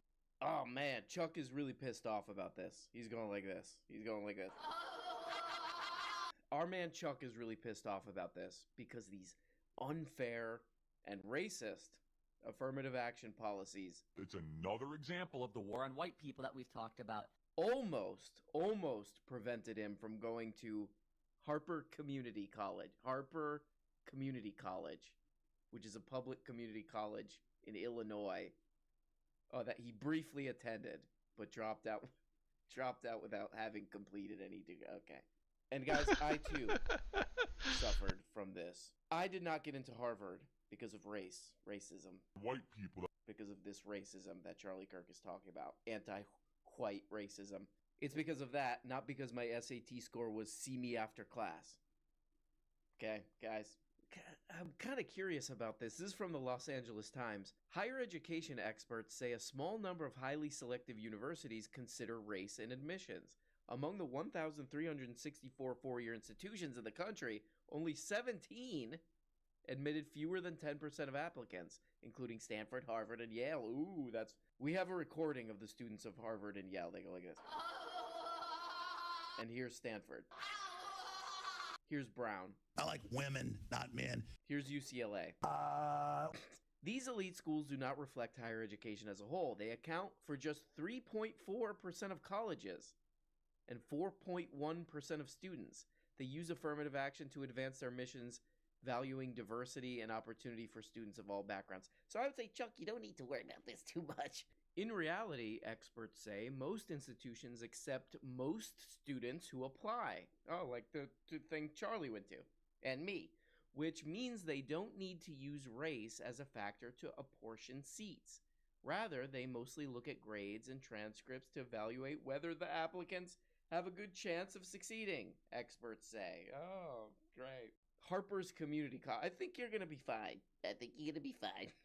The Harper Community College mascot is the Fighting Pendejo. And their motto is, "That is my own sperm." And look, guys, I'm not being some ivory tower snob. Oh, he didn't get into Stanford. That is my own sperm. Pervert schools. What do they do? Skulls and boners or whatever? I didn't get into any of these schools where they have secret societies where they pee on each other. I didn't have the beautiful college experience of someone putting me in a coffin and peeing on me. But it is weird that Charlie Kirk is so worked up in his little shorts about this. He's going like this. Left nut. About this. It's almost like he's got some ulterior motive or something for being excited about this. And so the question behind, let's go back in time. 45 years ago, in Regents v. Bakke, the Supreme Court said that the race-based quotas were unconstitutional, but that schools could give racial preferences for the sake of diversity. That's a bunch of psychobabble to basically say, well, you can't outwardly use... Psychobabble? Does he know what that means? Okay. Affirmative action is inconsistent with the country that you and I believe in. Affirmative action undermines the American dream. Okay, I'm going to be honest here. Chuck gives a little bit of a mush mouth explanation of what this Supreme Court ruling is. Sounds like that he sounded like this. But here's a funny part of his show. Here we go. For our Turning Point Action Conference. Okay. I think we're cutting to a break now, or is my timing all screwed up? Okay. Okay. Having a little bit of a hard time there. Okay. Okay. Okay. Dad, where my unstable girlies at? Okay. Oh, big head, small face. News a lot. I don't quite get. Let's cut to Emma. Do we have Emma? Let's cut to Emma. She's going to read some of the majority decision in the Supreme Court case. See if you can follow this. Here we go. This was his majority opinion. At the same time, as all parties agree, nothing in this opinion should be construed as prohibiting universities from considering an application's decision of how race affected his or her life, be it through discrimination, inspiration, or otherwise. Okay. But what? A benefit to a student who overcame racial discrimination, for example, might be tied to that student's courage and determination, or a benefit to a student whose heritage or culture motivated him or her to assume a leadership role or attain a particular goal must be tied to that student's unique ability to contribute to the university. In other words, the student must be treated based on his or her experiences as an individual, not on the basis of race. I mean, that is complete gobbledygook. Okay, so to try to summarize that, the Supreme Court decided that it's unlawful for colleges to take race into consideration as a specific factor in admissions to these elite and hard to get into universities. Okay, and then we look at this weirdo John Roberts opinion, we read it, and it says, nothing in this opinion should be construed as prohibiting universities from considering an applicant's discussion of how race affected his or her life. Yeah, so this Supreme Court decision does seem like ahistorical and racist, but it also seems like f***ing stupid bullshit, too. It seems like dumb horseshit nonsense all as well. Guys, put in the comments. Please correct me if I'm understanding this wrong. But the Supreme Court is saying, hey, if two people are trying to get into Harvard, they have basically the same grades and all this crap. Same, oh, I did a chess club and all this crap. You know, and Harvard's like, you know, oh, we don't have very many Mexican Americans in Harvard, so I guess we'll go with him.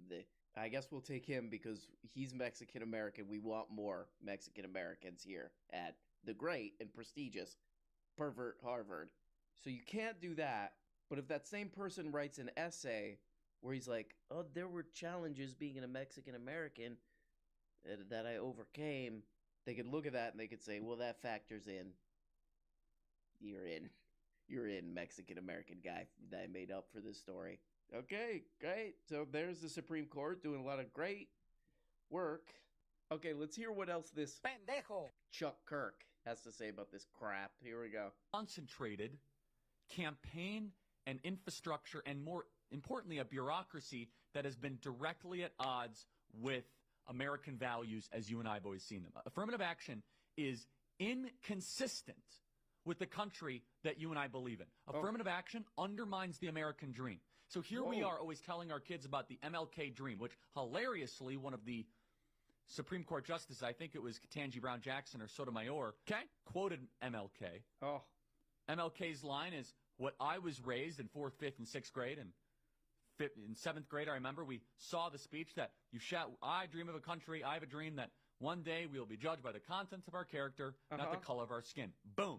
That is inconsistent with affirmative action. You have to choose. Is it, we want to judge people based... Calm down, dude. Okay, check this out. Boom, boom. That is my own sperm. Chuck, what'd you do in your pants? Boom. Yeah, so these conservative content pendejos, they keep bringing up MLK in relation to this. They're like, oh, MLK. I guess what their thing is, oh, MLK said it's about the content of your character, not your skin. King was a strong supporter of affirmative action. In Why We Can't Wait, published in 1963, he argued that given the long history of American racism, black people fully deserve special compensatory measures in jobs, education, and other realms. I mean, honestly, if MLK... I don't know why if Charlie Kirk would even bring MLK up. Because if MLK were alive today, Charlie Kirk would be calling him like a dirty communist. Boom. Okay, this is a bit of a non sequitur, but then Chuck... Boom. Starts reading some copy or something. Here we go. Okay. Email us freedom@charliekirk, everybody. I won't. I want to tell you about one of our partners here. Boom. I believe we have... Yes. You got it? See here. You right?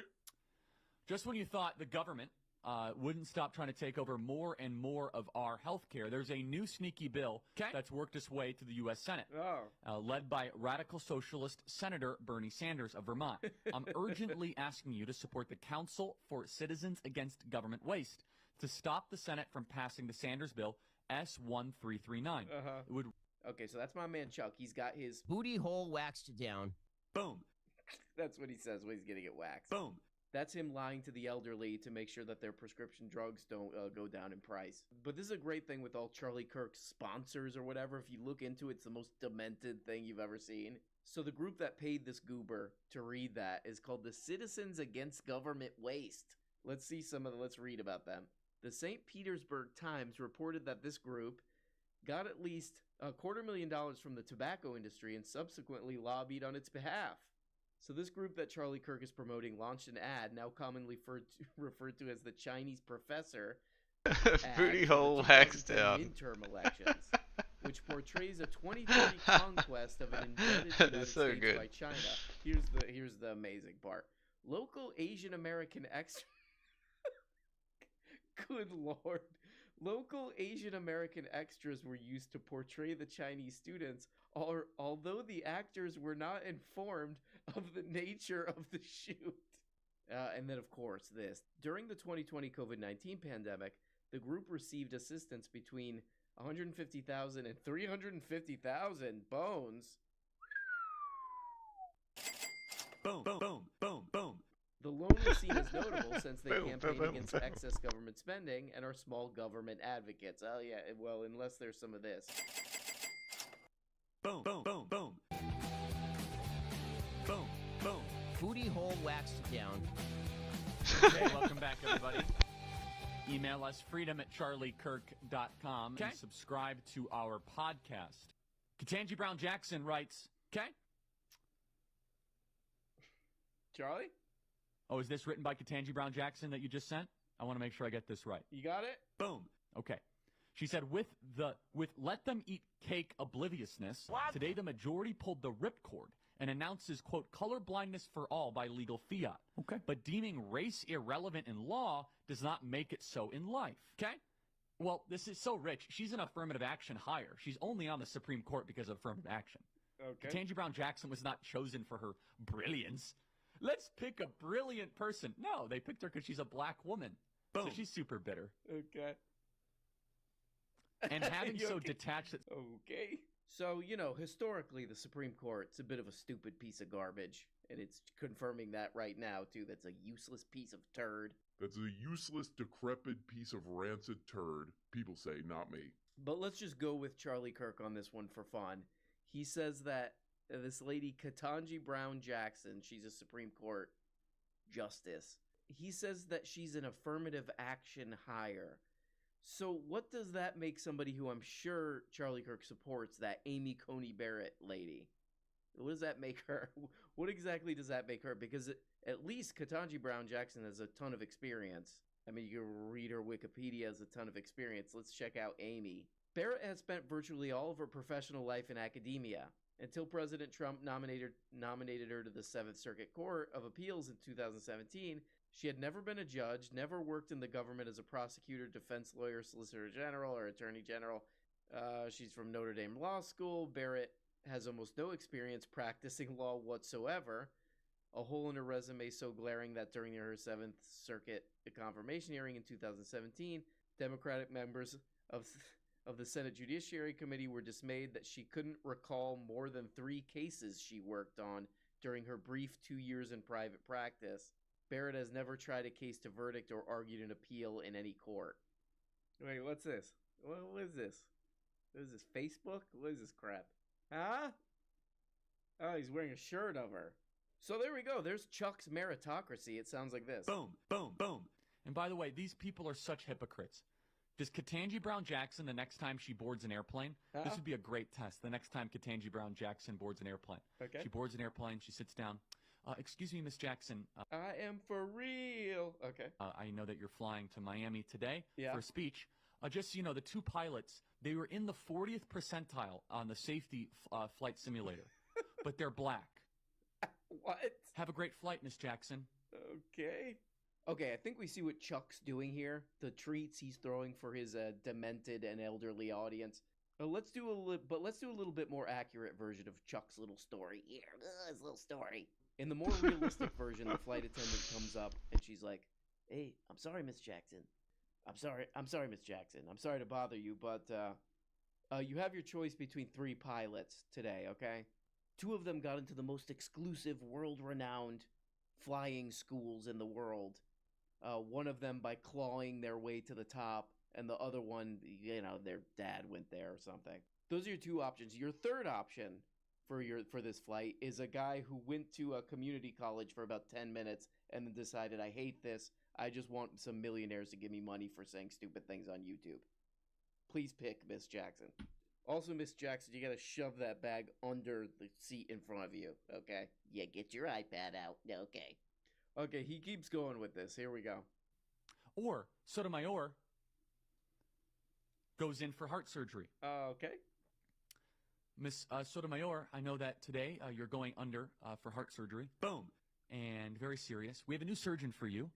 Okay. And in this hospital, we put diversity first. Uh-huh. I am proud to tell you that the surgeon that you previously had, Dr. Schwartz, we know that he really doesn't align with your values. Yeah, you know, he won a bunch of awards and was the best, but he's white. He's so Dr. Schwartz is not going to be operating you on you today.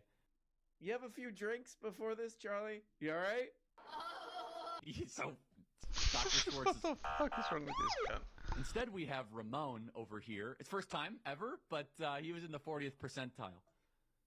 How does that make you feel? Okay, so there we go. Charlie Kirk's having a little racist fever dream in whatever La Quinta Inn he's in with that thing in the background.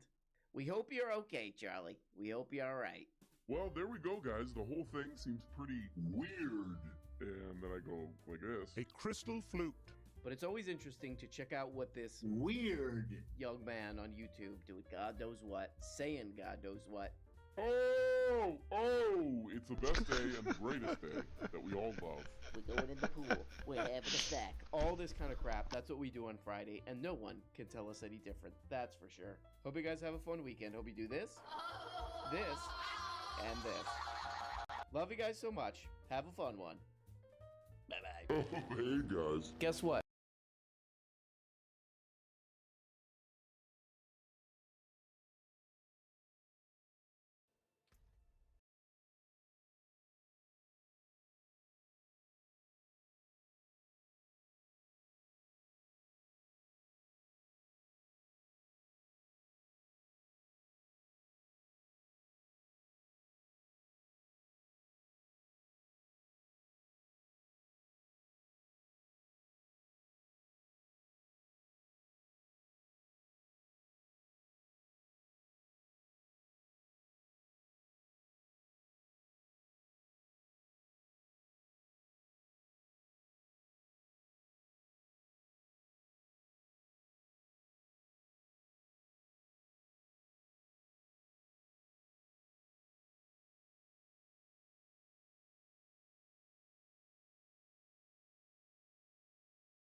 You hate me, mother. Pearl comes off as she's sorely grifting, don't know what she's talking about, don't believe what she's talking about, and she's just here for pure content, right? And I just don't see Pearl still being here in 2 years. You think about like the theory though, right? That like Andrew Tate's father was a part of like CIA, so now Never, I don't care. If I don't see evidence for it, I don't give a about people's conjectures and theories. he said it though. What the? How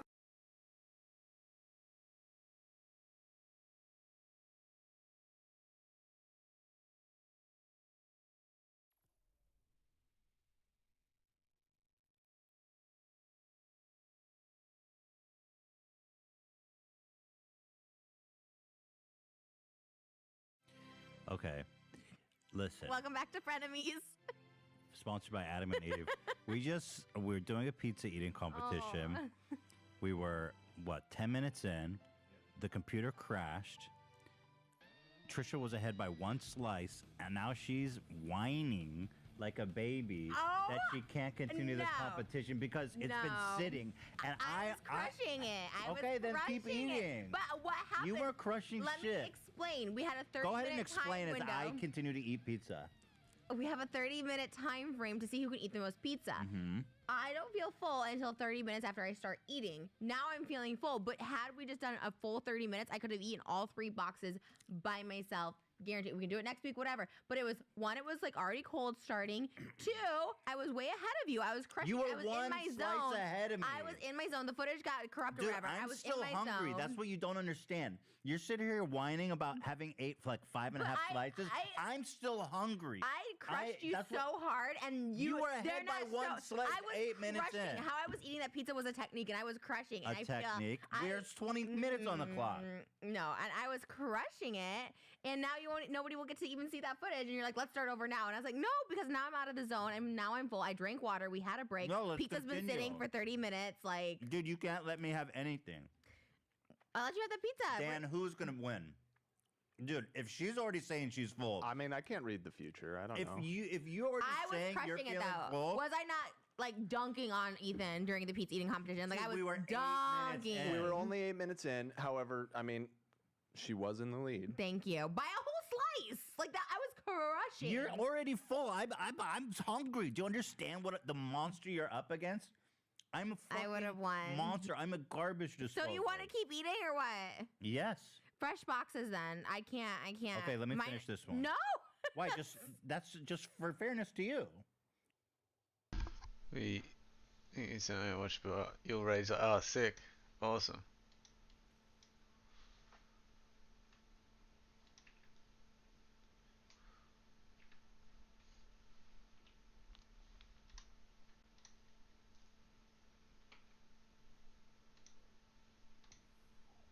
Ooh. Centrifuge. Sounds pretty cool.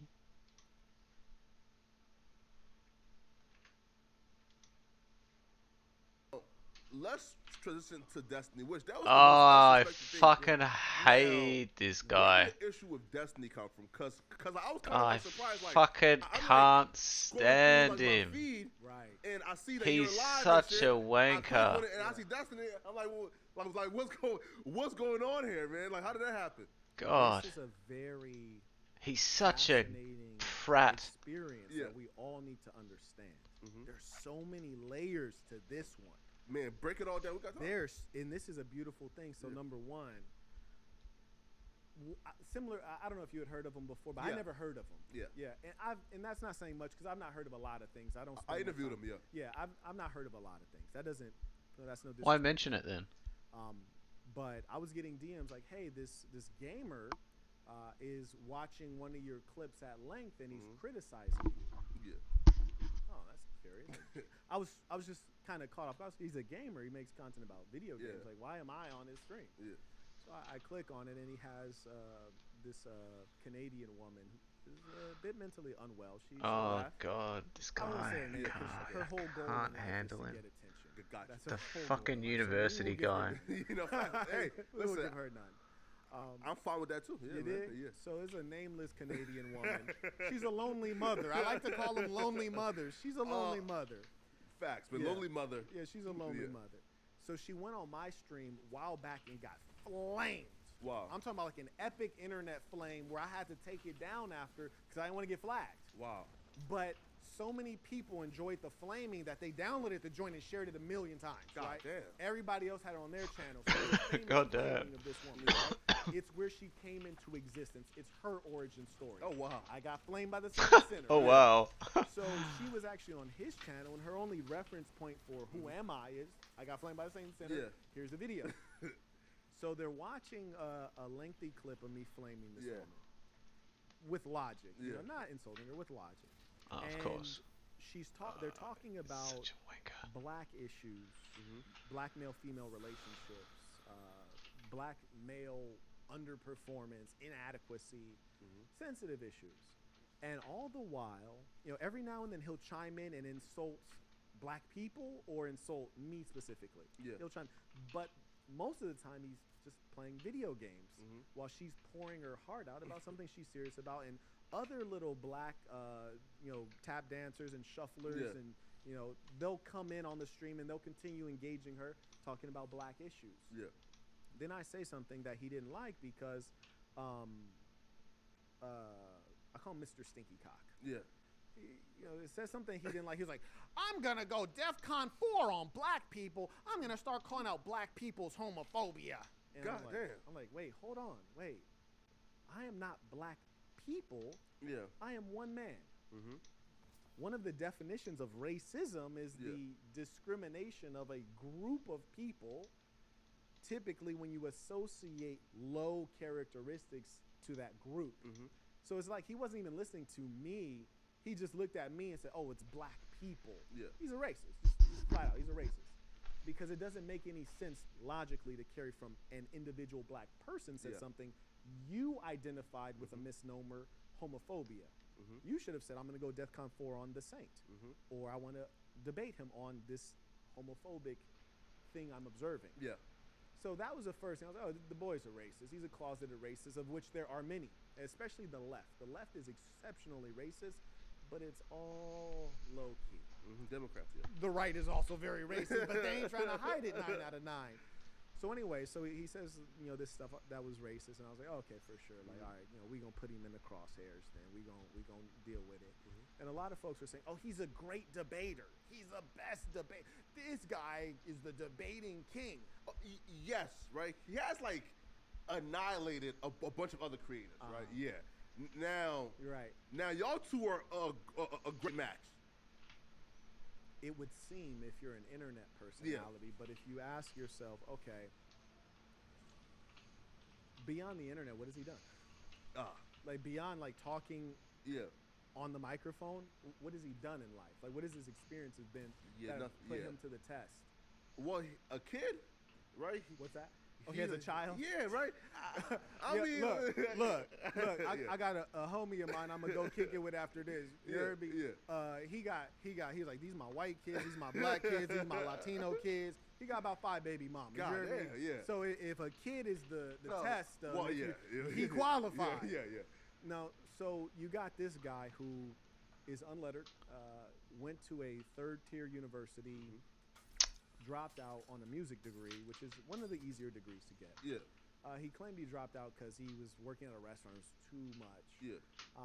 And he spent his whole life playing video games and then yelling at people on the internet. Yeah. Meanwhile, you know, you got a young black kid who teaches himself technology, invents a technology, flies around the world, does business with the Chinese Communist Party, is, you know, negotiating with the Korean government as well as the Puerto Rican government, gets deals, gets grants from their government. Yeah. The negotiation skills and the oh my god, this guy is so full of shit. High-level minds. Yeah. I mean, you can see a video where the governor of Virginia is trying to get me to open an office there so they get that tax money, right? Oh, wow. But the point is, like, no, you don't have the experience to operate at this level. And further, what's a debate? A debate is where you establish a point, an intellectual point. I don't even know where the fuck you have to to go. defend it, or you have to advance your points. Yeah. That's what a debate is. Yes, cool.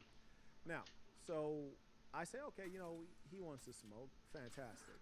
Before I could even do my response video to the initial one, he does another live stream going through my video for like in excess of an hour. Now, like, what did he say though? Like during like those reactions that had you thinking, yo, you is disrespecting the big homie. This guy's a misogynist. This guy's homophobic. This guy's sexist. What the fuck is he talking about? They'll do it. All of the liberal talking points. Yeah, they'll do it. And he, as an individual, is not important. Yeah. But it's important to provide people with a toolkit for A, understanding his perspective, and B, combating it. And C, you know, you got people on the right or on the center. These are reasonable, people on the right, the center, the left, who might be reasonable, and they're going to go with whatever makes sense, the truth. Then you have ideologues on both sides. They're rightists or they're leftists. They're not going to budge. Most of his fan base is leftist because he's bisexual, right? Yeah. So they're staunch leftists. Yeah, it's definitely bisexual, I think. Yeah. And then there's people in the middle who are neutral, and they're just trying to figure things out. The truth, yeah. General young people. So I was okay, this will be useful. He'll be a foil for me explaining things. Yeah. He does a second video before I can even do my first one. Then I start with my first one, and it's not a debate. It's a video going through his points and his claims, and the title of the video was exposing his racism and the misnomer of homophobia. Yeah. Now, mind you, if you've been watching my content for a long time, I don't have anything about racism. I almost never talk about racism. Yeah, no.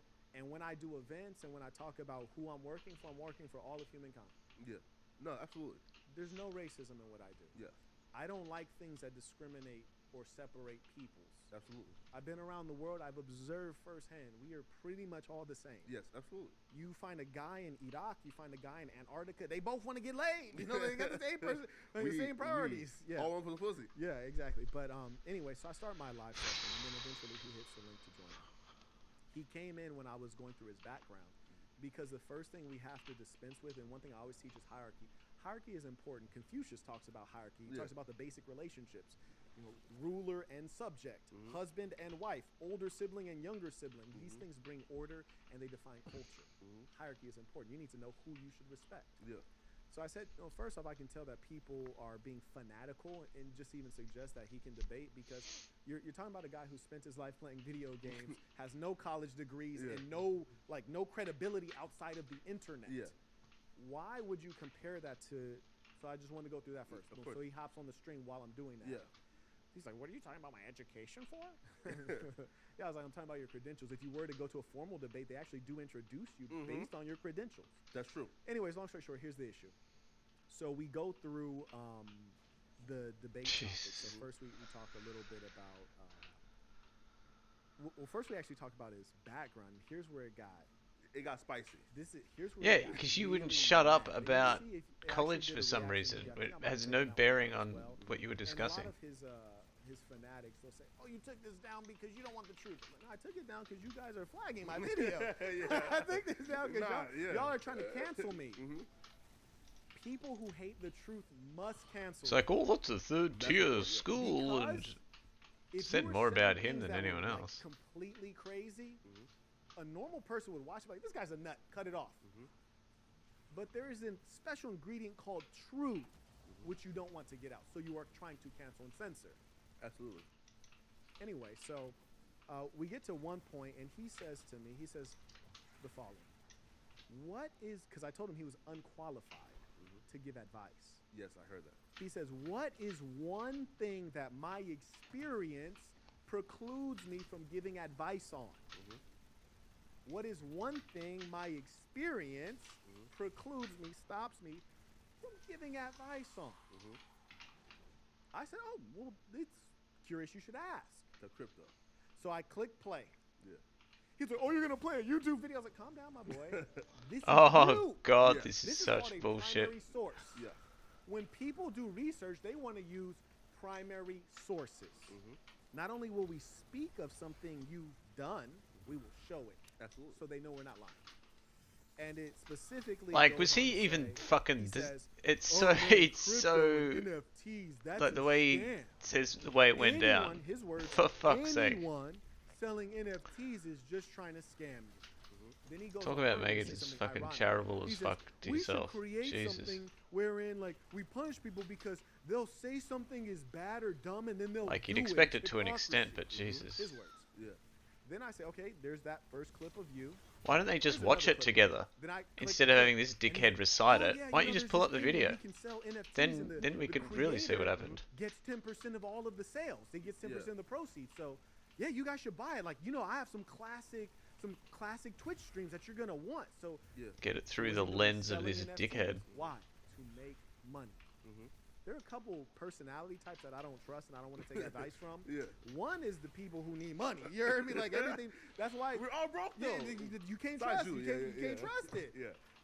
And that's why I believe politicians should come in for service. When you've been successful in life, and you say my mission now is not to go make money, it's to give back. Yeah, it's power.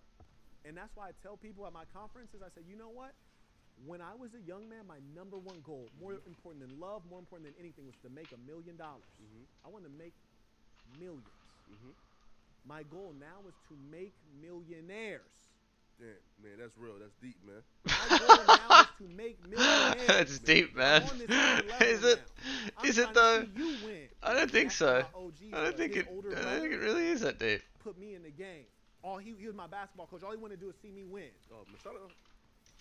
My partner Ryan, and then I had this one. Harry Fury, he's a fucking dickhead. I've hated him from the start. I hate him even more now that. Bad. I was 16. Black or Hispanic? Oh my God. Mixed. Oh, you heard man. me? So she was actually half German, half black. Stupid. Yeah. Fire. Yeah. Pure flame. Anyways, I'm trying to max her out. You heard me? Oh God, he's such a wanker. And I'm like, yeah, but she at her mom's house, and whoopsie whoop. He was like, bro, I'm gonna drive you over there. You know, text her, man, sneak in the side, beat that down. Yeah. I'm gonna be out here. I'm gonna just wait. However long you take, I'm gonna be right here. Man, that's a real homie right there. I was raised like that. You It's so fucking cringe. Holy shit. Huh? That's a fact. I'm here with my mans I grew up with. Yeah, shout out to Ryan, man. I ain't bring no strangers in here. No, I'm with my mans. I was a kid with this man. Anyways, where were? Destiny and his character flaw. His money grab. Yeah. First video. NFTs are a scam. Yeah. Anyone selling them is a scammer. Yeah. We should hold people accountable for being hypocrites. Second video. Hey, buy my NFTs. I have NFTs. I'm selling NFTs. NFT for you. NFT for you. Yeah. So like, brethren, yeah. use a cold liar and a hypocrite. Explain to me how you rectify saying it's a scam and then trying to sell it. Explain that. Then what does he do? It's called a red herring. He's like distracted. Well, why don't you tell me what an NFT is? That's right, he couldn't answer. That's right, he didn't even know what one was. Oh, that's right, I remember that. That was awesome. Now here's the funny thing. It's very clever and it's strategic. It's so strategic. That's right. Didn't people keep donating? Or was that someone else I'm thinking of? Called a red herring. Yeah. Which is to destroy Oh no, that was the other bloke when people were donating. Yeah. Right? In a debate, you have a point or a topic. That was fucking awesome as well, though. We had to address the truth, and the truth was hideous. So he does instead. He just what's in NFT. But here's the irony. Yeah. Here's the irony. I just finished a conference where what did I do? Oh yeah, that's right. He could do it from the command line or some shit, wasn't it? People get scammed on Yeah, that's right. Awesome. From the command line, bro. What's the business model behind NFTs? Yeah. And I did this with my engineers who work in my business. I actually, like, you can go to and that guy rang in and he's like, at his computer goes, I'm at the command line. Fucking awesome. And reasonably sophisticated, more than him and more than his viewers. Yeah. What's an NFT? One, it's a ludicrous question. It's ludicrous to ask me. It's a slap in the face. Yeah. That was so good. Who's Drake? He's a hip hop commentator. Yeah, like yeah. you would know. If Yeah. anybody knows, it's him. Yeah. So he tries to distract. I'm not gonna play petty and answer the question. So what does he do the whole time? Because you can't answer the question, that's a bro. red herring. You're trying to distract. You tell us, because you asked me, what precludes me from giving advice to other people based on my experience? Well, your experience is you said NFTs are a scam. Then your second experience and your advice is go buy my NFT. That precludes you because you're clearly a money hustler. Yeah. You're a dirtbag. What does he start doing? This man turned into Beethoven. He started playing piano. He didn't Makes sense why he's so upset. Because everyone was laughing at him and taking the mic. That's why he's so pissed off. He's being diddled. Yeah. And then everything broke down from there. But here's the funny thing. The fanatics. Shit, imagine how pissed he would have been at home. Fucking hell. won the debate. He would have been insufferable. He wouldn't have shut up about it. We went to, I answered his question. I said, hey, defend your actions. Yeah. And he started playing piano. Haha, that's right, the piano. Oh, fucking awesome. People. It's like, brother, he turned into Alicia Keys. How, like, what debate point did he win? He didn't That's win true. one. Yeah. And so what we realized there is that, you know, he's been in the internet game a long time. I've been in the real world. I'm new to the internet game. Yeah. So I noticed what he does is he'll put subscriber only mode when he goes live. Yeah. So no one can disagree with the nonsense. When I went live, anybody could join in. You're talking Yeah, this that's how pro-abortion people shit. were Yeah, doing that's it. right. I watched that one. What do I do as a infiltrate precisely? And what do I do as a reasonable man? I let them. I remember listening to that. But they're gaming nerds and fanatics, and they really just want to defend, you know, this fella because they probably engage in the same sick behaviors. Yeah. But he basically got obliterated on that. Then I went on to the second point. He got obliterated on that. And I said, okay, well, Oh, God. you're embarrassed. Homophobia. A phobia is a medical diagnosis, which means fear of. Yeah. This is something that is. She defined kept in a book ranting that is through it. defined That's by science. right. There is no diagnosis called homophobia. And that's the one he kept. She cracked it. She was like, "You're not pronouncing my name correctly."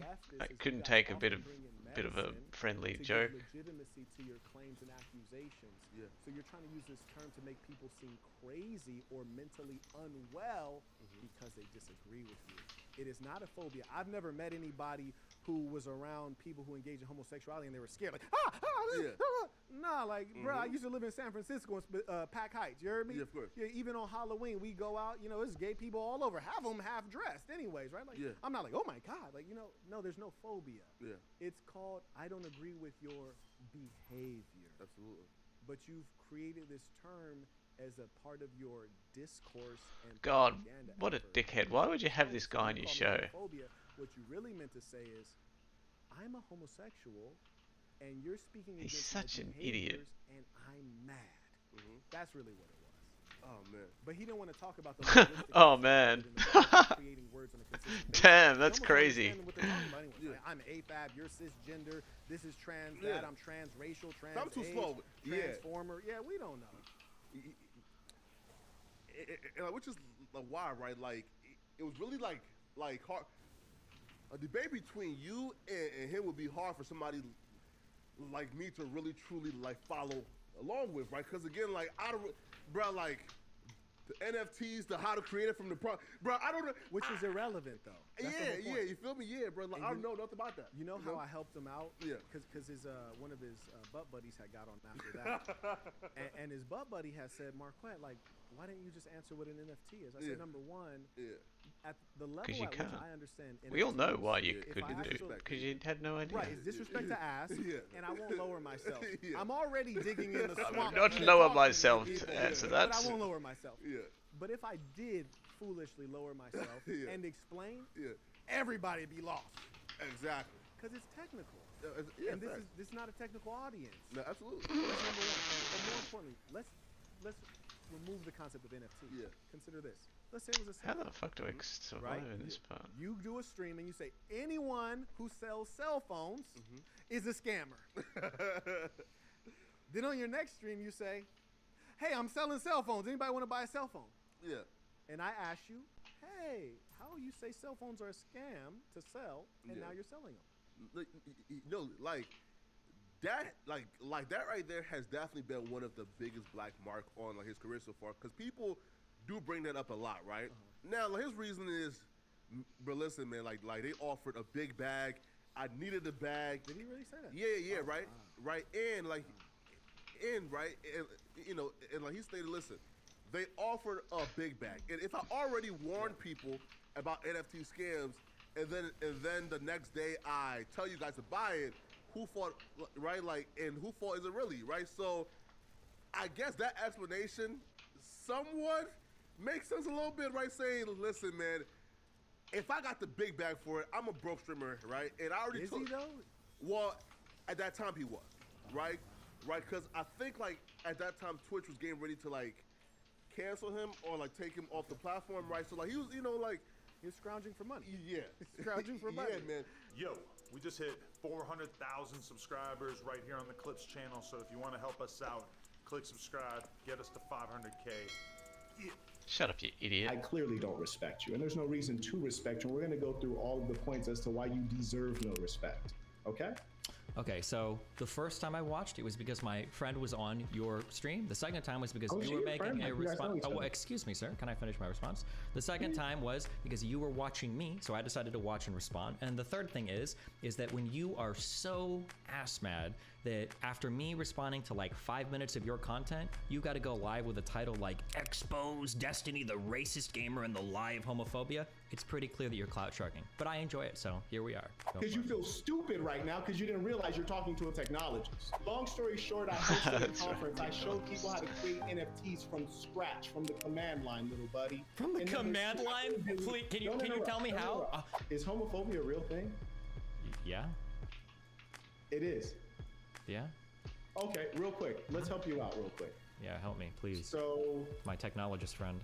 Oh, hey, Marquette. All right, so I got the command prompt open. What command do I have to put into me? Exposed Destiny, the Racist Gamer and the Lie of Homophobia. Destiny exposed himself as a racist and a hater of African American culture. We'll be dissecting the hateful psychology of this fellow. Important, he is invited to join my stream and debate live. Oh, I'm invited! Live in 5 hours. Oh, well, I'm not doing anything tonight. He reacted to your content before. Genome writes, debate Destiny? That'd be my pleasure. In fact, if Destiny, Sharp, Abba, or Annalisa would like to show up, I'll absolutely provide them the link to join the call if any of them show up. This session was listed with enough time in advance for any one of them to show up if they so chose, and they're all welcome. I'd be happy to debate Destiny or anyone. Truth be told, there's not a single person you'd see on YouTube that would survive at any level. Not a single person. Like, not even close. That's what I'm saying. It wouldn't even be close. It'd be like Michael Jordan playing the worst kid in high school. Anyways, Genome writes, debate Destiny? That'd be my pleasure. Hold on, sorry. We're getting an August clip coming through. I'm tripping right now because we're 2 hours in, right? And there's still another hour, 40 minutes. Like, good Lord. That is unnecessarily long.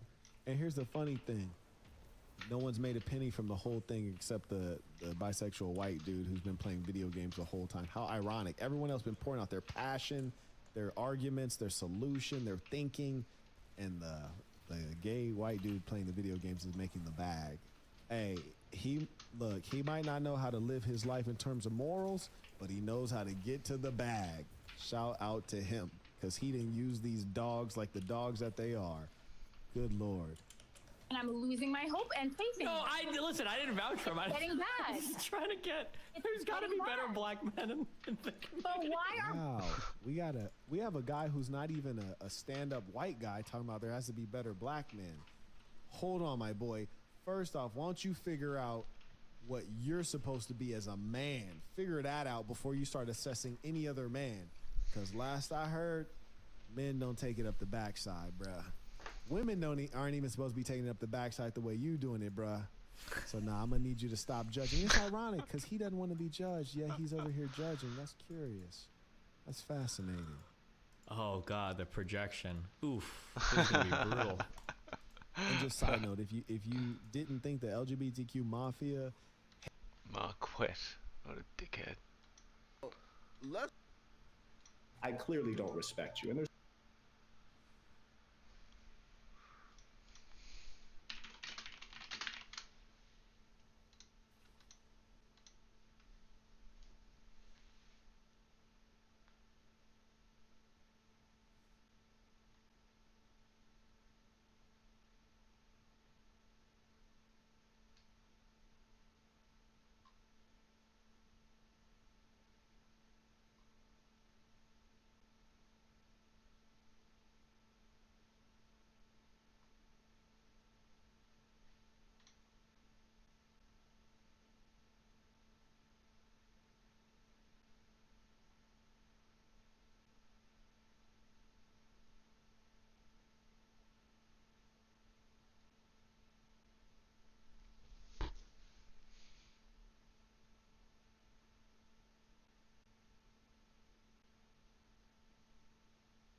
Buy It in Bottles, Richard Ashcroft on XFM 104.9. I'm Ricky Gervais, with me Steve Merchant and Carl Pilkington. Now listen up, right? It's the Sony Awards this Thursday. Now, for those who don't know, the Sony Awards are like the Oscars for radio presenters and producers and everything, right? So, and as you know, me and Steve, we love to win. We want to win this one. This is the last time the panel will be listening, so I want a good, clean, tight show, right? So no swearing, joking aside, no swearing, nothing controversial and nothing in bad taste, all right? Good luck out there. Aren't we a little bit buggered then? Well, yeah. So, all right, Carl? Yeah, that's all right. It's just when you say things like, you know, make it a good one. Sometimes it sort of puts a bit of pressure on and things slip out that you shouldn't say and stuff like that. Do you know what I mean? Have you ever had that? What, when you can't? It's like, I'll tell you one story, right? I'll tell you a couple, actually. That one's just come to mind right now, right? There was a fella who my dad was going to meet. I don't know if I told you this before, right? But I have told you, when it was a party and everyone was saying, Dave's coming, he looks like Ken Dodd, but don't say anything. Have I told you?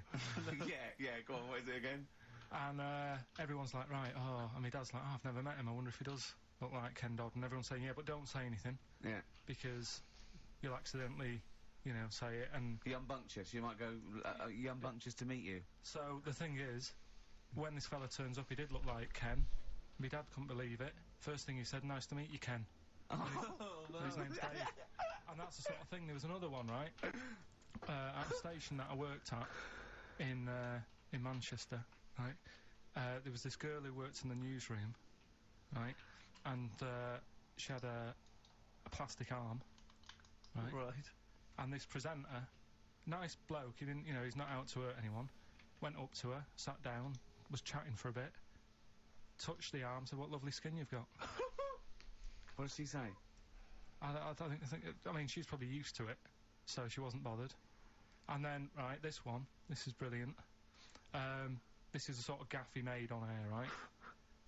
And like I say, he's a nice bloke, so he meant nothing by it, right? But he does this competition on the air, gets a caller on, right? And he's talking to the woman, saying, you know, thanks for calling in and to play, I don't know, what have I got in my pocket or whatever he used to play on the show, right? And talking to the woman, in the background there's this noise, right? Like that, right? So he's talking, and he goes, have you got a pet parrot? She said, no, it's my Down syndrome kid. Oh, dear. Oh. The thing is, awards don't matter. No, I don't think so. Play record? I don't think so. So we're not out to offend or annoy. Appropriate words there. That's the Smiths. And Panic. Don't worry about it, Carl. People know that you haven't got a malicious bone in your body. So, they know it's confusion. Don't worry. No, it did happen. So it's I know, yeah. So, what have you been doing this week, Steve? Well, I'll tell you what, at the beginning of the week I was incredibly annoyed by Carl. Why? No, because I remember you had a little discussion with Carl a while back saying that you thought he was lazy at times. Yeah. And, you know, you had various criticisms of his work. Yeah. And I got a call from him. He said, oh yeah, I should have told you, I had a phone call. Someone said that they were trying to get hold of Steve Merchant to offer him some lucrative voiceover work. Now, you know... That is money for Old It's money Road. for Old Road. That's you're in there for about 20 minutes and it's thousands of pounds. If there are children listening who are still at school, they should definitely, when the careers guy says, what do you want to do? Try and get voiceover work. Just become a voiceover artist. It's money for Old Road. Yeah. So I can't believe my luck, because, you know, I love money for Old Road. Yeah. And I said, well, what's the information? He said, I don't know. I deleted the message. It was on his answer, and he deleted the message. I said, right, when did the message come? He said, last week. So he took a week to tell me that he had deleted the message. Why, just because it wasn't for you? I mean, I don't know how selfish that is, Carl. No, what happened is, right, I got back off holiday. I was at home. Yeah. So I called up my voicemail, right, because I can do that. Yeah. Remote access, right, because I've got to know what's going on at work. Of course. Called in, it was still my day off, I was going through the messages. Yes. Heard one from some company saying, we're after Steve Merchant. Yeah. We want him to do some voiceover work. Yeah. Right. I can't remember the name of it, but Thanks. I thought, right, I'll remember to tell Steve. A week later. It doesn't matter, does it? You still got the message, and they what message? Yeah, but voiceovers have to be done in the next couple of days. I didn't get the message. All I got was there was a company, I don't remember the name, and they phoned you. They wanted voiceover work. How does that help me? There are hundreds of thousands of media companies. You didn't take down a number. You didn't take down a name. Nothing. I was more puzzled why they'd want you to voice anything. I don't know what. Listen to that voice. You must be annoyed. You must be annoyed. I mean, talk about rubbing salt into the wound. No, but listen to you. Oh, God. I don't know how you think. I don't know how your mind works. Well, I was thinking there must be a tractor sale on somewhere. What do I care? Hang on a minute. Wait a minute. I don't care if they want me to advertise, you know, the latest designs in pirate fashion wear. I will do a voiceover because it's money for Old Road. I don't care what you think of my voice. Someone was interested. They were offering me money. And you decided arbitrarily, they probably wouldn't want it. They probably made a mistake. They wouldn't like the way he talks anyway. I'll give you the message. No, the thing is, right, I get paid. I get paid to sit here on a Saturday, right, play CDs and that, help out with the show, get you decent prizes. I think I do me bit. Sure. Right? It isn't about running your voiceover work. So hang on, Carl, let me just get this right. If someone was ever to phone me, right, trying to get in touch with you, to offer you work, you'd want me to just ignore the message. That is what you're saying to me. You'd prefer that I deleted the message, I ignored it altogether. That's what you'd want for me to do. That's what you'd want me to do. What, someone's calling you for some Someone phoned me, they say, I can't, I don't know, I'm a friend of a friend, I've got your number, Steve, I would love to use Carl Pilkington for an exciting sex scene. So has it happened? Well, I'm saying in the future, if it was to occur, do you want me to just ignore it? Is that what you prefer me to do? Well, it's not like that, though. I did tell you. I told you the message. You didn't? What? You told me a week later with none of the information I needed. Carl, that doctor called last week. That kidney's ready for that little girl that you were doing that sponsored walk for. I forgot to tell you. Oh, I hope it's still all right. They keep it on ice, don't they? I think they do. Selfish, Carl. So selfish. And you've lost us to Sony. Beautiful bit of Snoop on XFM, yeah? Kicking it with Ricky old Gervais. school, yeah, Sweet. Steve Merchant and Carl Pilkington. What has happened to Carl? Because Carl, I thought, is this sort of sweet little buffoon, almost childlike in his ways. You know what I mean? Like Charlie Brown after some sort of head injury. And now he's coming back like that, having a go at not caring about voiceover work. It's like, because Heat have written about him a couple of weeks, it's like he thinks he's better than you in some way. I do care though, you're out of order saying that, right? Because I've sorted you out with tickets for stuff. He doesn't turn up to. Carl, I received a phone call. You deleted the message offering me voiceover work. You're as bad as my agent. I'm appalled by it. And I thought we were friends. At least his agent, when he does it, is losing himself money as well. Yeah, exactly. You've got no comeback. You're still sweet. And to have a go at you've got a mank whine, right? Voice. Like a cartoon Gallagher brother on Coronation Street. I mean, and yes, Steve does sound like a Wurzel. But that doesn't... Do you know what I mean? No. What about Jethro? Jethro does well. Jethro gets on Des O'Connor anytime he wants. Just has to phone Des up. And he's on there. And he's whining like a Wurzel as well. So... You know, to say that is a rubbish... All right, apart from that then, what else have I done that's wound you up? Well, that's a good starting point, because you haven't even apologised. No, it's a shock, because that's the first time I've let you down. And I didn't really let you down, because I passed on the message. You didn't... Well, we've been through it. You didn't pass on the message. Saying I deleted a message for you is not passing on the message. I mean, I just think what's happened is that you've got a little bit of celebrity now from the show. I mean, I've seen you being recognised in pubs and stuff, or people have come up and they said, "Are you Carl?" because they've seen Ricky. Now, it just seems to me that you are not keeping yourself grounded. You are just, you cannot deal with fame. You've not got the intelligence to cope with the celebrity, and you're just becoming this kind of ego-driven monster. Now it's getting. It scares me, Carl. You're not the man I remember. Look, I put a lot of work into this on Saturday. This isn't even my proper job, right? Where were you in the week? Oh, he's got you there. What? He's got you there. So let's meet up. Let's, come up with some new features and that. Where were you? Carl, you phoned me about an hour before you wanted to meet. That is not what I would call... I mean, that is arrogance right there. That's the way I work. That's arrogance right there. That's ego right there. He couldn't go... when I came in, he said, "Where's Steve?" I said, "Steve can't make it." I had to tell him why. Steve was staying in to tidy up because his landlady was coming. This he couldn't get over. He could not get over that you couldn't make it because you had to stay with your landlady. He talked about it for about the hour when we were working. What are you talking...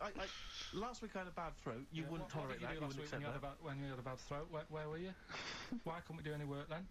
Because you were at home with your mum and your dad. Why didn't you get your mum and your dad to clean the flat? Oh, he's done it again. He's done you again, mate. Play a record. How has he done me? What?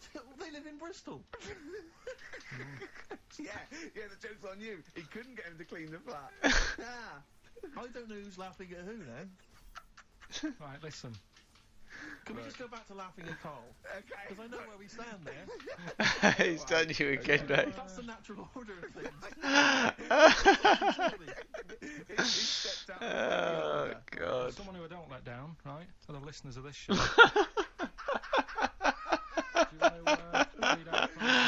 Oh, God. We're not doing Rockbusters again, are we? Yeah. Well, it was a shambles last week. We cancelled it 2 weeks ago. What? I mean, there you are right there, Rick. I mean, both you and I, and let's be honest, we're the guys with our names on the poster. I know, It's supposed to be your show. And our faces. Exactly, and yet... we have to be on tube stations with people laughing at us. Yeah, well, they're not laughing at me, right? Wow, I don't know. What do you think people think of the poster, Carl? Seriously? No, I don't want to know his opinion. It's going to be insulting. My point is this, he was looking at you. My point is this, we used to be able to decide what the content of this show was. I know. Now, it's him. It's just him. He wants to do Rockbusters, he gets to do it. I know. And it's awful, but like Tourette's Trent D'Arby. Not only is that offensive, it doesn't work as a clue. Saying that, have you come up with anything for this week? What's the prizes? Oh, we got the prizes. We've got a brand new XFM, stylish XFM DJ bag. That is actually quite nice, actually. Yeah, we've got in there a 12-inch from the XFM Remix album. This has got The Cure on there and the Prodigy remixes from them, which is quite handy. We've got a little mouse mat there with the XFM logo on, and here's what everyone's waiting for, the CDs and DVDs. Once again, the X list. This is the compilation that XFM have put out. It's actually very good. Smash Hits, the reunion. Let me see what we got on there. Aha, obviously, Wham, Duran Duran, all your favourite 80s and 90s classics. Another copy of DVD, Steve Coogan's Run DVD. What else is this here? Low Fidelity All Stars. Blah, blah, blah. That's some. There's Voodoo House and Ghost Funk on there, Rick. I'm sure that'd be right up your street. And also on DVD, Man Is that Child. with or without Wrecked Train? So yeah, not a bad little selection there, Carl. You've done well there. So go on and do the clues then. Let's do Rockbusters now. Well, I'll bung a song on. And wow, yeah. I love the fact that he was taking the piss out of your voice. I'll bung a song on. Hey, it's Drive and Car Wheels tonight. Now as griddling as gravy. To be honest, Carl, let's be honest. If Ricky Gervais can get voiceover work, do you know what I mean? There's got to be a place for me. Where do you think the place for him is? Well, look, right, you were talking about the poster. It's not all bad, because I read something last night that can help you out. Right? And it's amazing. So we're talking about that. Play a record, Carl. Warren Zevon ain't that pretty at all on XFM. 104.9. I'm Ricky Gervais with me, Steve Merchant and Carl Pilkington. Right, Carl, calm now. The Sonys, they're listening. We've got to win this award. We're just bickering. Right, what's this thing that can help Steve out? What are you talking about? No, we'll talk about that in a bit. What are we doing now? We'll do Rockbusters, get that up and running. Yes, sir. Get the email busy. Thank you, sir. Yeah, right. Okay, go on then. Right, so, you know how it works. Cryptic clues, initials. Well, as I say every week, they're not strictly cryptic. It's more, what am I thinking that starts with these letters? Sometimes. Is cryptic a word? Is that a word? Cryptic? Because... Anyway. Oh, God. So last week, one of them was... These people from the East Midlands can't help swearing. Yeah, Tourette's Trent D'Arby. Tourette's Trent That's D'Arby. the sort of shite we're dealing with to try and get a Sony. Right, so here's the clues and that. First one. And that. What are we after here? The artist? Yeah. The band name or solo artist? It's, I'll tell you in a minute. Okay. Go on. So the first one, the hitchhiker needs a lift, but in something bigger than a car. Go on, what's the initials? VH, right? The hitchhiker needs a lift, but in something bigger than a car. Yeah. Right? Second one, don't be selfish, and some of it out to your mates. Right. The initial there is C. Right? Yeah. Don't be selfish, and some of it out to your mates. And the sure third that's one, not what is Carl? He's selfish. Begins with C. Right? And the third one, the Scottish fellas can't get into their emails. Right. That was a fucking great one. Can't get into their emails. Getting logins. Right, the initials are KL. Right, so quickly, amazing. Hitchhiker needs a lift, but in something bigger than a car. VH. Yeah. Don't be selfish. From Amazon till Monday. Right. C. This is your last chance, Carl. Who sells SD card? JB, surely? Get same day delivery? Well, they'll be able to deliver tomorrow. JB useless, really? Trent D'Arby coming out of this. Obviously looks useless. Okay. Have you got monkey? They have like don't know if I want to do it. Who else? Who else? What about like those photo places? Like, just do it and that. And, I'm guessing like, you know, those places where you can like, see if we need it. like digital photo places. They don't sell like SD cards or anything, would they? What about post offices aren't open? Post office news agents. What's the email? They've all got old shit though. You want like a PC shop. What about like Sculptech or CPL or something? Yeah, Sculptech or something, man. PC shop. That should have it. Stop my head, Ivan Dando on XFM 104.9. I'm Ricky Gervais, and with me, arguing like nutters, are Steve Merchant and Carl Pilkington. Okay, alright? Calm down. Right. Right, let's just chill. Let's just chill. Yeah, right. What did you do last night, Rick? I watched I'm a Celebrity, Get Me Out of Here. I tried last week. I knew Tufnell was going to come through. I knew he was. I went to put a bet on, and it was 11 to 4, and I thought, oh, that's not worth it. I can put on 400 quid, and I reckon I'd have won 1100 because I reckon he's going to win. Yeah. So, that is annoying. I suppose if you could go back in time, you'd probably change things. You know what I mean? If I could go back in time, I'd go back in time, stop Hitler from being born. But then it might be worse. Only useful for camera nerds. It's like a novel. Yeah, like Ben Alton would write a novel like that or something, wouldn't he? Isn't there any things like the camera hut? Yeah. or you know, something like that. That's at like It was a joy of an experience. Eastland. I went to see X-Men 2. I want to see that. I saw one. Like, I don't like that sort of have a film. look at Eastland. There might be a camera shop there. A geek like yourself, not yourself, but I mean, you're not a geek in that sense. You're different. I mean, not in the traditional sense. No.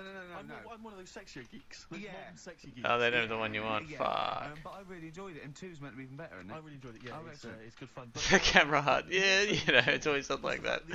The photo, you know, some stupid pun. Well, I can't go. Click photos or something. And go in the Or afternoon. smile, I don't know smile why photography. people go to cinema to eat.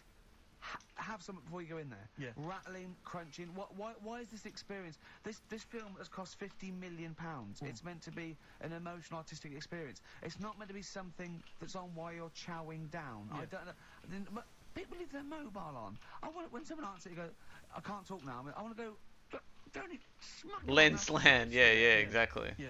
No, well, I went to the cinema. A while Yeah, back to unless see Captain there's Tony any other like that major and, supermarket, woman not selects a supermarket, huge like fat blubber of a woman. what are they It's called, up to like her. She's big earned shopping enough money, she complex can eat more things, than she needs. Sure, but don't squeeze into a seat next to me. In the like cinema. at Knox City Right, even, with your or flesh, like you know, curving over the armrest that we're having to share. Oh, right God. next to her, a little weasel of a husband. She's got one of those huge kind of You don't reckon he was- hog-sized barrels of popcorn. You don't reckon he was one of them feeders? It was very similar. It really was. She, as you say, she's chowing down on the popcorn. She is one of those women who she's not come out to see a film. She's come out to eat, and if a film happens to be showing, then she'll watch it. Yeah. Really winds me up. He's got the hot dog and everything. She's eating, and now popcorn already annoys me because And she goes to him, "Are you going to eat that?" He goes, "Well, I was thinking of it. Give it to me." But I don't know why it was that popcorn became the thing you eat in the cinema. It's like you say, you've made these films, and someone's there thinking, well, we've made this great film, we've got the sound mix right, but what we need is something that will just slightly irritate everyone during the film. And just see the crunch of size. popcorn. Just see the size of the buckets that go in their popcorn. But and why not serve soup or something? Or yogurt? Oh, the slurping would drive me mad. But And the something where it's not spoon gonna make touching the noise. bottom of the thing would drive me mad. Don't serve anything. There's no reason you have to do this and go, oh God, I need to eat. Well, this was plan it. You don't go and play tennis eating what you plan it, don't you? Well, exactly. Exactly. Eat before we come out. Yeah. Have a sandwich. Have a corned beef Do you sandwich. know what? then come Right. What annoyed me is I found out in across America when they showed Schindler's List, they banned popcorn, right, out of respect to the film. What? So they're saying all the other films, sod it, doesn't matter. Yeah. Well, this one cost 100 million. It doesn't matter. You can eat popcorn through that. Yeah. I mean, ban it through all films. Well, this woman was one of those ones. She may as well have had a trough in front of her. I mean, she was a state, right? She's an idiot as well. Because the trailer She's an I remember idiot the time, as the trailer well. came on for AI, that film AI. Oh, yeah. And I don't know if you've seen the trailer for it, but it's something like, I don't know exactly, but it's something like, Martin is a 6-year-old boy. Yeah, he's 20 kilograms, he's 3 foot high, yeah. But he is not human. Yeah. He's a robot. Yeah. And she's watching, she's just watching that, right? Bear in mind, the point of the trailer, he's a robot. Yeah. She says, how old was he again? I wanted to slap her. He's a robot. He's a robot, that's what's important. It's like that public rage like you had with the woman looking out the window. Bored with them next. Oh God! And then so the title card comes up for Crouching Tiger, Hidden Dragon. You know, like at the beginning they do everything. It comes up, Crouching Tiger, Hidden Dragon. Now she's in the cinema. She goes, "What a stupid name for a film." I was thinking, can you play to see it? And then it says subtitles in brackets. She goes, "Oh, it's not subtitled, is it?" So it comes on, and I think in the film, I think they speak maybe Mandarin or Chinese or something. I'm not sure, but let's say it's Mandarin. So they come on, they start, and it's all Drove to the subtitled, city and they start before, speaking in this Mandarin or Chinese, and she just starts going, "I think chong chong, I think chong chong, I think chong chong chong," in the cinema, just saying that out loud. No, she and her boyfriend. He was hanging out the window. Oh. Right? And I'm trying to watch this film. So cute. Exactly. So I'm so livid. So I really make a show of getting up with all my stuff. I get up and I kind of clamber over some of the seats. So you know, it's very slow. Yeah, exactly. He's just chilling out there. Teenage girls with the mobile phone. Oh. The mobile phone goes off, and like you say, instead of, I mean, it should have been off anyway. Yeah, of course. But let's say, instead of it being, instead of immediately thinking, oh God, and switching it off hurriedly, they take the call in the cinema. I'm in the cinema. Yeah, no, I'm in the... Holding a camera up. What the fuck? Filming. 16, what? Unless that is your business partner in Hong Kong phoning you, saying the deal is not going to go through, which I suspect it's not. I suspect it's probably Gareth or Gavin or your boyfriend Tony saying, "Do you want to do me behind the bike sheds later?" Yeah. I suspect that's who it is. Yeah. Switch off the phone. Right in Ted's face. So he's basically, what the fuck's wrong with him? I Did you say anything, or you're like, what the fuck's wrong with you, dude? I don't know who it was. Get the fuck out of here. This was behaviour. So he was filming Ted? I really want to have cinema police. Yeah. Why? Yeah, that's weird as fuck. What's the go there? Goes off, you get your money back and you're asked to leave. Yeah. Straight away. Any whispering, go. If you whisper again, you know, if you're too stupid to be able to figure out the plot. yeah. Just That's they fucking tell weird you as. What the hell's age wrong with you him? should be, right, to get that film. Yeah. That's it. If Fucking you listen, weirdo, you're man. Not eating and you're not talking. Don't then hang you in should be able to people's get car. the film. Well, I was in the cinema last night, and as I came in, there was a big queue, and as I came in, there was people there taking your ticket, showing you to your seat. Now, when did it happen that I was no longer able to find my own seat at the cinema? Why He's is it so like during the cute. daytime I can find my I'm Yeah, to that's myself. fucking ridiculous. Now it seems that on a Friday night there's so many If he stupid keeps doing people that, he'll out get a there find their I think decent fucking that's, seat. smack in the that mouth. is policing. I think that's to stop people thinking. Imagine if you were a nutter and you had like a weapon or something. Even if there was another Like seat, if I'd he go, well, no, if he keeps that's doing fine. that, you'll find someone who's I want unhinged. lots of policing in social occasions. I want to go into a pub and go, that is too loud, that music. Those people are too annoying. They're standing up. They're too annoying. See, his cuteness is too much, man. Everyone has to take a picture. Hot dogs to coke. Like, he had it balanced on this little wall that was sort of separating parts of the cinema, and he was a big fat guy. Just sat there. I was watching. I think it was Beetlejuice. I was watching, and some local hard nuts. They were on the same row. They started kicking the little wall to knock his food off, and I thought, brilliant. I think you want to bully fat people. Yeah. Play a record, Carl. It's getting really nasty now. Can I pick on you? 50 Cent in the club on XFM 104.9. I'm Ricky Gervais. With me, Steve Merchant and Carl Pilkington. Still arguing, this time about having help from your mum and dad. What do you think, Carl? No, I'm not. I don't want this to turn into some sort of wacky type thing where we're pretending we're arguing. Yeah. Well, we're not pretending. We're not pretending. You are Yeah, arguing. I know, but people will think we're messing about. Oh, right? that wouldn't have thought so. We just need to. We can talk about it later. Sort it out. Yeah. It's just that Carl's a little bit stressed. I'm not stressed though. And he doesn't really understand that, you know, me and Steve have got lots of different jobs in the week. He's just got one job. Yeah, but and we sort of rely on people getting messages to us, as soon as they get them, and not sort of deleting them from their phone selfishly. Just things like that, people being on the ball. Not just thinking about themselves all the time, not just thinking about number one. What do you think, Carl? Whatever. Do you know what I mean? Whatever. Don't get all maudlin again. Let's have a little discussion. Yeah, doesn't annoy you. Guess what? Think of this, you little slaphead twat. Apparently, that's Sony's ours. Right, apparently, women can get bald treatment on the National Health Service, but men can't. What do you think of that? Do you think that's fair? Is that a fact? It's a fact. We should point out that Carl is, would you say balding? Yeah. Would that be fair? Well, either that or a wide parting. He looks like Charlie Brown. He's got the same sort of hair arrangement as Charlie Brown. Yeah, he's I don't think Charlie was balding though. He was only about 10. Well, no, but he just had like a couple of things on the top, and his hairdo. Carl's had a hairdo that keeps it's not a hairdo. What is it then? What is it? It just happened. I've told you. Noel was in once. Noel who? Gallagher. Oh yeah. Right. Oh right, you're on first name terms. Right. And from the hood, isn't he?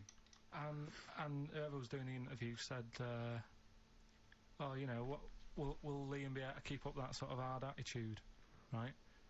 Say when he gets older and he goes bald, and could he still carry off the sort of attitude that he's got?" And he was like, "No, he'd never have that style. You couldn't have that style that lad's got in there." And pointed at me. I said, "It's not a style." I said, "I didn't go to the barbers and say, can you just shave the top bit, leave the sides." Yeah, can you make the fire tuck? That's the way it is. He was just saying to me, "What would you do if you went back in time?" I'd probably use a better shampoo. I wish we could take the conversations we have off air. Yeah. Because, they are ridiculous. What would you do if you go back in time? And the other stuff we were just talking about is obviously can't talk about. Can I just ask though? Sorry, when did you start to notice it was disappearing? At what age did it kick in? sweats a lot. You see, you'll be safe. Do you know what I mean? Your hair will stay there, but it's when I used to do a lot of hours, working, and you were stressed and things. Stressed out, and it just went. Well, I'm beginning to understand what stress is like, because I'm not getting messages and stuff like that. But yeah. But probably about, I don't know, 24. That's unlucky, isn't it? Something like that. And did you panic, or were you just not bothered? Not bothered. He's not bothered. He wouldn't be bothered. I'm not bothered. But I don't think for someone who doesn't care about going bald or war or SARS or anything, you don't have to get stressed on a Saturday between 1 and 3. To be fair, you are worse than all those things. SARS has got nothing on you when you're in the right mood. But why is it all right for women then to have a wig, but I couldn't have one if I wanted one? Well, it's not a wig. They get bald treatment. They actually can get their hair replaced on the National Health, which might be anything, I suppose. Which might be wigs, which might be transplants. I mean, the only cure for baldness is a transplant, which they literally take follicles. They can get down to individual follicles now from the back of your neck, and it takes a long time. How do I do this? But, is it the ancient tree? People will know anyway, won't they? I don't know when it starts, though. I don't know when it starts. Like now, if you started wearing a wig, people go, "Were you wearing a wig because you were bald yesterday?" Yeah. You can't start thinking, right, I'm going to go bald in a year. I'll start wearing a wig now. That's the thing to do, isn't it?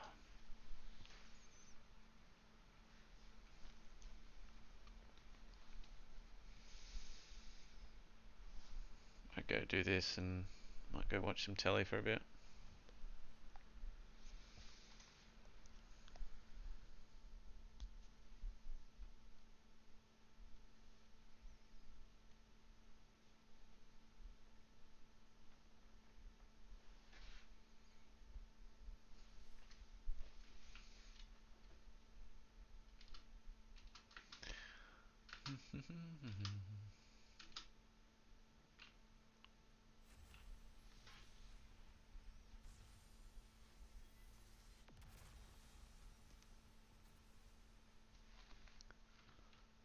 Sick.